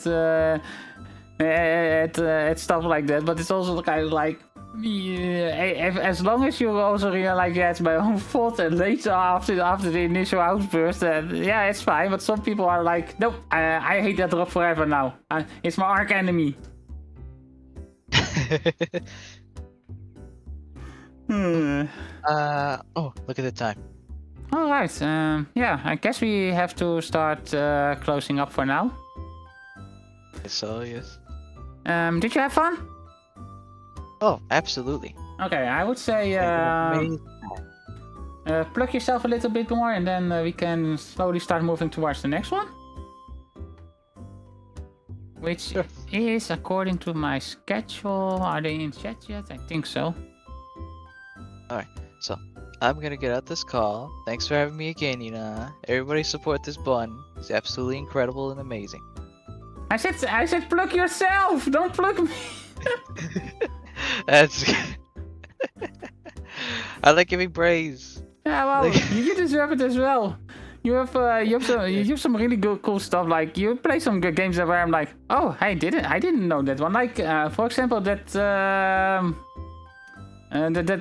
one rhythm game you were playing a while back. God damn it, what's old school? Old School Musical. Yeah. I actually beat it recently. Yeah, that was fun to see. I never heard about it, and it was really cool to see. Did you do the DLC stuff already, or I think you were playing one? Oh yeah, I did. Okay, I guess I missed that one, that part of the stream then. Don't worry, you can find it on my YouTube channel. I see. Same name, by the way. PathogenVT, everybody. See, there you go. That's a plug. That's a plug. There we go. Talk a bit of detail, but we got you to plug yourself. Yep. Hey yo. There we go. Okay, so yeah, okay. I see what we have. I was right on my schedule.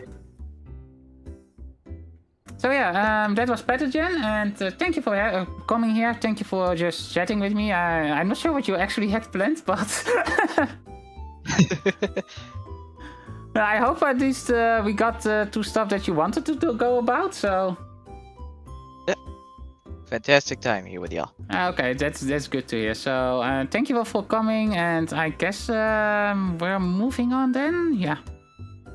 Yep. Bye bye. Okay. Bye bye. Let's see. Let's do this. There we go. Voleno, are you ready? Because I do see you already in chat here. So that guy sounded cute. I know, right? Go follow him. He's currently pinned. Give him a follow.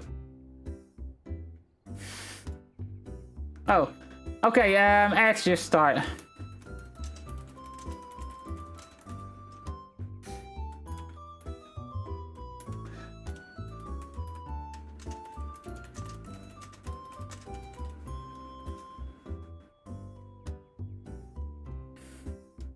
God damn it. Timing for the ads here.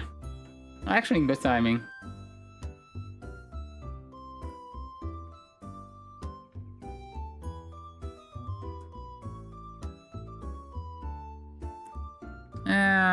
Yeah, I guess I will grab a bit of a drink there. Should I? Yeah, probably. Getting a drink real quick.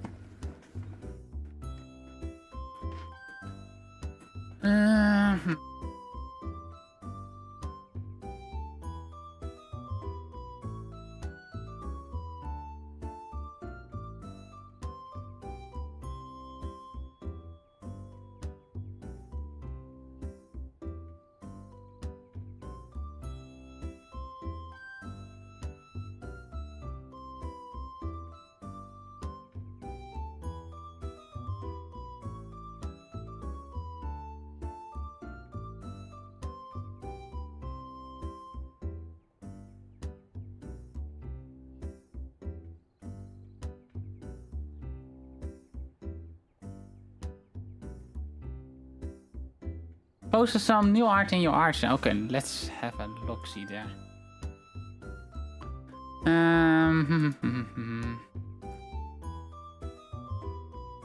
Ah, that looks nice. The surprise Ina Chu's face. Okay, I will show it here. Save. Or if you want to see it exactly, you can also join the Discord. Let's plug the Discord real quick. Yeah, let's see the surprised Inachu face.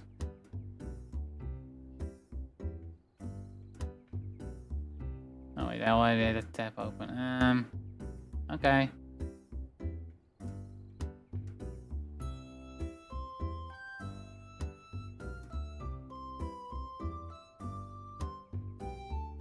I'm not sure what's up with OBS lately, but it has been kind of annoying with some stuff. There.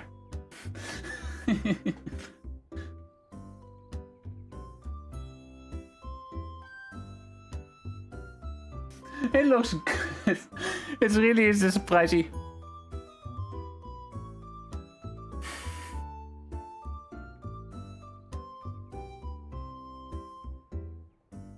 I said people, this is just my focus face, but as people have been going with the surprise Inachu.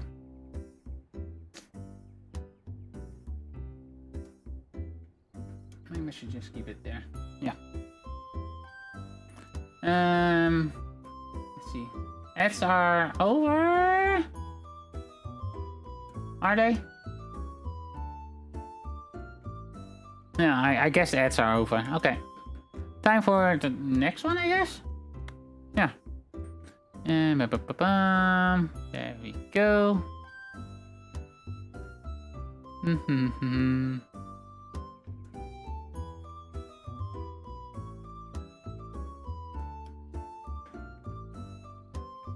Alright. There we go. Can you hear me? Yep. Okay, so as with the other people, do your own introduction and plug yourself to start off with. Tell us about yourself. Hi, I've been streaming for... Okay, my name is Voleno. I've been streaming for who knows how long, and I do mostly Arknights, but I do other things as well, such as drawing on occasion.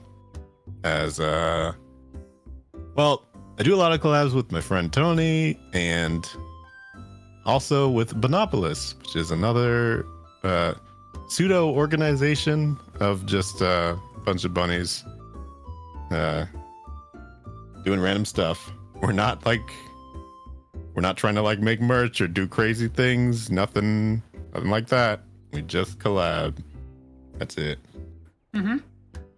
And interesting fact for people that don't know, Voleno was one of the first people that actually made me some fan art. And let's bring that up here because as I mentioned earlier, I still have everything saved if OBS wants to cooperate. I was just thinking about that, actually.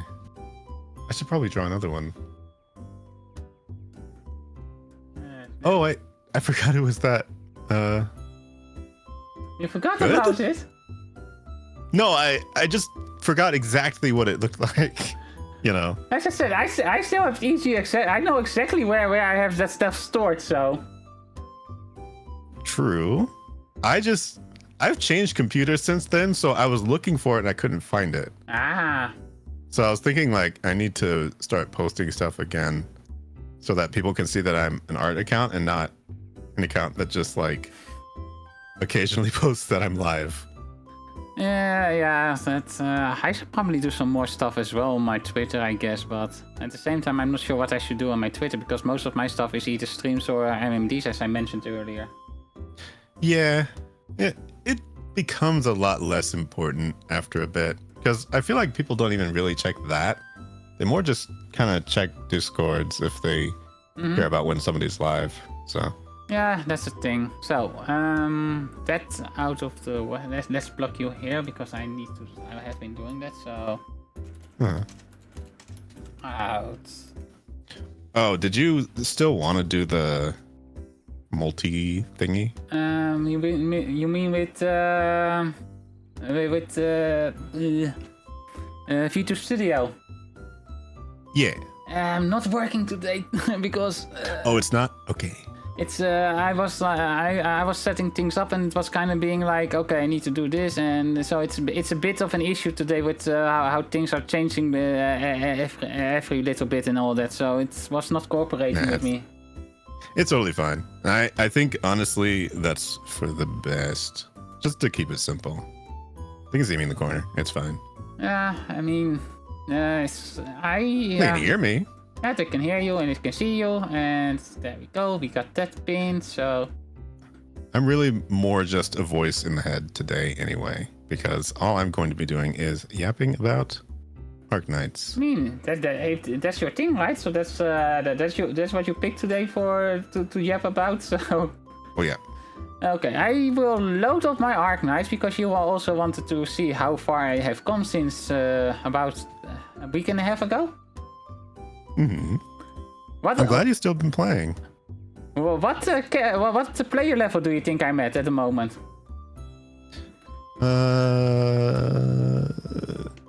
18. Yeah, you're going to be surprised then. Oh. It must be a lot more than I think. Because to some degree, I am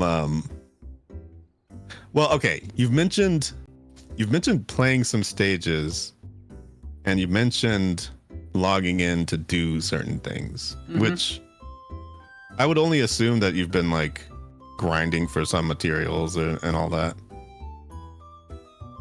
Maybe in between other games. But even that kind of ends up giving you more levels. Yep, see, does it pick up? There we go. See, is it cooperating here or do I need to do it a different way? I think I need to do it. Oh no, there we go. It works, yay! Took a little bit. Okay. Okay, let's move over to that then.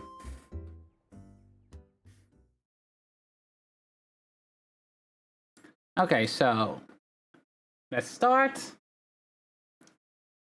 Should I share the screen to you as well directly, or? That'd be nice. Okay. We can do that. We did it last time as well, so I was just asking. Screen share. I do need to redo the settings before my own rate drops like heck, like we saw the last time.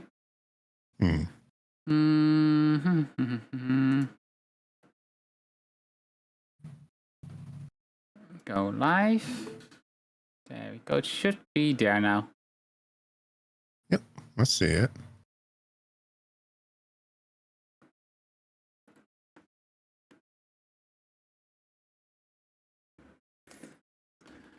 Loading.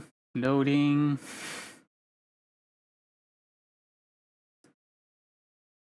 I got the stream up just in case. Yeah, let's hope we don't run into the same. Okay, there we go. Oh my goodness. 31, huh? Wow. Yeah, level 31. I didn't do my recruitments today because I was like, yeah, I can do that when Voleno comes on. So. True. So I was maybe I get some. Maybe I get a high rarity from it again. So. I can't hear it though. I guess that doesn't matter though. I don't have the sound on at the moment, so. Oh yeah, that's fair. I mostly, even though the game music and stuff and the voices and all that, they're very good. I spend probably a lot more time not hearing it just because I have it up while doing other stuff. That's my thing with mobile games for the most part as well. I generally have it on like, oh, I'm working on this and this, and I can have that because I occasionally just need to click on it and all that. So. Yeah, I think more than anything, the reason I like streaming them sometimes is so that I can hear all the music. Yeah, I can understand that completely. Because obviously, you know, the chat would want to hear the music. So. They should have it now. But, so. Yeah, I think they hear it. Okay, so let's do the recruitment first to see what I get today.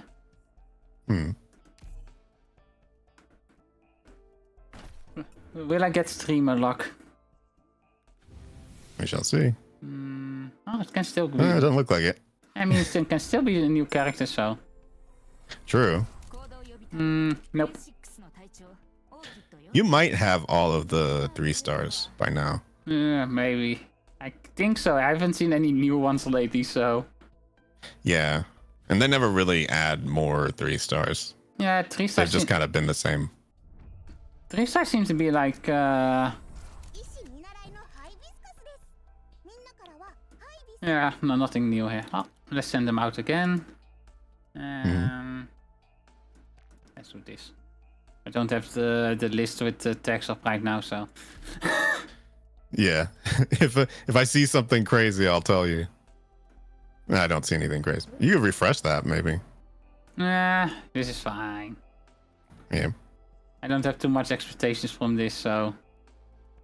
Yeah, when it comes to storyline, I'm at 2.5 at the moment. At least. Oh. So I got there at least, slowly working my way through things. As I You haven't actually had any issues with any of the stages yet, right? Not really. Somewhere like I was running into something and it was like, okay, I'm handling this the wrong way, and then had to just readjust my team a little bit for it. The worst ones are generally when you don't see the when you get flying enemies without the special flying dispatcher from it. Those have been surprising. Right. Yeah, when there's no area where they specifically come from, but you just suddenly have to deal with them. Yeah, those were like, oh no. No, I don't. I only have Sira and Yuki with me. She's not going to mainly target the aerial enemies. Yeah, she's a little too slow for that, I think. Yeah, and she doesn't specifically target them. That is. I really like using her because she's a really good support. She's really good to take out enemies at longer ranges because she has longer ranges than most of the mages. Yeah, for sure. And she also has that skill that like increases her range even more, which I don't usually use a ton anymore because of her second one, but it is very, very long range. Yeah, and this area of effect, so she hit multiple enemies at once as well with it, so that's really cool. But yeah, Sure. When it comes to the side stuff, I pretty much have done at least the first level of everything. Some of them I've done the second level, not of this stuff. I barely got through the first level on some of them. Yeah. These were kind of rough. But most for money, I actually got the third level done as well. Because the money one is probably historically one of the easier ones in general. And you do end up running out of money a lot. Yeah, that's kind of why I've been focusing on that, because especially with the promotions, I've been running out of money really quick. Oh yeah, and they only get more expensive. Yeah. You start to understand why they will sit there and tempt you with, or you could buy 240,000 for $3 in the shop, but then it's, yeah, I don't know. I understand, but luckily for me, I'm really patient. Yep. I mean, ultimately, this game, I still believe, is one of the better ones for free to play, because they didn't even start doing any of that kind of stuff until like maybe last year. They didn't even have packs like that where you could just buy resources directly. Or okay, they didn't have those specific ones that they have now. But I think it also might be. How old is this game at this point? 5 years. Yeah, I think that's also kind of like to help people get started, because if you if you're a bit impatient and you start playing because a friend is playing and you're looking like your friend is max level and you're like there on level 1 and like I want to get there fast. Yeah, for sure. But honestly, this is best played as a patient game, I would say. Oh yeah, How's the base looking though? I have been working on the base a little bit by bit today, actually. I had done some stuff on it a little bit. I got most stuff to level 2 at the very least now. Yeah, I need to do the rep session room, and actually I can do those two now. I think I do have enough drones ready. That was the issue, why I didn't do it earlier. So I can do the office and the reception room now. Nice. Yeah, I do like how these systems do work together, because you do end up with like earning a decent amount of money per day just by kind of existing and switching out some of the characters. Yeah, I've noticed that, and that's why I've also been kind of like, I think I also got the third farm spot for materials done in extra money. So okay, I've been kind of focusing on those two things for now. Yeah. And then the control center. All right. I forgot which level you have to beat in order to get the material for upgrading the control center again. It says so actually the exact stages for it. So. Oh, okay. Let's see if I do this. Yeah, 1-1, 1-8, 3-4, 4-7. 3-4 and 4-7. Yeah, that's gonna be a little bit, but. Yeah, I'm patient. You'll get there. Yeah. Oh, canceled. Yeah, I couldn't upgrade. See, it's that easy. Yeah. Also, of note, those rest operators buttons did not exist before. Yeah, I figured something. I was like, oh, that is convenient. I doubt that was there from the start.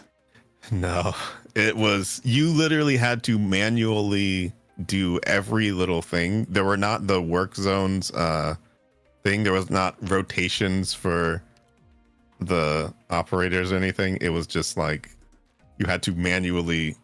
I always felt like this was such a barrier to entry for some people, where it was like you would end up with this. It's not at its core complex. There's just a lot to it. Mm-hmm.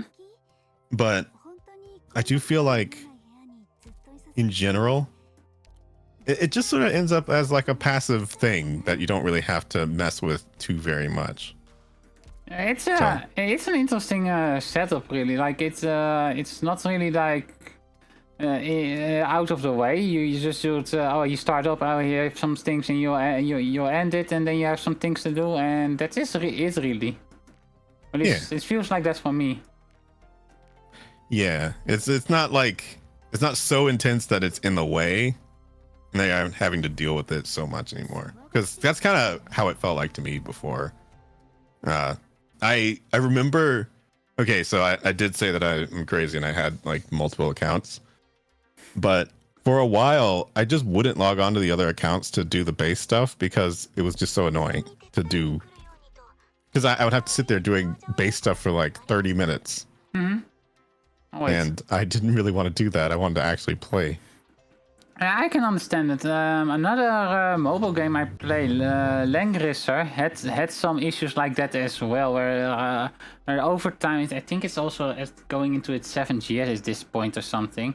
Over time, they really have improved on how they have their UI and how certain things work in the game. Before certain things, you just had to let it run endlessly before you could farm it and all that. And a lot of that has improved over time. You see, and I think that is kind of like what keep mobile games alive. If the people behind it are actually willing to listen to complaints and to improve on it.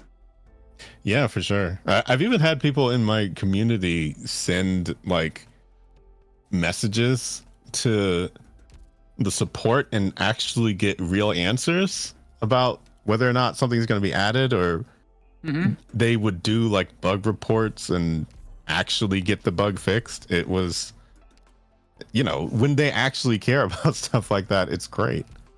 Yeah, I think this kind of loops back with what I was talking about with Pathogen earlier. If the people behind a creative process actually have passion for it and are given the freedom to work with it passion, you get results from it. Or at least long-lasting results, and not like, oh, we have this game up for a year and now we can shutter it now. We have made enough money and it's starting to fail. Yeah, I've definitely seen that happen a lot. And I think that is a really important part of anything that has some creation to it. If the people involved in it, you cannot put creation into a cookie cutter mold, because then it will fail at some point. For sure. I did have a question though. I saw that you at some point were trying the event. How far did you end up getting? I think I got to like the 2nd or 3rd stage. Oh. And okay. And the 3rd stage was kind of like, oh yeah, you need to start having Elite 1 characters, and I was like, oh, okay, let's start working towards that then. Right. See, it is going to be around for a few more days, I believe. Oh wait, no, like 5 more days or 4 more days. Yeah, so you've got some time if you want to try it. Yeah, I am working towards it. I have some characters in Elite now, but I'm still working to get some others there as well. Okay. Like you can see over here now, because I put some emphasis on my vanguards, because they I have seen from the play I have, the vanguards are pretty important in the early game generally. Yeah, for sure. Because they, It definitely you're like on your way to having a full party of elite ones at least. So yeah, the next one I kind of want to do is Lapland Inspector, because they have been pretty good for guards pretty much. Mm-hmm. And yeah, and I want Skyfire because meteors. Yeah, you gotta get the explosions in there. Yeah. But I've also the reason why, for example, I have the vanguards with some different aspects to them is I have noticed that yes, for example, Vigna is better in certain situations than Scavenger, for example. Yeah, for sure. And I feel like You can actually. Yeah, I feel like these characters, they have different synergy in certain maps and all that. Like, if you have a lot of, if you have like a real big mobs of weaker enemies, Vigna generates a lot more DP than Scavenger or Myrtle do on short term. So that's especially that was with the, I think it was with the third money map where I really started noticing where like that's the first map where I use all three of them, because it's a 3-lane map and with enemies going just straight to your thing, and I really noticed that if I put her there and her there and her there, it works a lot better than if I do it in different. Yeah, I actually love the money maps for that reason. Like, it's always been some of my favorites because it's just like, it's the most straightforward thing ever. Because you can just like put everybody in the back and have everybody kind of like firing at the same stuff. Mm-hmm. But like the beginning part of that is always so difficult because you don't generate DP naturally in those. So it has to be from kills and it has to be from vanguards. So it's super important in that one. Yeah, but I will say Lapland is super good in those because she can just attack 3 lanes. Mm-hmm. I've noticed that as well, but as I said, it also really matters in which order I put down those 3, because like putting Myrtle in first didn't really help because Myrtle only blocks one enemy. Nope. And at the same time, the moment she can start generating DP, she lets everything go through, which doesn't really help. Yeah. She is tricky to use for sure. It's like, I think I went on the tangent about how she's one of the best vanguards in the game, but she is tricky still. Yeah, I noticed that. I think I did it with, I started off with Vigna because the first lane where enemies started coming are relatively weaker enemies, so she starts generating DP right away. Mm-hmm. And then I went for Scavenger on the second lane enemies started coming from, mostly because at that time I could also start plopping down some other characters, and then finally Myrtle with behind rhezaanj, so to do that massive burst of DP to come out, so I can fill out the ranks. Yeah, as long as everybody's able to get out at some point during the match, it's usually pretty nice. I really enjoy how different, like they are all vanguards, but they work in a different way enough that they have different niches, and I really am enjoying that part of the game so far. Mm-hmm. Oh wait, you did have another one. You got the Mitim, the the homeless looking guy. And that class is very interesting. Which one is that? Well, you can sort it on the side there with the icons. Vanguard or? Vanguard, yeah. Okay. Yeah, him. With the bluish hair. Oh, alright, yeah. And I was saying that Beanstalk also works the same way, but those are an interesting, somewhat later class that they added where they can deal ranged damage, and they're not on the ground at all. Beanstalk is also another one, and they kind of like place the summon for free. The summon can't be moved around like other summoners can, but the summon dies and just like comes back in the same spot. Yeah. So it's like a way to help out in the early game if you actually have other drones and things that are flying. They're able to be summoned pretty early.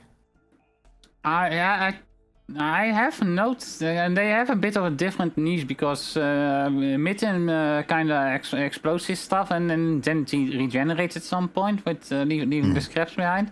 And Beanstalk is more about keeping her drones alive and all that. Yeah, for sure. So it is a different niche that they have because so that I've tested a little bit with them because they are interesting. Yeah. I need to get Surfer to get more because I haven't really done much with her since I got her, but she seems also interesting. She's an interesting one too. I think I talked about how agents are kind of like the fast redeploy ones. Yeah, I know. You pretty much plop her in. She does her thing for 13 seconds, then you take her out, and then or at least that's the most efficient way because her skill lasts for 13 seconds before before it becomes unavailable, pretty much. Yeah. So see, I feel like they're more. They're kind of like a bit of an emergency proc. Oh, hey, I really need someone there to do something really quick. Mm-hmm.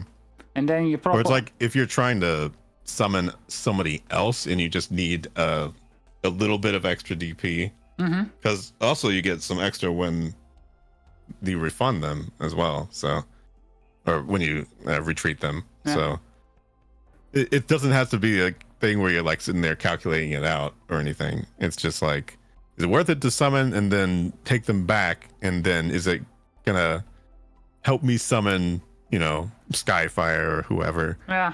People with like larger DP costs usually. Hey there, Indy. Hello. How are you? I'm doing fine. How are you? Oh, you know what? I forgot to say, happy anniversary. All right, thank you. Happy anniversary. Thank you, Indy. Anniversary, of course. Yeah. I think Pathogen was the one that coined that one on the first anniversary. Mm-hmm. How's the number one cutie doing? I don't know. How are you doing, Voleno? I am. Well, now that's not going to be one of these things. You definitely know that I'm not cute. Oh no, I'm not cute. Is this Arknights? Yes, this is Arknights. Mm-hmm. This is my obsession that I managed to somewhat trick into starting, and I'm very glad that you end up actually liking it because most of the time. Well, okay.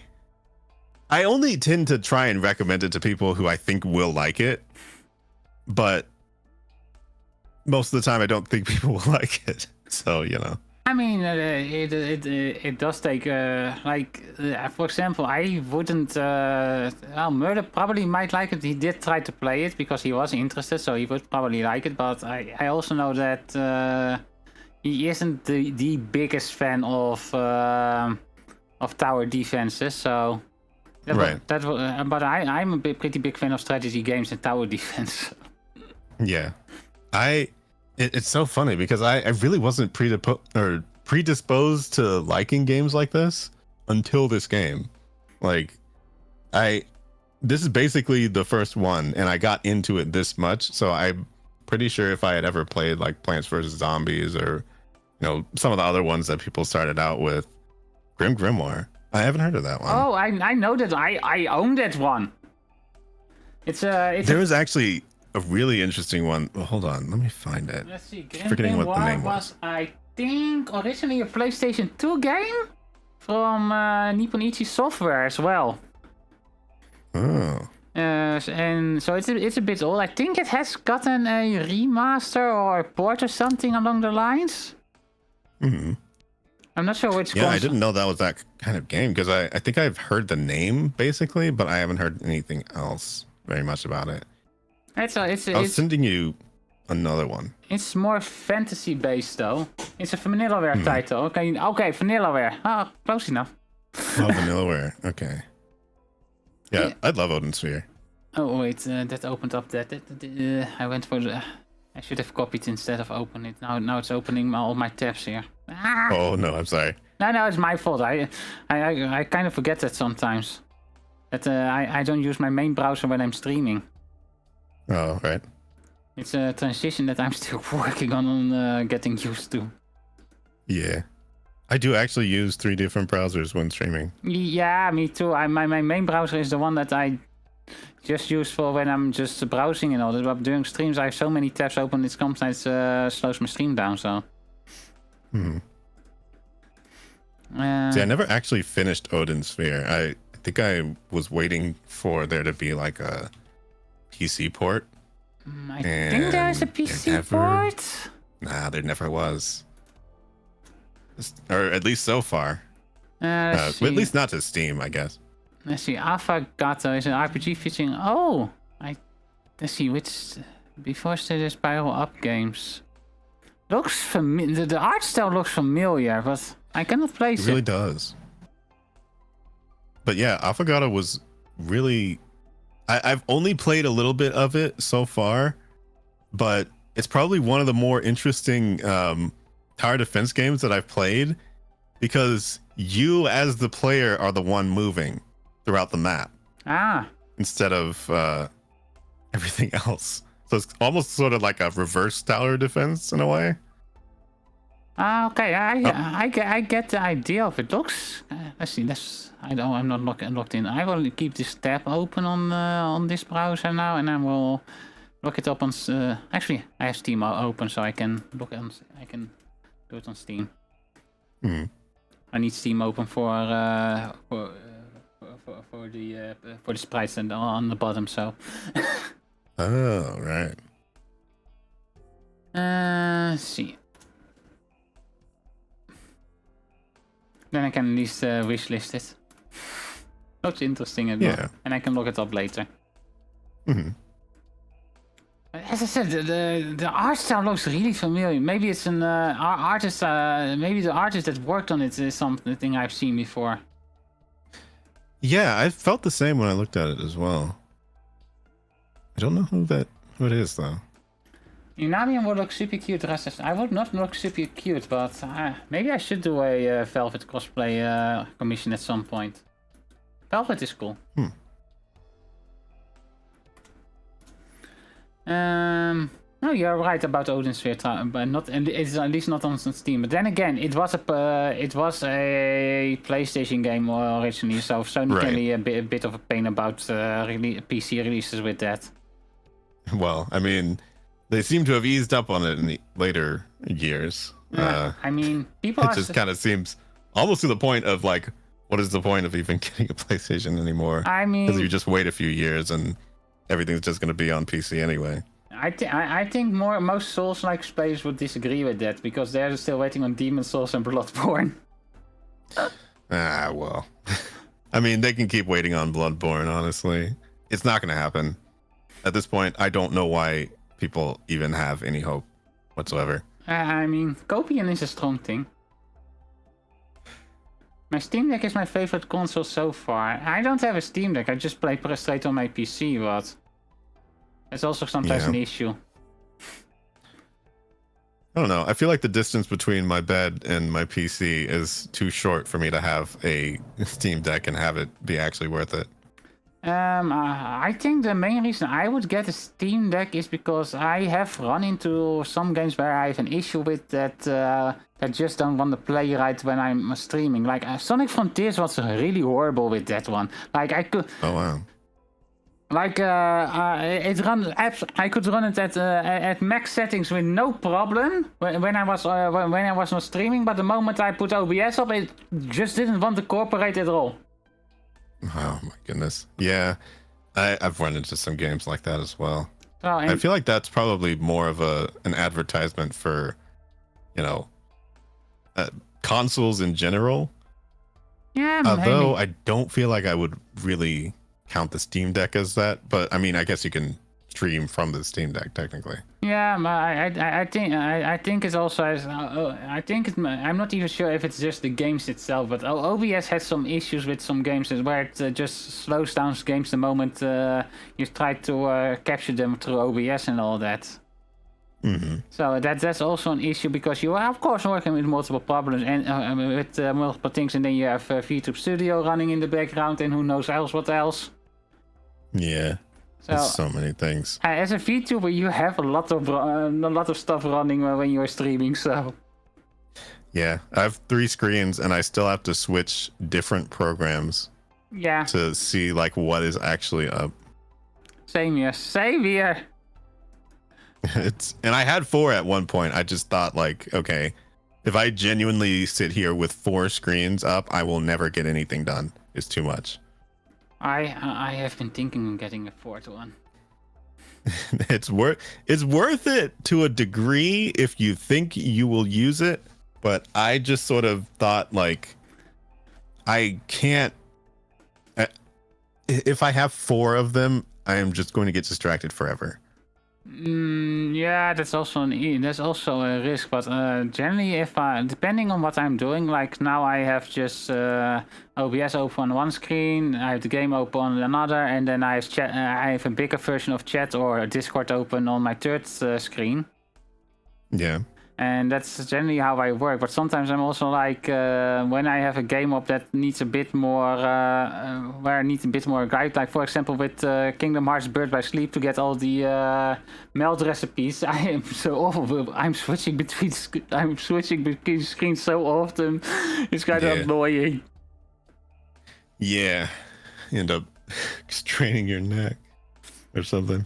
Yeah, it's not even that. It's just like, okay, I have OBS up. Oh, wait, I need to know that. Oh, wait, let's switch to that screen. Okay. But I get what you mean exactly, because I can see that happening to me as well, where I'm just get like absolutely distracted because, oh, I have this up, I have that up, I have that up, I have YouTube over here, I have Discord over here. Yeah, it just literally like opened up for me to like never get anything done when I had that up. 3 is like the max for me. Yeah, I still turn off one of them sometimes. I generally have them on, but I also have one idling sometimes. But I have animated wallpapers up and all that, so. Yeah, true. I mostly have Arknights up on the 3rd one, like at all times. I still do. I have it up now.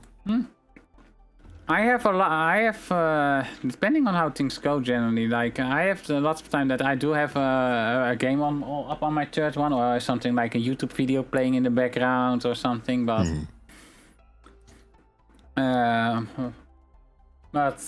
sometimes I just have nothing on there and just chilling out. Oh yeah, what do you think I should do right now? Well, would you like to do another try at the event? I can give that a try now. I do have some characters in Elite now, so. I feel like, okay, the reason I'm thinking about it is because at the 5th stage you would unlock a character automatically, and it is a different kind of healer, but it's an interesting kind of healer. Okay. Yeah, she plays the sister. Right, I was at 3. 3 would kind of stumped me there. Oh, okay. I mean, I can see if I can. Yeah, help Elite, in any way. Elite 1, so. Oh, I mean, okay. Here's what I would recommend. Don't read the recommendations. Yeah. Always try stuff before you. This is the thing. I did try it, but I was absolutely stumped. So. Oh, okay. Right. So that was kind of like. Okay, I can see why.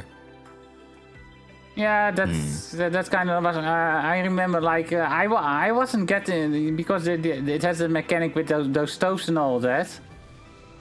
And I simply was not getting my stove ready, and then their thing came and absolutely wrecked me. And I tried a few times and I couldn't get the result different, so I was like, I need to level up for this one. Yeah, I guess I could see that. I could give it a try now, since I now have some elites. True. I do feel like it gets to a point where I understand why they would ask you to be higher level, because technically, if you're high enough level, you can survive the dragons when they come out. But it's really difficult to.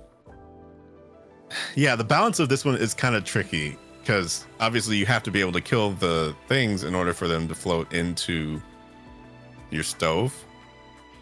But if you can't do that consistently enough, then it's kind of hard. Mm-hmm. So I might see what kind of party that you have and see if I could recommend anybody else to level up that you might have. Okay, let's have a look at this first, because I do have. That's also one of the reasons why I didn't do too much today, because I wanted to have the stamina for it as well, in case you have had an idea what you wanted me to do. So I was prepared. I thought I had. Okay, so this is what I have. These are, of course, the ones that I elite. The 3 stars pretty much were like. I got some missions done for those, so.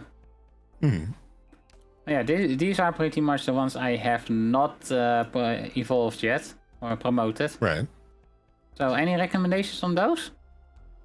I would say Ambriel is a really interesting one because her second skill is actually the first global target skill in the game. Let us see. Because we can. Radar sweep, attack plus 40, attack range becomes global, but attack interval increases a bit, and attack wind-up takes longer than attacking an enemy outside of this unit's original range. I can see why. She's a bit of a sniper, so. Wow! Yeah. Her range is also increases pretty massively. Yeah. To the size. It's very big. I can see why you say that, yes. Okay. That is one we can work on. I need materials for that, but we can work on those. We have the stamina for that. And I also have some spare stamina as well in items, so. Anyone else? I think I may... okay, I might have yapped about Indigo as well, but she also has... she's the one where, I mean, you can see already that even without the Elite 1, she's almost got like 700 attack. Yeah, just by herself. And she can store it up to do one massive blast if no enemies are in her range. But usually they have like a kind of generic first skill. So it's not super useful, but her second skill makes her a lot more useful because she can do the... she can bind other enemies that are in her range. Yeah, her skill was kind of disappointing because she kind of massively reduces her range for that one. Sure, she gets more attack, but she only hits tiles adjacent to her. So that was kind of like. Yeah, it's a tricky one because it is intentional. It's like she just charges up while in that, and so whatever walks past is like. Whatever gets hit. I get that. I got that. I got some decent use out of this, but it's also kind of like a lot of the time, especially when, especially she's good in the earlier stages of a map. But generally speaking, once you get to the later ones, I generally switch over to Amiya or Skyfire, depending on what. Well, depending on what enemies come out and how well my defenders are doing. Yeah, I think the second skill helps her be able to be more useful with that, just because it's like it also attacks everything within the range, and her range goes up. Let's see what they do. When attacking has 12% chance to bind attacks for 4 seconds, will not target bound enemies. Okay, that is actually kind of cool. And Labyrinth of Light. Attack interval reduces a little, and okay, so she starts attacking faster. Activation rate of this unit's talent increased to 1.5 times. Okay, so that's actually kind of cool. Yeah, she binds a bunch of enemies within the thing, and if they're bound, then she can charge up her skill and hit them after they're bound. Pretty much. That is a pretty good evolution of her first skill, pretty much, because it does kind of the same thing. Yeah. But without pretty much like if other enemies still come by, they still get blasted by them. Yeah, for sure. And they get like kind of like a DOT on them as they're walking past, and it lasts for 20 seconds rather than like the first one lasts for like 4 seconds. Mm-hmm. So yeah, it makes her a lot more useful as a character, I would say. Yeah. And just in general, her attack scales up a lot. For example, what is my indigo at? Let me see. I think she's at Elite 2 and 40 at the moment. And she has 1,229 attack. So just for being E2. Yeah, that's... And I believe that skill, the skill SP also goes down whenever you level it up. I've noticed that. So for that one, it goes down to 40. Oh. So it's not really super long. Yeah, and especially I've seen some characters that can give SP to other characters. So if you put that together, And it charges up pretty fast. and she's cast, of course. So that's pretty much means that both Arch and Cast are the same promotion map, right? Yeah. It's also the map I was having the most issues with. Oh no. What was happening? The main issue was is pretty much the flying enemies. Like it's the only map that where that occasionally feels an auto battle. Oh, okay. So I kind of feel like you might need to focus on somebody who does anti-air a little bit better. Because there's some snipers that you might have that. Yeah, I actually left up Meteor and May for that. But yeah, May is actually a really good one for that, I would say. And they have been doing well. And they managed to get me out through the first time. It's just for some reason the auto battle is sometimes like, oh hey, I'm doing right, and oh no, we failed. Yeah, it can definitely be like that for sure. I would venture to say, I think Meteor gets maybe another talent that helps her do more damage against aerial enemies. If I'm remembering that correctly. Okay, so Yeah. So hers would be another one. I don't feel like you really end up using that second skill very much because it takes a little bit too much to do. But she does attack 5 enemies during it if she... it's just like a one-time thing where she attacks 5 enemies. So I kind of feel like her regular skill is a little bit better. Yeah, regular one was an automatic automatic attack buff, right? Yeah. Yeah. Yeah, and it debuffs the enemies as well. Yeah, so that helps other archers or other marksmen do more damage as well. I can see why that would be preferable. Yes, she's definitely a good one for it. I can see how the second one would work in cases where a lot of aerial enemies come at once, but. And even with her module later, I believe that talent increases to like 160%. So. Let's see what May gets. She gets a straight up stat buff with her stats. Back, that was BS. Welcome back, Murder. And attack interval increases a bit. Attack 60%. Attack slowed. Yeah, it's also kind of like, and it works, but her base skill is probably slightly better in most cases. Yeah. Yeah. Because it does the same slow thing, but it's automatic and all that.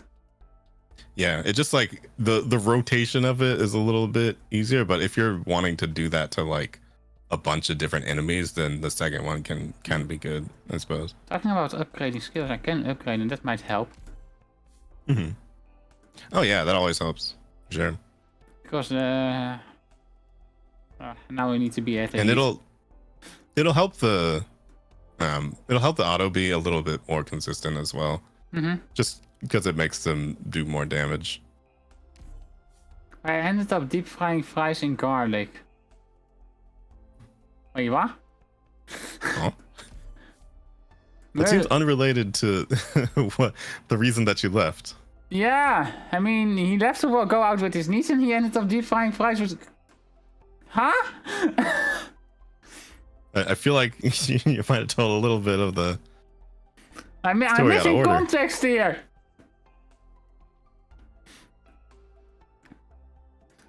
I mean, let's give it a try, see if the auto battle wants to cooperate now. Mhm. Otherwise, I will just step in myself. Yeah, that's definitely happened. Like, all the others one are just working, and this one is the only one where it's like, nah, I don't want to. Got roped into making stuff for dinner. Yeah, but fries and deep frying, huh?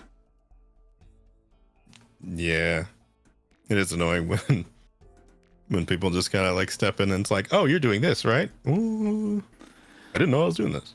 Yeah. Okay. Like I didn't have plans tonight. Yeah, that seems to be on par with how things usually go for you, sadly enough. Okay, let's see if it works. The main issue I had with this because it starts really strong with ground enemies, and then suddenly it's like, oh yeah, we have aerial enemies as well. Yup. Oh yeah, I think I remember this one. It felt like a big deal to be able to clear some of these, honestly. Mm-hmm. Because these only have 2. Oh, we have 3 lanes.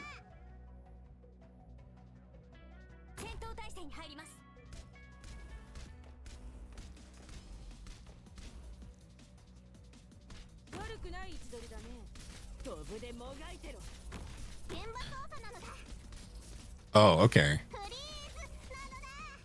So this is the other thing that I would recommend. Well, I guess you'd still have to redo the stage, so it wouldn't really help the auto. But Lapland on skill 2 is a completely different animal than Lapland on the skill 1. Well, what is her skill 2? Well, she attacks 2 enemies Oh. with her skill 2. She also does arts damage with her skill 2. And I believe her attack interval decreases. Or like she attacks faster. Right now it is good. Like her regular skill is good defensively, of course. Oh, I see what's happening. Yeah. Yep, there we go. Yeah. Okay. So this is not to point the blame, but I think it might be Shiryuki's fault Yeah. as well, because Yeah, she does. I don't think that she's able to really keep up on that side with like the speed. I would almost say Caper might be able to do that easier, because whenever Caper's attacking close enemies, she attacks them really fast. So she might be able to like hit somebody faster that's doing that. Yeah, I'm not sure. I think it might be because I also made Shiryuki into a lead, which is why her DP goes up a little bit, so the auto deploy does a little later and all that. True. That can also mess up the autos a little bit. Maybe I will just have to do it, redo it myself again. I have the general idea for it now, so. Yeah, it's pretty straightforward, honestly. And the one that I did like figuring out how to do was the one for the guards and the specialists, because I got to yeet stuff off a cliff. Yeah, that one's really fun. I do like the shifters get really crazy with some of the stuff they can do. Like, there's somebody who can summon another push thing, so you can push people at different angles. There's a sniper that can actually push people. Oh, that sounds fun. And I think I noticed or I pointed out a character, one of the crushers, who just has a pole for some reason. Okay, I do have to look at the time for a bit, because this also went faster than I thought it would. Oh, wow. Yeah. Okay, let's give it a try if you can figure out a good setup to do this. Because it would be nice to have... okay, so this was the team that I originally used for it, I think? Yeah. No. Yeah. Wait, Yeah. is it? No, it's not. I think it was originally the second squad, but I've changed it for something else, I think, in that time. Oh, okay. I can move that out. Ush. I already learned that I shouldn't stick too much to one thing in this one. Yeah. So, May and Meteor were really helpful here. These three anyway, so... you said maybe add Caper as well? Yeah, I would say so. Okay, let's level her up as well then, real quick, if I can. Yeah, I can. There you go. Yeah, probably. Okay, so considering we have shielded enemies, I probably also need to bring some mages. Probably, yeah. So let's bring the three that I have pretty much leveled up, because they have been doing pretty well. I didn't really need, with how I had things set up, I didn't really need... Lapland was also really good here, so... And then you had vanguards as well. I had these two, and I didn't think I had the healer in use. Yeah, I don't think you did, no. Maybe I can bring one just in case, but...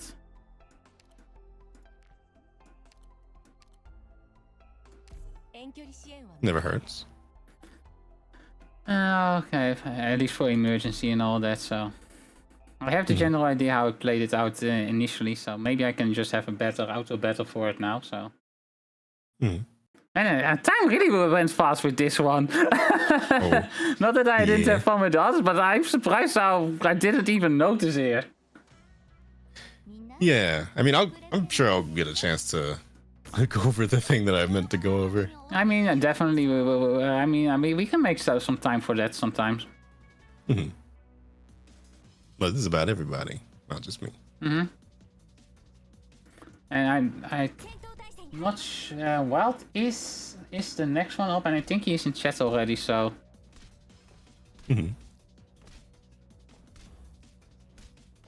But I will have to ask, because they did say that they might be running late, or something might come up, so that you might have a chance to get over go over your thing anyways. Right. Well, you know, whenever they show up, it should be fun. I am good to leave because you know that I will yap about this game forever. I mean, I'm having fun reading your write-up. So that's always fun to see happening. Yeah, I'm glad. It's practically all I do all day. So.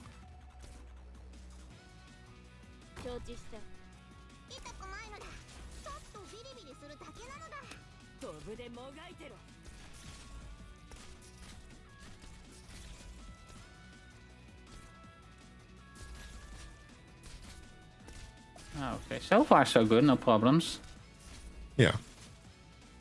I think it's on the right side there, that now where it would be. Yeah. Oh wait, no, they're getting there. Okay, I'm leaving this one out. It's out. just like whenever she has to block more than one, it gets to be an issue. Yes, I was thinking about probably dropping Skyfire there with it, because it was armored enemies that were getting through as well. I'm here, okay. Yeah. I will be finishing this up then, Wild, and then it's your turn. Okay. Let's see. I will wait with deploying until something comes. Maybe to drop her already. I have enough.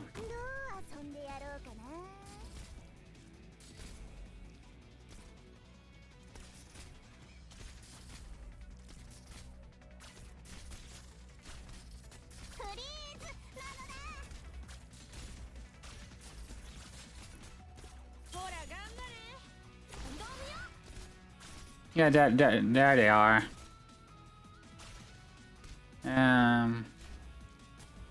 See, how do we do this? Oh no, they're handling it so far. So far, yeah. They got it.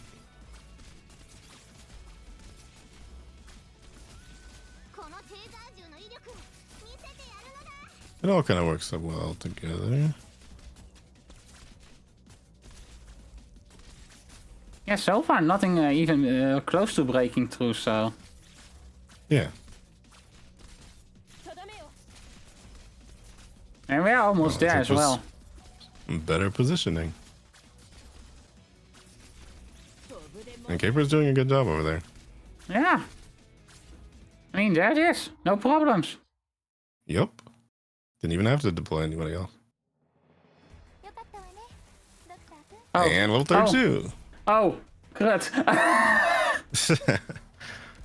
And now you got more sanity than you know what to do with. Yeah, I mean, I know what to do with. You just let this run on auto battle a few times. Yeah, pretty much. Yeah, I can do... But we can definitely get into that some other time for sure. Yeah, I mean, this has helped me to, you helped me here getting this auto battle working better, so... Mm-hmm. So that's... Yeah, anytime you want, honestly. Because, like, I've done these for 3 different accounts now, so, you know. I mean, I can see this going into a subcategory on my YouTube channel. Arknights auto deploys. Yeah. Okay. I mean, I could just like, I don't know, genuinely anytime you want me to show up, even if it's just like in chat or whatever, just ping me when you're playing, and I'll see if I can be there. I will. I actually got the VOD from our first time together uploaded on the VOD channel today. So yeah, I was trying to let my community know about that as well. I'm not sure if you got the notification on it because my VOD channel is different from my main channel. So yeah, no, I'm subbed on there. Okay. I did see it. Okay. So yeah, I mean, my VOD channel is not really that well known yet, so I wouldn't have blamed you for anything of that. So no, I did only just recently see that it existed. I will admit.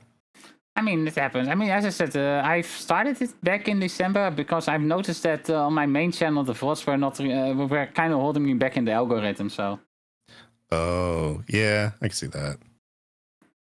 That's why people have different stuff for it as well, but I just still throw everything all into one channel. Yeah. And I guess if we're doing the outro at this point, I mean, I do also have a YouTube channel that I throw everything onto. Yeah, plug yourself. Otherwise, I'm just on Twitch doing my thing. I have a Discord, and usually if I'm playing Arknights for random stuff, it's usually just kind of in the Discord. Otherwise, I mostly kind of try to stream Arknights when there's an update. Otherwise, it's just like it's just any game that I'm playing, collabs, etc. Well, what other games do you play? Monopolis is cool too. What other? Okay, well, yesterday I was actually playing Kirby because I had never played an NES game before, and I'd never played a Kirby game before, so. We started with Kirby's Adventure on the NES. Oh, that one is a nice one.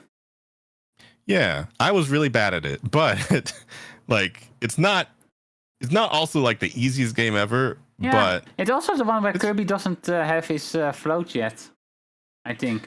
Oh no, he does have the float. This. Oh no, his copy. He doesn't have the copy yet. No, he does have the copy actually. Also, but the copy. But the copy doesn't have multiple moves on each one. That might be it then. I'm misremembering it then, I guess. Yeah. It's been a long time since I played it. I know there was definitely one where he either didn't have the float or didn't have the copy. I think Tony was saying that he didn't have the abilities like at all in one of them. Yeah. And I think that is the one I'm thinking of then. Mm. But yeah, So, the other day I was also playing DNF Duel because I do play fighting games, but those are violent, and we need to take the fighting out of the fighting game. Yeah, too much fighting in this fighting game, honestly. Yeah. But We managed to resolve it with words later. It was everything. It was fine. Okay, so one thing I know about, one thing is always fun about Kirby, especially people that start playing it. At some point, you have to go look into the lore of Kirby. See, it's one of those things where I kind of like vaguely heard some things of like, oh, this is kind of crazy. But now I have the context of what the actual game is, so I feel like I would want to look into it again. Yeah, it is something really amazing. Kirby lore is amazing. So I would suggest looking into it at some point. Maybe you can actually do a react stream on it. That would be fun. Especially yeah, I gotta get out of here, of course. But happy banniversary, and have a lot of fun in the chat. Thank you, and everyone, go check out Voleno. Another bunny, actually a cute one instead of me. So, and they do a lot of amazing debatable. stuff. No, not debatable. I'm not cute, so. All right. But go check them out, and thank you for being here. No problem. Anytime. Okay. Bye. Bye. Okay, let's see. Let's set up the next one. So, Wild, are you ready? Sorry for the delay there a little bit, but I didn't. There we go.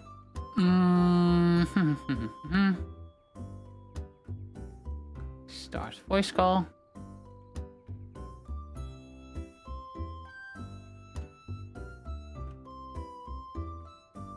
There we go. There you are. Yeah, I'm ready. That guy sounded pretty cool. Yeah, I did. Go give him a follow.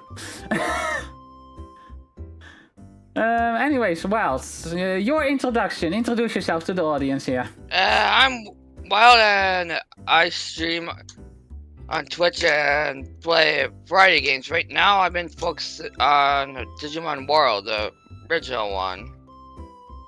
I could actually probably beat it next time if I actually wanted to, but I'm trying to complete 100%.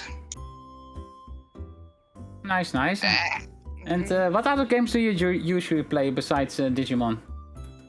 Let's see. We have Sonic, the Metroid, Legend of Zelda.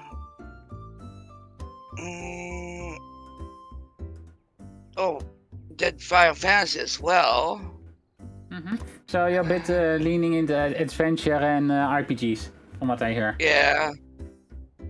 Yep. Any particular series you are interested in playing at some point, or?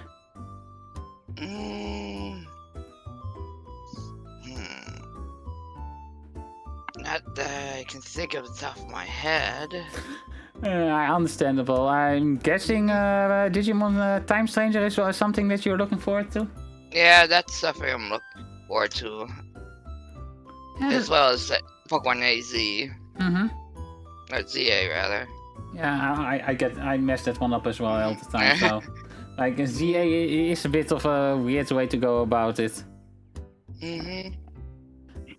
Especially since a lot of things, we do this A to Z. Yeah. I can understand that. So, you're one of the people that also didn't have anything, didn't say anything that they had plans for me, so... This is why. I know that, but it's just... I was thinking of how about we watch a couple of videos from Casual Geographic. Casual Geographic? Yeah. You are going to have to link me on that one. Alright, let's grab that. I am absolutely unaware of what that is, so...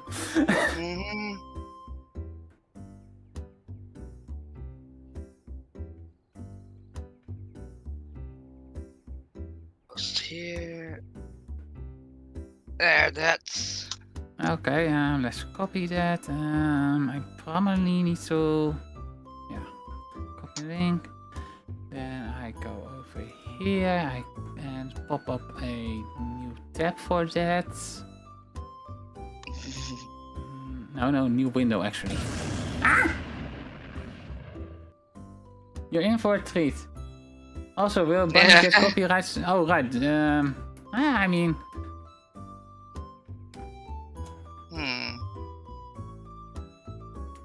We can work around that.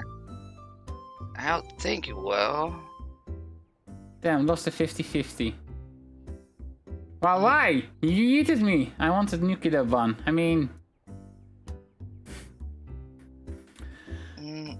let's set it up real quick like this. Oh, I'm in doesn't matter. I'm logged in on my Vault account here, so that doesn't really matter that much. Alright. Let's do this. I probably need Windows capture for that instead of game capture. So, oh no, actually I can do it with the game capture. I think. No. No, I do need Windows capture.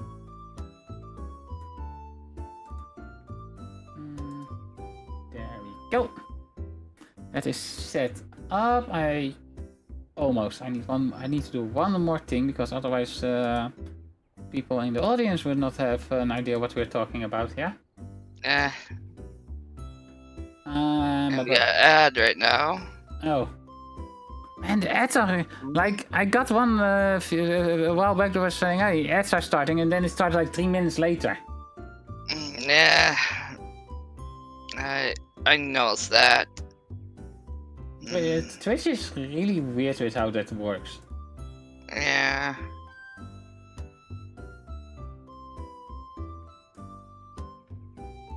You're starting the ads. 1 eternity later. The ads are starting. But yeah, so what can I expect from this? Because I'm... Animal facts, and... he's actually pretty fighting with delivering the information. Ooh. I guess that animal facts is the thing you are into? Yeah, one of the things I've been into for most of my life. Oh, that's cool. Mm-hmm. Do you have future plans that have to do with that, or is it just an interest? Nah. This is the stuff I found on my own time. Okay. I mean, it could be interesting if you are like looking into becoming like an animal caretaker or a veterinarian or something. Mm-hmm. So, what are your plans for the future, actually?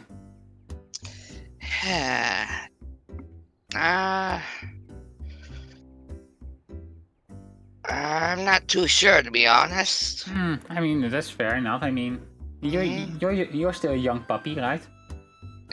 I'm not sure about young. I mean, you're not half god. That's still pretty young then for gods, right?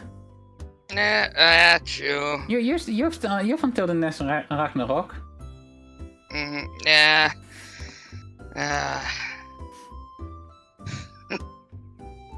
Let's see.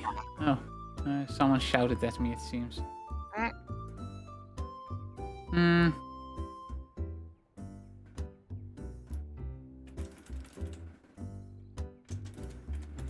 Alright, that's one of the upcoming gags they came up with. Okay, there we go. The ad break is finishing now, so we can get this started. Let's move over to a screen that people can actually watch on as well. Okay, do you have a recommended video here? Well, how familiar are you with Finding Nemo?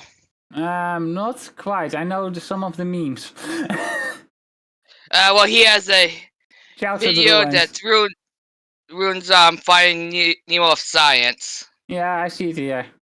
Yeah. Okay, let's do that then. Let's see how long. That's fair. Yeah, all his videos are around 15 minutes, so we can do 2 or 3, I think. Yeah. That's what I was thinking. Yeah. Okay. Let's get this started then. Remember that time Disney made it? Okay, let's move. And we're doing React content, so. Ina is becoming a React channel. Yay! Okay, so will you be doing commentary along with me then? Because I probably will have to pause it a few times for fair use and all that. So transformative, Informative. unbeatable. Okay, so this is Finding Nemo. Kids movie where a man's wife and children get violently ripped off the census and his only remaining son is left physically disabled, only for that same son to get kidnapped by a trafficker, and now the father has to travel hundreds of miles across predator-populated hoods with only the help of a severely mentally handicapped woman. Yeah, Finding Nemo is crazy. I'm gonna destroy your favorite movie with science, and here's a challenge. Take a shot, or a hit, because 420. Every time a main character should have become a chalk outline. Your grandkids will be in AA at the end. So it starts with a barracuda clapping virtually Nemo's entire bloodline, and here's where we get our first problem. Barracuda don't eat clownfish or their eggs, but you know who do? Clownfish themselves. Clownfish have been known to spawn, kill, and eat their own eggs, so Nemo's mother would have been infinitely more of a threat to him than any barracuda could have been. Now, to be fair, if you ask the clownfish how they like their eggs, they'd probably say unfertilized, because those and damaged ones are the ones they'd usually eat, i.e. the ones that wouldn't make it anyway. But that goes against my narrative, so I'm gonna disregard it. The other elephant to address is how clownfish breed. Clownfish Okay, wait. That goes against my narrative, but disregard is that is just good. That is just good social commentary right there. Yeah. That is actually, like, that is one of the main issues I have with, for example, Zelda tiers. They have so much stuff where it's like, oh, hey, it's in the Hyrule Historia, but it goes against my narrative, so I would disregard. Oh, man. I like how he pretty much calls out theory videos with just a single line there. That is good. Yeah. Hermaphrodites, where every clownfish is born a male, and the biggest, most him male will transition into a female when the opportunity arises. Such an opportunity would be if a hypothetical barracuda took the alpha female on a dinner date with Batman's parents. That void would get filled by the biggest male clownfish in the area, and his spot would get filled by the second biggest male, and the two would proceed to mate with each other. And since the only clownfish we see in the entire movie are father and son, I'll let you fill in. Yeah. Clownfish aren't the only fish that switch teams. The Asian sheep's head wrasse does the same, but I love in his reverse, they presentation, go yeah. from female to male. Although with a face for radio, you will not see them on a movie poster. If Nemo and Marlin having the worst form of family therapy wasn't bad enough, there's a good chance Nemo wasn't ever even alive. What if I told you Nemo means no one in Latin? Which means the movie title makes the theory that Marlin married Itachi suddenly gained legs. He also could have been named after Captain Nemo from 20,000 Leagues Under the Sea. But that goes against my narrative, so I'm gonna disregard it. It's easy for facts to get lost in favor of a better story, and if you don't know where to look, you'd have no way of knowing. Like, you may have heard that the administration started putting tariffs on penguins. Now, personally, I think it's been time those business chickens ponied up. They've had it too good for too long. But I gotta this pretend is they're part. So that's why I'm working with ad Ground News in the is video. What did you say? This is a Sponsor segment. sponsored segment. I mean, let's give him that. I mean, we were enjoying his video. Just let you know before we go further. Yeah, but we're enjoying the video, so it's fair enough to let the sponsor roll out, right? And Of website course. developed by a former NASA engineer who did not like the way she'd seen information be used as a weapon and how news outlets tend to prey on their users' biases. And remember, if you think you're immune to bias, then you're exactly who they're looking for. But Ground News counters that by grabbing all the world's headlines in one place so you get the luxury of comparing coverage. There's no tunnel vision here. With Ground News, you can get the full picture and truly be informed. Like with the whole penguin taxation. Here you can see it was covered by 435 sources, and in terms of bias distribution, 36% were relatively center, with 40 and 24% left and right leaning respectively. You can also see that 82% of sources were marked as highly factual. Not too bad. And additionally, with the comparison feature, you can see that left literature mocked the policy for placing 10% imposts on islands only populated by penguins and pinnipeds, and right writers defended the tariffs, highlighting benefits and even a possible boon for the economy, as the overall tariffs have raised U.S. duty imports to the highest seen in a century. Yeah, I do agree. Penguins should pay more. My prejudice had me convinced I was on the right side of history, but after That's not what happens when you don't. And then you get people like Chill Penguin. Also, the blind spot feature shifts your crosshairs to stories one side may have left out, such as climate change and non-native species making life better and difficulty for native fish. So, if you're chronically online and would like Ground News in your toolkit, if you use my link, you'll get 40% off the same $5 a month Vantage plan I'm using. Make sure you go to groundnews.com/casualgeo or use the QR code on screen to subscribe. And until you do, I'm controlling the narrative now. Nemo's mom passed tense to progeny, and his father's going Marlin to Marlene as soon as he gets off screen. Alright, so Nemo is going to school, and when we get there, we meet these guys. And I remember, as a kid, I was not sure what Pearl was. Well, she's a young flapjack Hey, we talked about those They're yesterday. remarkably adorable in real life. Problem is, if this were real life, she'd be a lot less cute. The flapjack can be found in depths as far down as 1,500 meters, or 100 meters short of a mile, or about 3.5 Empire State Buildings. And since this pink propeller hat can withstand crushing pressure, if she existed where Nemo could see her, she would be turned into disfigured mush. Think about how getting pulled out of their habitat turns a normal-looking blobfish into a deflated, misshapen whale fetus. There's a whole course that got memed, and Pearl being where the sun shines would reduce her to flamingo vomit. Also, at one point, Pearl says this about her arm.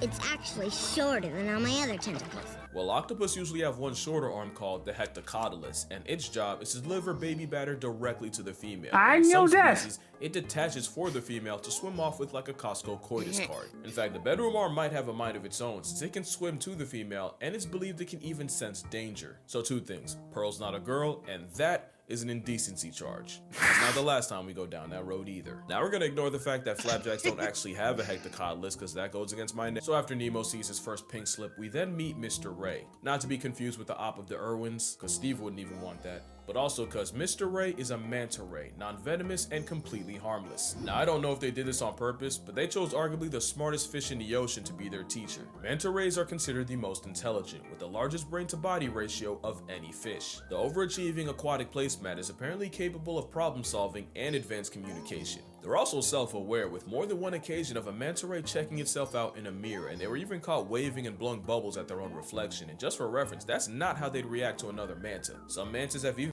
The fun fact here, we used to have an aquarium in the city I live in, and there were a lot of ray fish there. I think, and the species is like that. And what he's saying, they are really intelligent overall, because they were also pretty much you were allowed as a guest to feed them, or at least if you bought the feed, of course, because that's how that worked. But they also pretty much knew. You could see that the moment they saw someone with some food going, that they were like, "Oh, I don't care about you guys. I need to go there." So they did recognize people who had food with them, over people that didn't. So that is actually a thing that I've seen in real life happen. been on record asking divers for help removing hooks, so yeah, makes sense this one would have a teaching degree. Anyway, Mr. Ray gives the kids a marine magic carpet ride through the reef. Stop, right there. As a kid, it used to drive me crazy that I didn't know what that was. Years later, I have the answer. Spanish dancer. This Pacific pancake is a nudibranch, aka a type of giant sea slug, and a species known as a Spanish dancer, named after the flowing frills of a flamenco performer. It looks a lot like what SpongeBob got caught watching in 4K, and ironically, sponge is what they eat, and they'll actually steal their toxins for their own use. It's essentially cultural appropriation with poison. They also play for both sides, but unlike clownfish, they're born with both equipment. Now for how they use it, well, sometimes two slugs will donate nativity nectar to each other and head on their way. Some sea slugs have two penile appendages, one for delivering baby batter, and the other to stab their partner through the head to release a substance believed to brainwash the receiver into accepting their love juice while internally rejecting that of a rival. How do Spanish dancers do it? I don't know. I honestly stopped looking because I can only read the words traumatic insemination so many times. Also, in the movie, that specific dancer has a name. Canonically, it's Maria. Or I guess Mario. I guess both. So anyway, you know how the story goes. Eventually they get to the drop-off, the kids start doing the type of shit that got Harambe packed, and Nemo decides he really wants to live up to his name and gets himself kidnapped. His father tries to save him, but gets flashbanged by a camera. And yeah, that's accurate. A camera flash might not kill a fish, but it's severely disorienting and like a forced factory reset. That's why they say no flash photos in an aquarium. One time a tuna mistook a flash for a fish and proceeded to one-shot itself into the glass in front of several children. So I take it back. I guess it could have murked Marlin if it made him split his skull in a piece of coral. A little while. Considering we have Murder in the audience, Murder, what is your experience with that in your fish form? How are you about flashes in your fish form?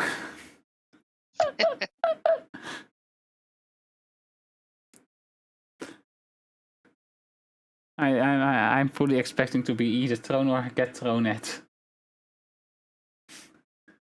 He has a really good delivery of his lines, though. Yeah, After that, we get to that's Dory. why I've been She's a joining regal this blue channel. tang and a species of surgeonfish that gained a lot of clout from the movie. She's also venomous with a That's the caudal reason Magic spine Carp that doesn't do extends whenever flesh. the fish Yeah. is stressed, meaning Dory has a built-in prison shiv. Not only can it cause severe pain and deep cuts, you're also liable to catch a nasty bacterial infection. That's why they're called surgeonfish, because they will cut you. Dory would also conceal carry a toxin called ciguatera, and poisoning can lead to migraines, trouble breathing, and hallucinations. So yeah, the beloved Disney character can be a real headache to deal with in real life, although to be fair, I've heard the same said about her voice actor. Not long after that, we meet Bruce, and considering he expeditiously kidnaps and essentially escorts them to an underwater white van, he might just be a predator in every sense. But when we see all three sharks, they swear by vegetarianism. We also see this guy. Remember him, he's gonna be important. Now there actually are vegetarian sharks. More than half of the bonnethead shark's diet is seagrass. And turns out whale sharks eat a massive amount of green. But considering we're talking about a great white, a hammerhead, and a mako, the only thing saving a clownfish and a blue tang is they're technically too small to even be worth the effort. Also, when Jaws cries about never knowing his father, it's because many sharks exhibit multiple paternity, where one litter can have several fathers. Shark mommy's womb is like a baby batter bouillabaisse, where paternity is like a lottery system. That was really gross. I'm gonna tone it down. But yeah, Bruce has no way of knowing who his father is. But it could be worse, baby Santa. Fun fact that I know is that, especially with great whites, is a lot. They give live birth because the eggs hatch well inside the mother. But while that happens, a lot of time the siblings start eating each other. Oh, yeah, I've heard about that too. So yeah, you could possibly be eaten before you even get born. Yeah. And it's a shark eat shark world. There is a reason why she was called. Talking about Gura in that regard. Yeah. That's another fact I know. When it comes to sharks, generally speaking, when a shark has scars on its tail, it means that they have mated. And Gura had some scars and piece bitten out of her tail. So when that first came out, her fans were not happy, especially the Sims. As usually it goes in VTubing.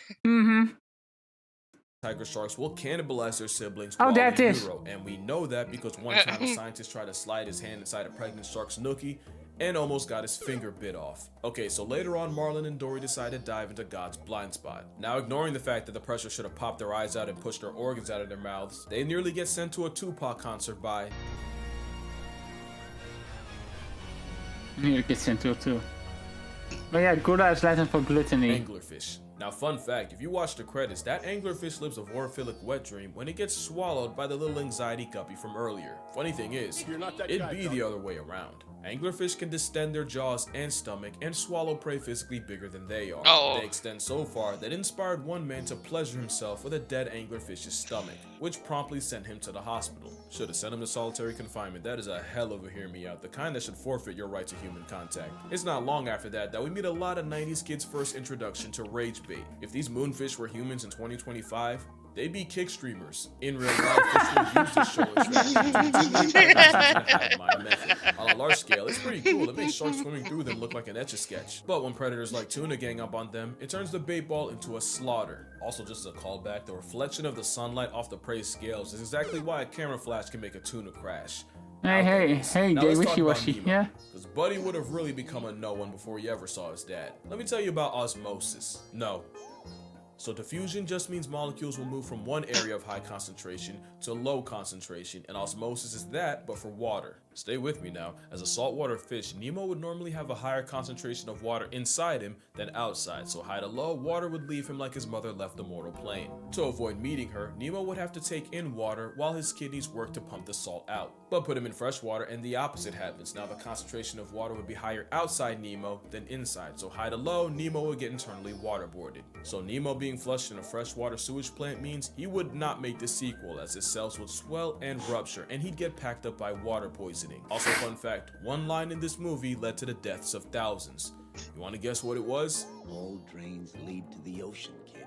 Just like that, Disney sent countless amounts of pet fish to the gulag at the hands of dumbass little kids, and if I had fish at the time, I would have been one of them. It also inspired children to set their goldfish free in the wild. Giant Goliath goldfish is why you do not do that. It's a bug-eyed invasive that's basically a nuke to the natural habitat. Now, I'm not blaming the movie for this, but their hands aren't clean. The irony is, a movie about letting fish be turned a lot of wild fish into pets and a lot of pet fish into the wild. Anyway, back to the father. Eventually, they both get taken by a whale. And oh boy, there is a lot to unpack here. Stay with me now, that was a blue whale. Not only are they the biggest things alive ever, it takes so much energy for them to open their mouths, they only do it when they're guaranteed enough krill calories. Not only that, blue whales take in so much water in the process, we're talking 10,000 gallons or like 200 bathtubs. The effort it takes to carry all that means the blue whale can...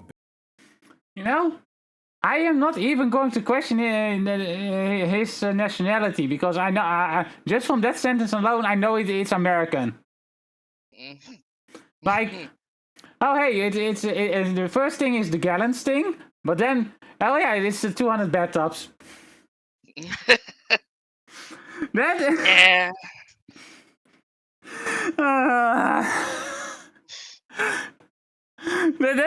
is so American. Yeah. Hey, how much do you drink? I mean, earlier he measured it with the Empire State Building. Yeah, true. But this one just stood out with the bathtub because I've heard that one before. barely move. So yeah, Bluey would have been physically incapable of carrying them to Sydney. But even if they could, Nemo still would have come out of it an orphan. When blue whales hold all that water, they squeeze that water out with their tongue, and anything not water gets trapped in their baleen. It's how they filter feed, which means our fish friends would have been crushed to death by an 8,000-pound tongue.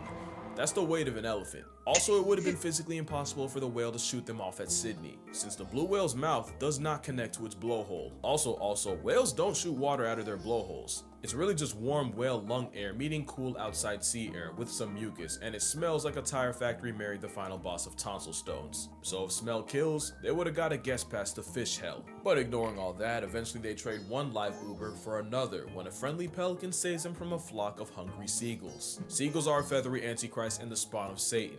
And they should be afraid of pelicans, since pelicans are documented literally swallowing birds alive. In fact, one of the most traumatizing documentaries I watched was where Cape Gannis were nesting on Malgus Island by the thousands, but because of overfishing, great white pelicans started pulling up to the nursery. What followed was a bunch of today pterosaurs strolling across the island like a grocery aisle and swallowing any unsupervised chicks alive. Like, you could hear the chicks as they were sliding down their throats, only for the pelicans to fly home just to regurgitate the recently devoured baby birds for their own pelican chicks to eat. So yeah.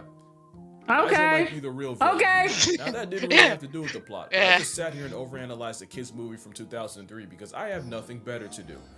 And if this video gets 150,000 likes, I'll do it to another one. You can probably guess which one. Friendly reminder that I do have a Patreon if you'd like to support me beyond subscribing. But as always, in this economy, Loves him developer. that, let's be honest, really Oh doesn't. god. Only if you want to like buy me lunch or something. Also, I have a book. You should read it. Link also in description. But that's gonna do it. Drink water, hug your mother, don't dump goldfish. That's for real a problem. My condolences to your childhood. I will be doing it again. Until then, I'ma see y'all in the next one. Okay. Dark Pokemon theory. Oh no, I think I know where this is heading. I'm not sure if I like it, but... Okay, what is your Dark Pokemon theory, Murder? Yeah, I knew it! I freaking knew you would go there!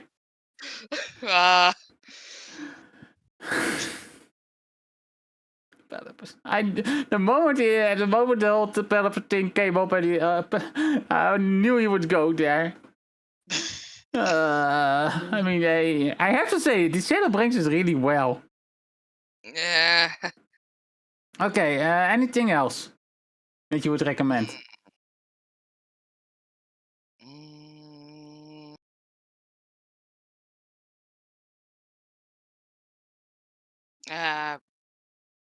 Laughs in chaos. I didn't banish a light and a dark monster. You cannot laugh in chaos. Let's go with why you should never play with a baby elephant. Let's see, where is that? Actually, I can search elephant. It's Why you should never play? Yeah, I mean, I can understand. Ina, yes. I don't like it when murder starts with Ina like that, because that generally means something else is coming up. It scares me. Let's see what murder has to say, and then we start. A parapet, a blue eyes white Ringo, and a red eyes black Merc.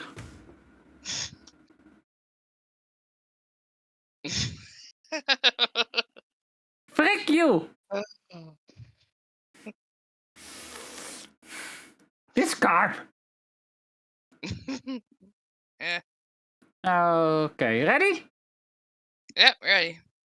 Just wanted to come on here and talk to y'all because I know there's a lot of accusations, a lot of misconceptions regarding where I've been, why I haven't posted in a while, my coming back, and you know, I'm not really good at making these kind of videos, but you know, I think it's time I address the elephant in the room.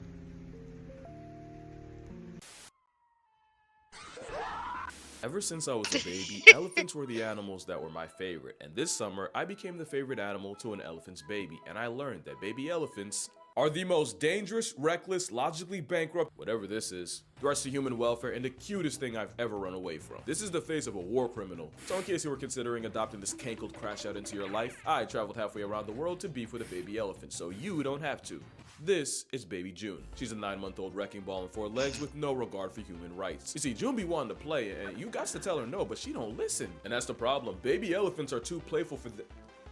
Well, actually, it is for their good. You'll notice that a lot of the smartest animals are also the most playful, and playing actually consolidates the skills you'll need later in life. It's actually been proven that the elephants that play the most as kids end up more well-adjusted and adaptable as adults. It's why you'll see these videos of elephants chasing around birds, chasing around dogs, and just wrestling each other. Problem: it's one thing for an elephant to roughhouse another elephant. Getting hawked down by a 900-pound toddler that doesn't know their own strength is a different heart attack. And do not tell me June didn't know what she was doing, because she kept trying to act cute in my face, only to bum rush me from behind. Oh, and they're a car-sized St. Bernard. You run, they see that as a license to chase. Here you go again, June, stop it. Speaking of which, the other reason baby elephants are bad for your health. When baby elephants get excited, they make a lot of sounds. They're actually pretty noisy animals in general. I didn't know elephants make those kind of noises. Yeah. And hearing their baby make any noise sends them running. They literally warn you not to rile up June because she might think she's playing. I didn't know until I first watched this as well. Keep in mind, elephants are pregnant for 2 months short of 2 years. That's a nearly 2-year internal investment, and you're grass if she thinks you're threatening it. To be fair, look at furry she is. Man posted up next to his spawn. No amount of backpedaling will keep him in present tense. Doesn't change the fact that June raised my health insurance with a different kind of charge. Yeah, baby elephants can be remarkably bad for your health. To be fair, we're kind of a disaster for theirs. We took the biggest animal on land and made their land the smallest it's ever been, and believe me, as hard as you think uprooting a family of several thousand-pound plus-size lawnmowers is, it is harder. In fact, I challenge you, play this game. 10 minutes, you'll wonder how the elephants made it work, because this game gives you a small taste of what the elephants have to go through. Alright, hold on, let me do the... Okay. Segues into his sponsors is also really good, though. Shows why elephants probably hate us, because this game gives you the same problem we gave them. Your previous home is now completely unlivable, so you, Beast Lord, have to find a new place to lead your pack. You even get a spirit guide in the form of a baby elephant, and I can't believe it took me actually playing to know that. Like, do y'all not know me? I should have led with that. And just like with wild elephants, you choose how you want to proceed, and you can play the role of collector, invader, or developer. Each has their own buffs and nerfs. Like, if you're just starting out, you're better off as a collector, since that means more resources early on. But when time comes to attack, your army will be slower, and you're probably getting steamrolled. And like some choose crime, and we'll get to that, you can opt for invader, living off pillaging, and you even heal faster in battle, so it's like plot armor. Except when you go grocery shopping, because resource gathering, that's where you get nerfed. And the same way elephants influence the world as a keystone species, you can too by choosing developer, influencing the very landscape of the game. But just like a matriarch leading the herd, every decision you make determines whether you prosper or perish. But no pressure, have fun with it. And to make sure you do, Beast Lord's got an exclusive offer, and if you use the code BL777, you'll score free startups and resources you're gonna be glad you had. I'm sure they wish they did, so to start with over 10 million already have, download Beast Lord the New Land using the link in the description and start paying reparations to these elephants. You'd think June was the manifestation of unbridled generational rage. Almost the opposite, because the other dangerous thing about being around a baby elephant, Well, you know how humans are the smartest things alive, allegedly, but our babies have the self-preservation of a kumquat because the learning curve is so high? There's so much elephants have to learn about elephanting that they start off kinda, I want to say unaware, which would explain why June didn't get that my pelvis physically couldn't handle a lapdog in the weight class of a cow. So yeah, you can actually get loved to death by an elephant that doesn't know any better. We're talking about a baby animal that sometimes steps on its own trunk. It can take 1 full year to figure out how to use it. Or you know, 9 months in motivation. Yeah, June ate my poncho. Like right off my chest. Now wearing green around animals that eat grass for a living, that was a decision. But that trunk's another reason a prepubescent pachyderm can be really bad for your house, because understand, nothing's out of reach. Also, there's power in that trunk. Her name June, but she easily could have had me feeling the Mayweather in September if she swung. And if you think she could move you like a gust of wind, you lie. And I know I kind of implied they're dumb, but like, only in the ways that are inconvenient. They know to mess with tourists for a response, and they don't forget who gave them the best one. So June targeting me, that wasn't an accident. So yeah, baby elephants are much more of a life hazard than you ever could have imagined. Question is, why did I do that to myself? Well, if this video gets, I'm gonna say 150k likes, I'll go to an elephant sanctuary somewhere and record it. 150k likes, 150k likes, 150.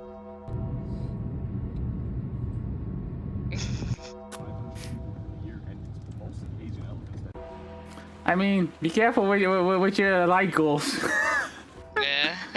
Also, a lesson you can learn from this. Yeah, I'm a man of my word, so I knew I was gonna have to see some elephants. What I didn't know was just how hard it'd be to find the right place, and to explain why, we gotta go back. The relationship between Asian elephants and people is wildly toxic, and it starts with people destroying their habitats and taking over their ancestral avenues. But you remember what I said about that learning curve? Yeah, they wasn't going for that. As arguably the smartest thing alive that's not us, the elephants just adapted, and then you had families of elephants raiding crop fields at night or even breaking into houses to steal rice. And that's all it takes. Cause on one side, you got farmers trying to defend their livelihood from a 4-ton marauding raccoon, and on the other side, elephants are just trying to live a life that people have made that much harder. It's a vicious cycle, with elephants often getting injured or even killed by farmers protecting their stock, while hundreds of people get flatlined by those same elephants each year. And you already know, if an elephant murks a person, it's likely getting put on a shirt in retaliation. But it's also proven that kind of activity causes genuine PTSD in the survivors, making them that much more trigger happy. An unpopular opinion, I never liked how y'all made fun of this woman. Like, yeah, she could have done the elephant dirty and gotten got. That elephant also could have been a hurricane on 4 legs that was finna life retire the first person she ran into, and Maya Murmu got cheated out the game of life. Now add elephants getting exploited for things like logging companies, and you realize that somewhere an elephant with internet made this and wanted problems. Logging was especially nasty since the Ellies would be separated from their families, abused, and usually disabled by the end, since a lot of times they get injured but would be forced to work through it. Logging Humans are horrible sometimes. But now there was a problem. Suddenly a bunch of elephants were out of work, and unemployment don't really work when you put away shacks weight and food a day. Now the only reason I brought all of that up is because it directly led to the problem I had. Stay with me now. So with so many elephants with nowhere to go, a bunch of sanctuaries started opening their doors, and it seemed like the perfect compromise. The Ellies are taken care of and get to retire, and people get to see these absolute units up close. Except a lot of times, it's the worst kind of trap. A lot of these sanctuaries are just the same problem with different gift wraps. Stay with me. You know how it became common knowledge that elephant riding is a great time for anyone not an elephant? It's cruel, it's hell on their back, and the way they train them to do it, we'll get to that. But basically, elephant riding became a massive red flag for a reason we'll also get into, and most sanctuaries trashed it. But there's also many that offer elephant washing, and that might not seem as bad. So again, I'ma really need y'all to stay with me. Wild elephants aren't strangers to water, but they don't spend all day in there, and they kind of just go as they choose. Problem is, when you sell tourists the promise of washing an elephant and they pay for it, an elephant that doesn't feel like it is bad for business. So these trunk merchants end up not having a choice, and sometimes they'll even hide bull hooks in the water to goad the elephants where they want them. By the way, that's a bull hook, and they've actually been banned in zoos. They were so cruel, and that's a problem, because if you don't know any better, you might think you're having a wholesome moment. Whole time they're suffering and you're funding. Humans are horrible sometimes. From an elephant, same thing. The elephant's just doing the same thing that it was slavishly taught to do since birth, often also at the threat of a bull hook. And it's not just elephants. You might remember that era of people taking pictures with tigers and putting them on Tinder. Hopefully that's the closest they ever got to pull. Often the tigers are declawed, defanged, and higher than Shaggy, they're drugged beyond belief. Basically, if you have a whole wild animal, one with a known human body count, just sitting there like a trained dog, yeah, you know something ain't right. And these traps are literally everywhere, and they're really easy to fall for. I remember how much I wanted to see one of those otter cafes in Japan, until I found out how utterly egregious that would be. So now you see my problem. If I don't go to a sanctuary, then I'm the guy that lied to millions of people. If I do go but promote the wrong one, at that point I might as well just nuke my channel. But then I thought, I shouldn't worry about going to a good elephant sanctuary. I should go to the elephant sanctuary. And on that note, introducing... This is Lek Chyler. Her name means tiny, she's about 4'10", and she's the biggest fucking G you'll ever meet. She's an animal lover with an elephant-sized soft spot in her heart. It's low-key medically alarming, but she seems fine. And when she was young, she witnessed the horror of the elephant logging and riding business. I know I said we get back to the training stuff, so... yeah, cause out of all the things I've talked about, this might unironically be the most disturbing. You ever wonder how a highly intelligent animal known to get people PTSD takes so much grief from something 40 times lighter? Unfortunately, it's called the crush, and it involves isolating a baby elephant, tying it to a box, and beating it for 24 hours, bolts, nails, chains, all of it. Why? Well, you remember how I said the mothers are overprotective? Well, elephants are also the biggest mama's boys in nature, and this brutal brainwashing means their love for their mother now gets overshadowed by their new fear of man. And if it doesn't work in the first 24, then they just go back for another 24 hours. And then another, until eventually the baby's too traumatized to even look at its mother. It's called the crush, because they literally crush their spirit. You look them in the eyes, there's nothing left. I'm not showing videos because 1, YouTube seems to hate talking about animal abuse more than they hate the abuse itself, and 2, I don't know if you've ever heard an elephant scream for its mother, but mama, sorry for my language, that shit will fuck you up. That's the part of riding an elephant you don't see, and I'ma just say, I rode an elephant as a kid. That memory will forever be tainted. Yeah, Lex saw that and that was her villain origin story, or at least part of it, because she obviously tried to spread the word, but not only was elephant trekking a huge business in Thailand, it was a business her own family was in. So that villain story just went Joker. But didn't I tell you Tiny is a G? She wasn't going for it, and she kept applying pressure, and while she did make noise, she'd be doubly disowned by the government and her own family. Well, not all of them, because the elephants would be her family, and in 1995, Lek Chyler would found the Elephant Nature Park near Chiang Mai, Thailand, which has since rescued over 200 elephants, where not a single bullhook's used and a trunk Tyler has no reason to fear people, which gave me every reason to fear June. That girl legitimately terrorized me, and the worst part is I'll let her do it again, no questions asked. You know they put elephants first when you got baby June out here wilding. So yeah, after hearing about it, reading about it, and even watching a movie about it, I knew exactly where I was going. And after 20 hours, a couple layovers, and a drive up a mountain, my nerves did not appreciate. Oh Lord, he coming! Nice. First thing they did when we got there was hand me a bucket of watermelon, which I thought was a sick joke until I realized it wasn't for me. Now, if you're paying attention, I have a question. Casual, what's the difference between feeding an elephant and washing or riding one? I'm so glad you asked. The whole point is these problem sanctuaries have elephants doing things they wouldn't be doing in the wild. Yeah, elephants spend 20 hours a day eating. You'd have to really commit to overfeed one. It's also good because the mahouts raising them can motivate them with food. No hooks required. And that's what makes EMP so great, because even though it's Thailand, everything runs on EST. Elephant Standard Time. Like, you pay to be around elephants, but they decide what you do and how long you do it. For example, where they dropped us off and where we went to go meet the rest of the herd was about a 20-30 minute walk in theory. Yeah, it took 2 hours, because EST means if an elephant pulls over and says it's snack time, then it's snack time. No discussion. And if you get caught in the rain because an elephant decides to do skincare, then that's what it is. If you mad, meditate on it. Oh, speaking of the others, it wasn't just June. I also met this young lady, Gampang, and when I say young, I'm talking 51 trips around the sun. And here you got Nungpup. She's 44 with plenty of room for more. Also, you don't just play with pachyderms all day. You actually go through a They can also get pretty old, yeah. Like learning how to make an elephant's favorite snack. Rice balls with bananas, tamarinds, and maize. And you can't tell, but I was strongly considering taking one for myself. Oh, the smell. I just know it was bussin'. I also got to meet the resident angsty teenage male, and yeah, everything I have joked about June goes doubly dead serious for Buddy. The males get solitary confinement, and before you feel bad, it's for a very good reason. Anyway, you get to see elephants in their natural and even learn stuff along the way. Elephants are walking instruments. You wouldn't believe the kind of sounds that come out of them. I also never realized how much I needed elephant ASMR. The other thing is, elephants make a lot of noise. Except when they don't want to. When elephants go incognito, they don't make a sound, and since they're technically always tiptoeing, you really might not hear them coming. If you're trying to set a record for weight loss, there'd be times I'd turn away for half a second and 6,000 pounds of mass would just be missing. It was another thing. Elephants can smell numbers. They have the best noses on Earth, and experiments show they can actually smell what sealed bucket has the most sunflower seeds without looking. But it also means when they give you a sack of bananas to feed them, they know exactly how much you got on you. You will. This is interesting. So I will say. Try to pull a fast one. Shorty said, "Yeah, you not doing that. Run it." Also, they wait. Where's the rest of you? Oh, yep, there they are. Elephants are way better climbers than I thought. Like, I don't know how they got up there. No, like literally, I tried to follow them. I couldn't. To me, the most important thing, and I hope y'all get to do this at least once. But when you look an elephant in the eyes, that's just a feeling like. You can see how intelligent they are. You can see how aware and like what they've been through, and I don't know. There's just something about making eye contact with an animal that's suffered so much and finally knows it's safe.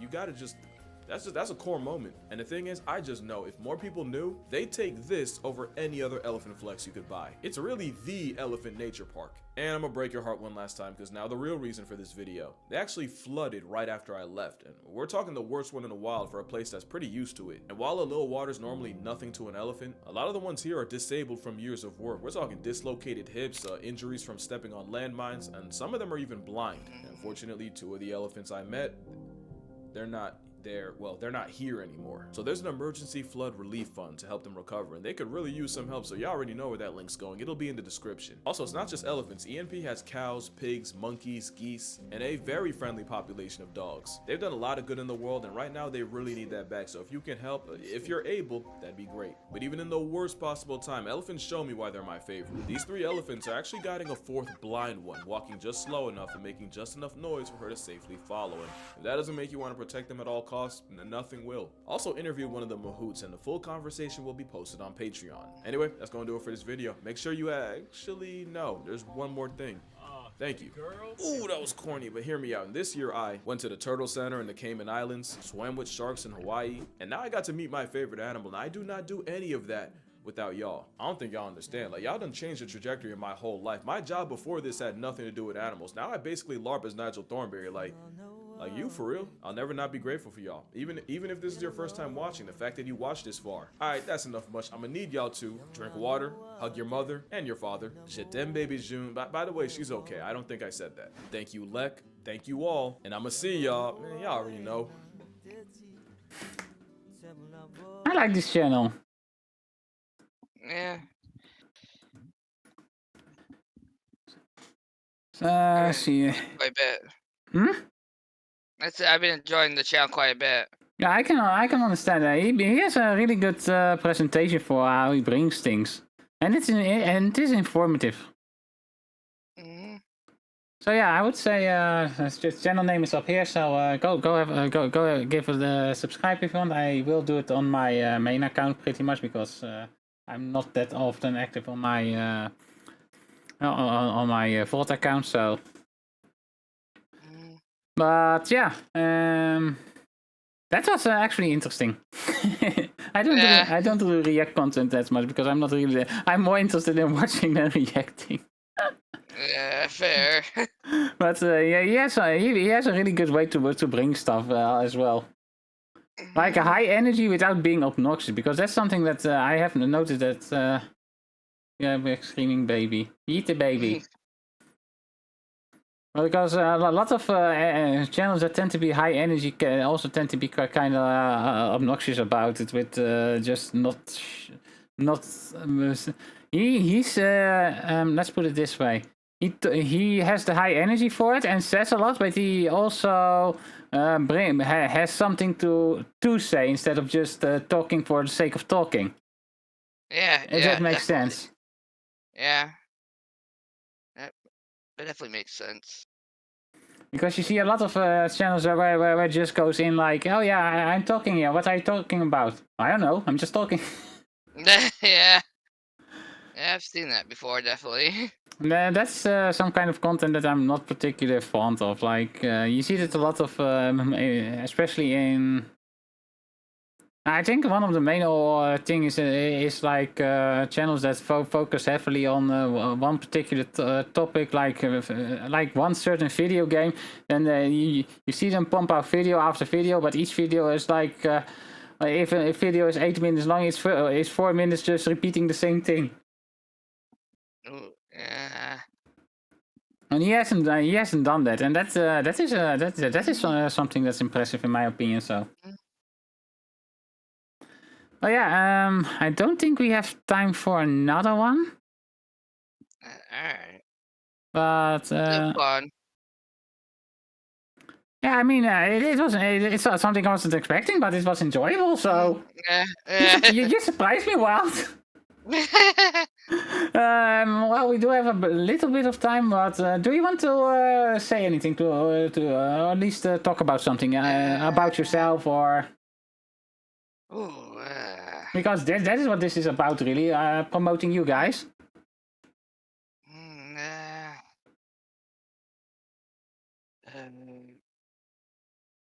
Well, I'm mainly been doing this while I'm at home, helping out my mom when I can, Mm-hmm.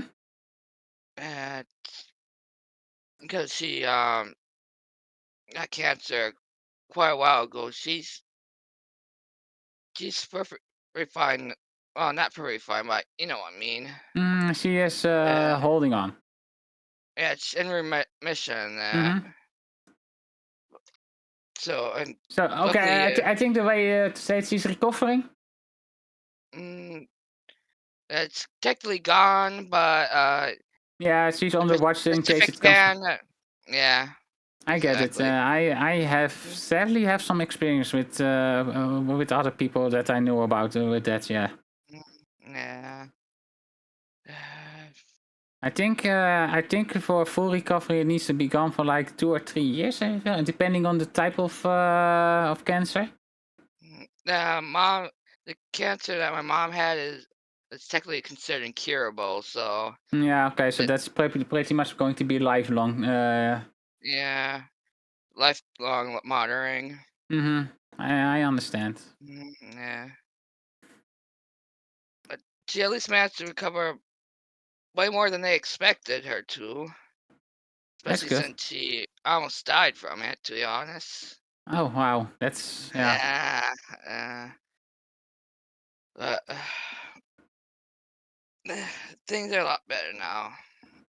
That's understandable. I mean, and I do know. Yeah, I hope she will stay fine. So Yeah. I wish her the best. Just you can tell Bunny said that to her. Yeah. All right. But yeah, I hope she stays fine. I also know that you recently became affiliate on Twitch, right? Yeah. Yeah. I still have to look into that stuff more. I've worked that out. Yeah, it's a pain in the butt. I need to I've been needing to reapply for it since December, and my account is building up on it, but for some reason they are not accepting my tech stuff lately, because for some reason, despite it not changing. So that's fun. Yeah. Probably need to get some help with it at some point, because it is starting to build up quite a bit. But yeah, I would advise getting that, even if it's just a little bit that it gets you. It can build up over time, so. And that could help you and your mom to work out. And so, even if you just have the stuff done, you can start at least building up a little bit. And if you need help, I can try to. I'm not familiar with the US side of things in that regard, so but I can help a little bit, I guess. All right. Otherwise, yeah, and if I can't help, there's probably someone that has gone through it, like Double and Indie are US based and have our affiliate, so. I'll have to keep that in mind. So yeah, I mean, at the very least, it could help you out with either your streams or just helping out your mom a little bit. So. Yeah, definitely. And so that's all. If you can get free money, it's always worth it, you know. Yeah, yeah, exactly. So don't sleep on it too much.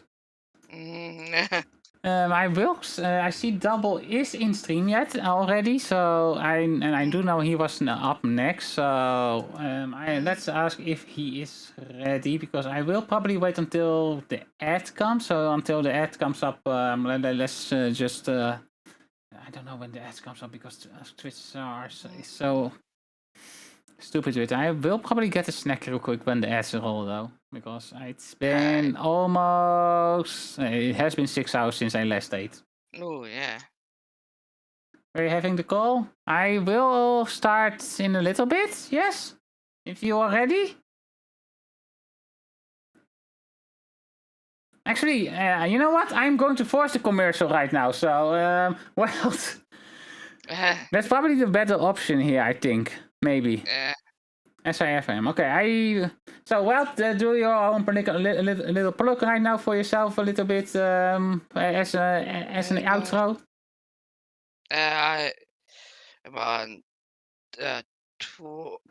Twitch, Twitter, Blue Sky.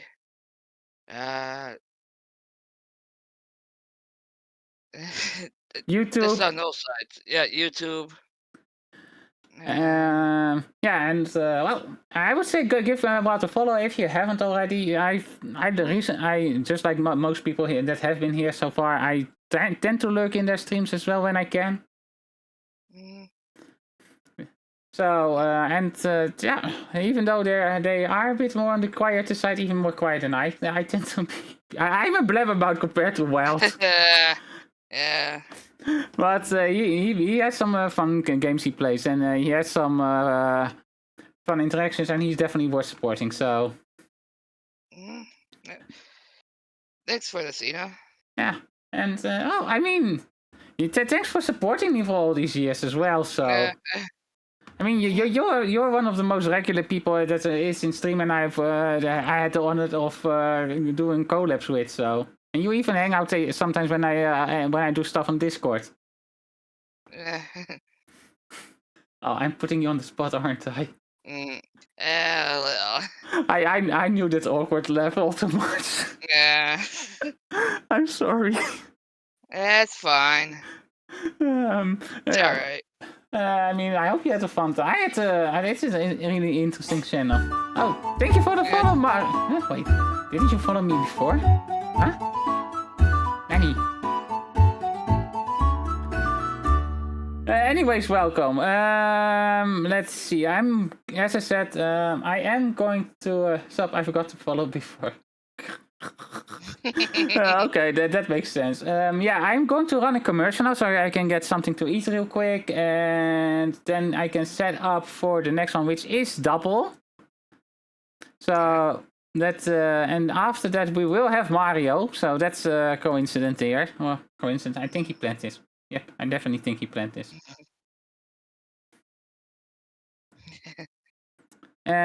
So yeah. Then I just have to check. So thank you, Wild, and I hope this helps you grow also a little bit more. You deserve it, just like everyone else. So, yeah, I'm going to run a commercial now, and we will be back in just a little bit with Double and to see what he has in store for everyone here. Anyways, thank you again. Bye bye, Wild. See you in chat. Bye. See ya. As I said, gonna run a commercial. Be right back.